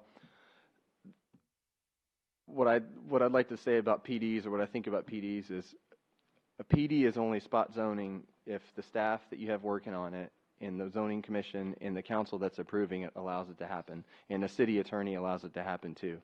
So, a PD could be spot zoning if it's done improperly, and a PD generally kind of you have to apply the same litmus test to a PD that you would apply with the zoning. Courts have typically upheld that PD districts are not spot zoning, but there have been other court cases that have said, yeah, that was spot zoning. So what do you look at when you consider spot zoning? Okay, the biggest thing that you look at is, does this comply with the comprehensive master plan, or is this PD just allowing somebody to subvert the master plan? So that's probably the greatest indicator that a PD district is spot zoning. So we wouldn't make that same mistake with a regular zoning classification, so I would say we're not going to make that same mistake with a PD district. Provided you have staff on hand that's measuring whether or not it's spot zoning, you have a city attorney that's reviewing it, and then you have a thorough discussion with zoning commission and council. Does a PD district is generally consistent with land uses around it? Same thing. These are all things that we'll be looking at. Is a PD district allowing somebody to do something that somebody else is not? That's definitely something to look at. Is it or the uses they're proposing drastically different from the other uses in the area? These are all things that we look at. So in summary, legal review is key to the establishment of any PD district. Same kind of legal review we look at before we do a standard zone change. Can PD ordinances have provisions for expiration? Yes, absolutely they can, and we ended up adding some provisions for that. Can PD districts potentially be used as a tool for legally non-conforming uses that may be seeking to expand? This was something that we talked about at the Zoning Commission. It was a great question that was brought up, and I checked with our city attorney and also got the feedback of outside counsel. And they said, yes, it can, provided you set pretty clear parameters for that. And so we actually have inserted provisions in the draft ordinance that would potentially allow for a non-conforming use to be able to request a planned development district to be able to expand, provided it still meets all the criteria. And so I'm just kind of giving a brief overview of PDs tonight, or right now. This is just a general summary. We haven't even gotten into the PD ordinance itself, which is about 6 pages. We can go into that because I'm going to go into a lot more details, or we need to go into more details on it. I'm not sure if y'all want to get into that tonight. But the proposed draft ordinance that's in your packet goes into a lot of detail. And so, you know, when it comes to spot zoning, when it comes to expansion of legally nonconforming uses, this is where a PD ordinance needs to really clearly spell out the criteria by which it can be adopted. And so that's something that we'll be looking at as we move forward with having potential PD ordinances come forward, or actual proposed PDs, looking at that criteria and seeing, is this meeting the requirements? Is this a viable? Is this a good PD? Yeah, I had a question too. Go ahead, Counselor. He said go ahead and interrupt him. Absolutely. So, Mr. yes. Milan, this one in particular, it seems to me that would really open itself up to spot zoning if you did something with a non-conforming use and they wanted to expand and couldn't do any other way, and it would be hard for me to think that wouldn't be spot zoning. So this one came about really because of, I would say, a common theme that I've run into in my experience here, and it's limited to certain situations. And when you read the draft ordinance, we put in some very narrow, limited conditions for when you could potentially apply a PD for a legally non-conforming use. And that condition is that the use that's proposed to expand and potentially no longer be non-conforming existed prior to the adoption of the sustainability overlay, and it existed in a building that was specifically designed for that use. And so what that means is, you know, when we applied the sustainability overlay district, that kind of overnight made a lot of uses non-conforming throughout our city. You know, we deal with them all the time, whether it's, you know, an oil change facility. It's getting late, so I'm thinking of the churches. Yeah. Well, right? Churches, yeah, potentially, thinking but of we the came up churches. with other solutions for churches.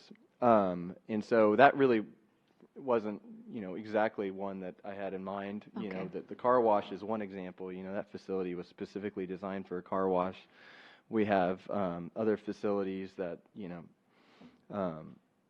potentially we're looking at making buildings just unusable. And so there's a time and a place for that in planning, but other times, you know, it just depends. It gives us more flexibility to say, okay, this use may not be consistent long-term with the vision for the community, but as long as we have this building here that's specifically designed for it, do we want the building to sit and be abandoned until the market, you know, necessitates its redevelopment, or do we maybe want to look at the potential for that use being able to continue, and then through a PD district we can receive upgrades of the property as well, and so that way we're, you know, getting an upgraded property, and we're also making progress towards our long-term plan.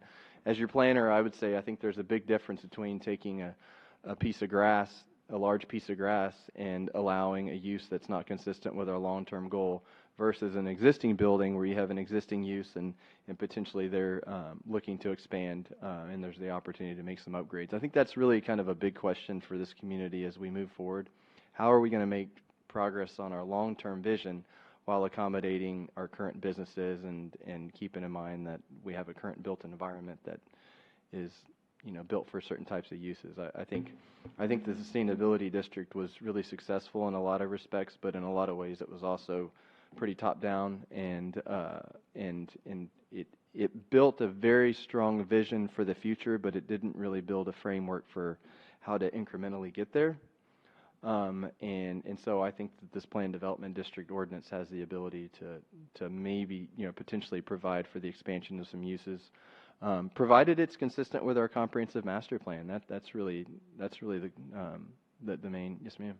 Let me ask, Ms. Charles, go ahead. You remember when the collision business right down the street from here came before the council, and they wanted to expand? They wanted to put some building in between those other two so they could expand their business and their services. Yes, ma'am. And so would this allow them to do that? If it seems like that whole line has to do with auto-related activity, so could that whole area be changed to a PD district? No, I mean, over there, you know, well, are you referring to Miracle Paint and Body or? No, right here on Bandera. Which? Oh, wherever I am. Yeah, down that way. Okay. I'd say no, because that's not consistent with our comprehensive master plan. But there may be some situations, you know, again, it's getting late and I'm trying to think off the top of my head on some, but you know, the car wash is a good example of, that's really the best example I can think of off the top of my head. We've got a car wash that's, you know, right next to, you know, it's next to neighborhoods. It's been there for 40 years. Is it the best looking facility in the world? No. Did they make a mistake and add a building? Yes. As staff, does it scare me that car wash staying there long term? No. You know, we went to the zoning commission, we talked about it, you know, we had a frank conversation. Is the zoning commission interested in just shutting this place down? Is it feasible to see it go away? No. Is it probably going to be there for a while? Yeah. Is there the potential to accommodate this expansion and also make sure it's done properly and compatible with the neighborhood, and also get some really generous upgrades out of it, such as enhanced streetscaping, and make some you know, pretty significant upgrades to it while maybe the market's transitioning and ultimately it will redevelop? Yeah. And the only thing that can accommodate that is a planned development district. There's no other zoning out there. We can't change the code to allow car washes in the B1. We can't change the code to allow car washes in the B2. We don't want to change the sustainability overlay district to allow car washes, because then they'll be allowed on Bandera Road. And so you can kind of see the world I live in, where I'm staring at a zoning map all day long trying to figure out, okay, how do we handle this? There's no easy fix for it, you know, without affecting something else, or maybe affecting things that you can't even think of. You don't know, the unknown unknowns. And so that's why cities have planned development districts, because it offers them the ability to look at a project and say, all right, this isn't totally consistent with the zoning district there, but you know what, it's not totally against our comprehensive plan either. And it has the ability to, you know, provide the community with some upgrades while it's there. And Ms. Alcacer had that another helps. question. Yeah, it's more of a Or comment. suggestion. Since you said we have to go through the proposed ordinance, this what you're doing is kind of reading to us, and it's kind of nebulous. I would prefer to maybe continue at the next meeting and start from the ordinance and see the ordinance, and then you talk about how these things that you have said fit in there without us just having to read and look at this. That would just be my preference. Absolutely. Since I think it's a little difficult to deal with to begin with, and I'd like to start with the ordinance. I didn't realize we could have done that, and I think that. Well, I think, you know, I wanted to kind of, with the presentation, I wanted to give you all kind of the high level, the general, what's a PD district, why are they used? We've done that before. Remember, we had that whole special meeting where you talked about this. Okay. And so. Oh, okay. I'm sorry. I thought it was since you've been on. But anyway, maybe we could do that, and since you're getting more tired than we are. Okay, so are you suggesting that we just continue this the next meeting now? We may need a third read, but will that affect you badly? No, it really won't. I mean, we've got time on this item. You know, our projects, our mixed-use project, our car wash, they're still working on their projects. So as long as this is done before that final action, you know. And can we take agenda item 2 also? It's yes, ma'am. related, so we can or continue agenda item 8.1 and 8.2 to the next meeting. Yes, ma'am. And number Well, I also had a note, number 4, could we recommend moving that to the 19th as well? Because it's just and we'll put you under the presentation rather than a regular agenda. That be okay for the council general consensus? Okay. Yeah. Yes, Mr. Bradshaw. I did want to just comment that I appreciate the presentation and the research of what the other cities have done in the area, and I prefer we call it PD instead of PUD. Thank you. Thanks. But I guess I was sort of surprised that there weren't more suburban cities. I mean, the only one that I could really relate to was Live Oak, on your, and is it? Suburban cities in Bulverde. like this area? Yeah, right.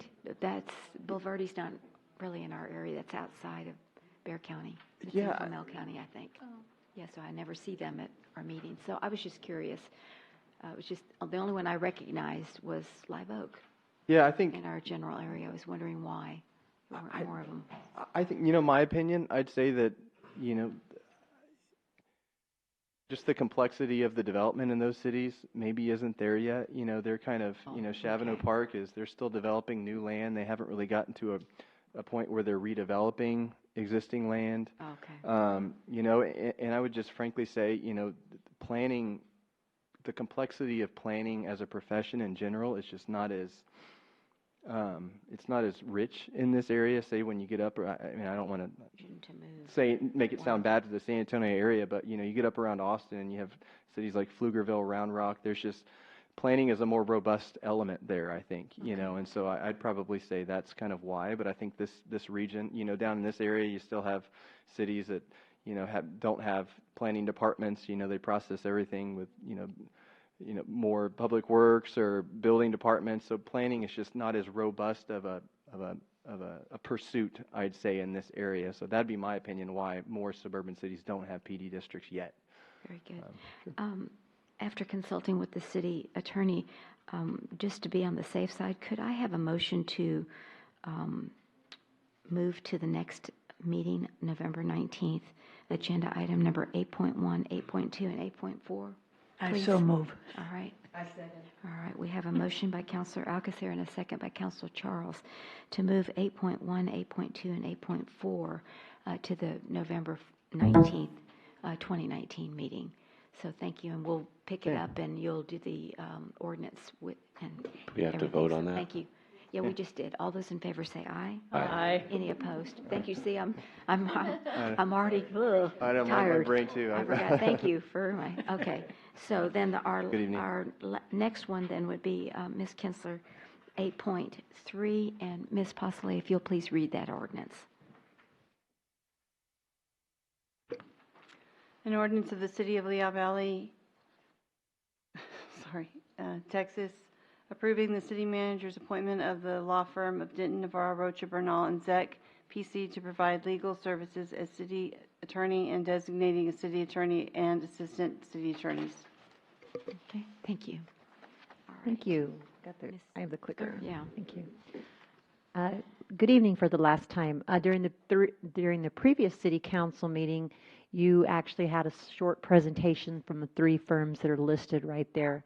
The RFQ group, which included Crystal Caldera, Melinda Moritz, Sandra, and Brandon, actually eliminated 2 of the firms. They felt like they were not responsive to the RFQ. So we brought those 3 forward to you, allowed you to ask questions so that I could take notes, and then I also asked for your input because this is actually an item on the charter that the city attorney is appointed by the manager, but you need confirmation from the council.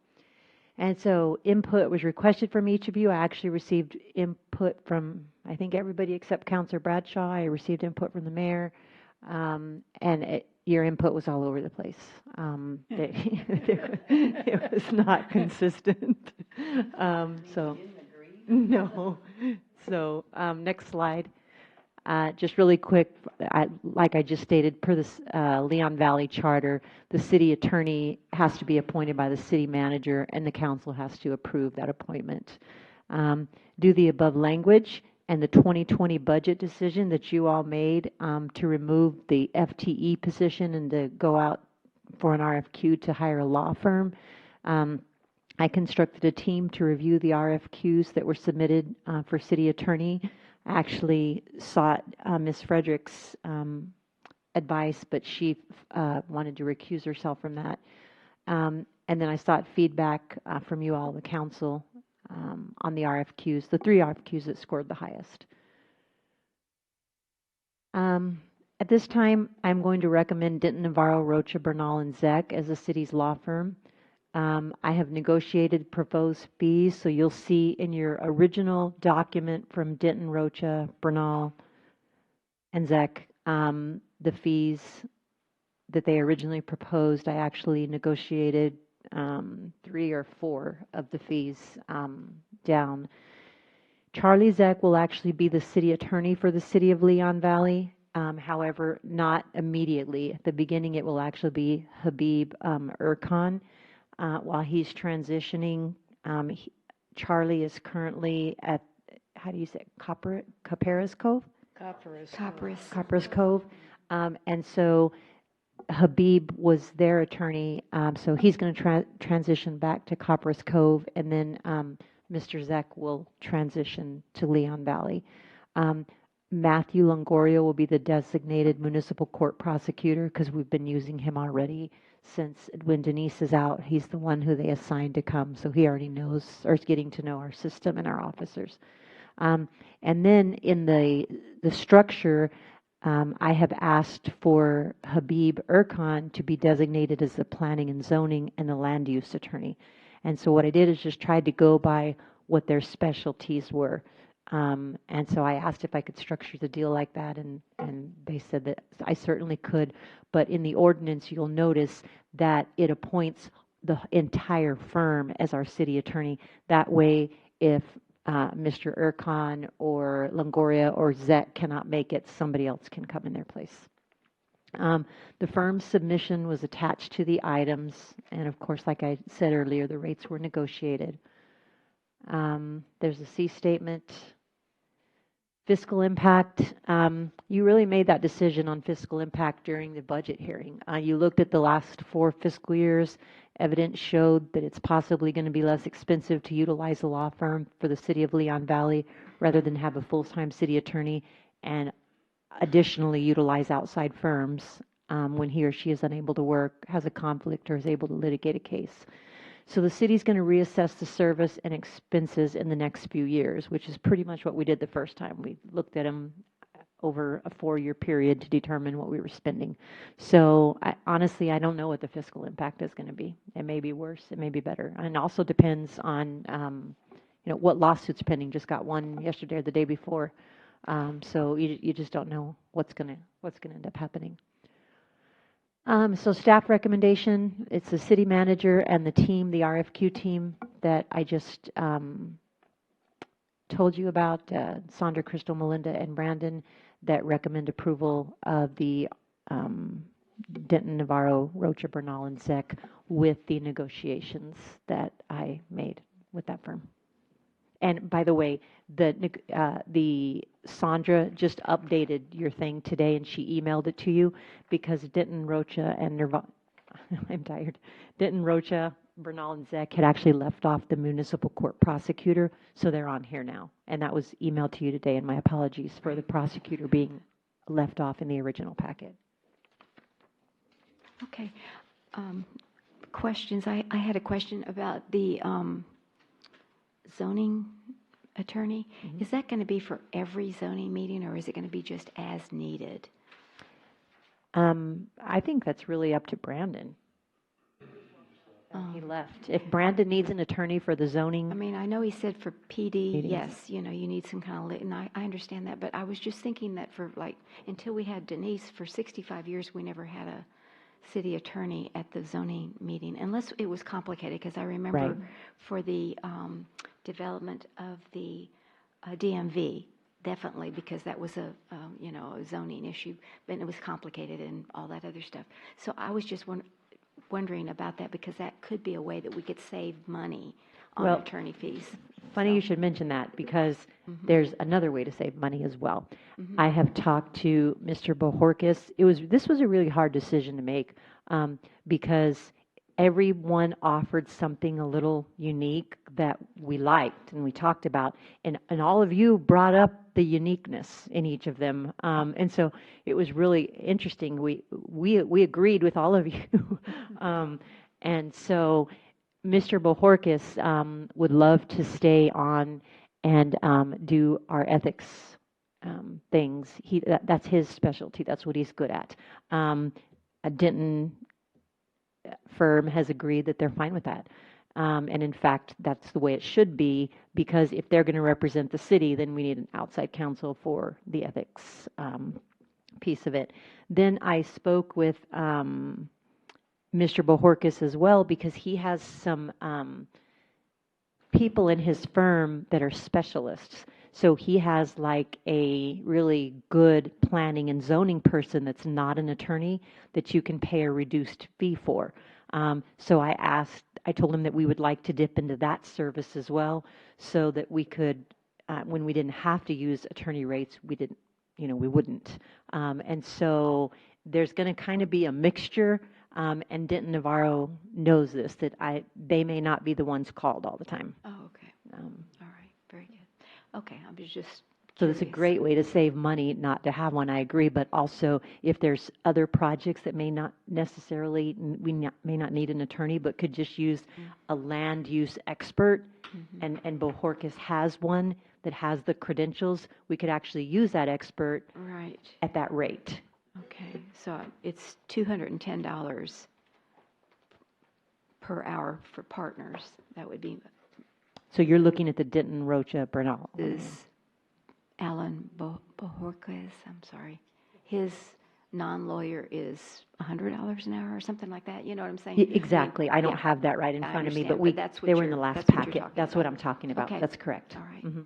Yes, All right. ma'am. So that's, yes. Counselor Alcacer. So, like in the last couple of weeks, if I had a question, I'd call Denise. What are we going to do with that now? I remembered you talking about that the questions should come, we shouldn't be calling them directly. Correct. Lucky me. So that means you need to call me, and we need to set up, just more than for a lot of reasons, but we really need to make sure that we're watching our bill. We're now billable per hour, and so we're going to need to watch this.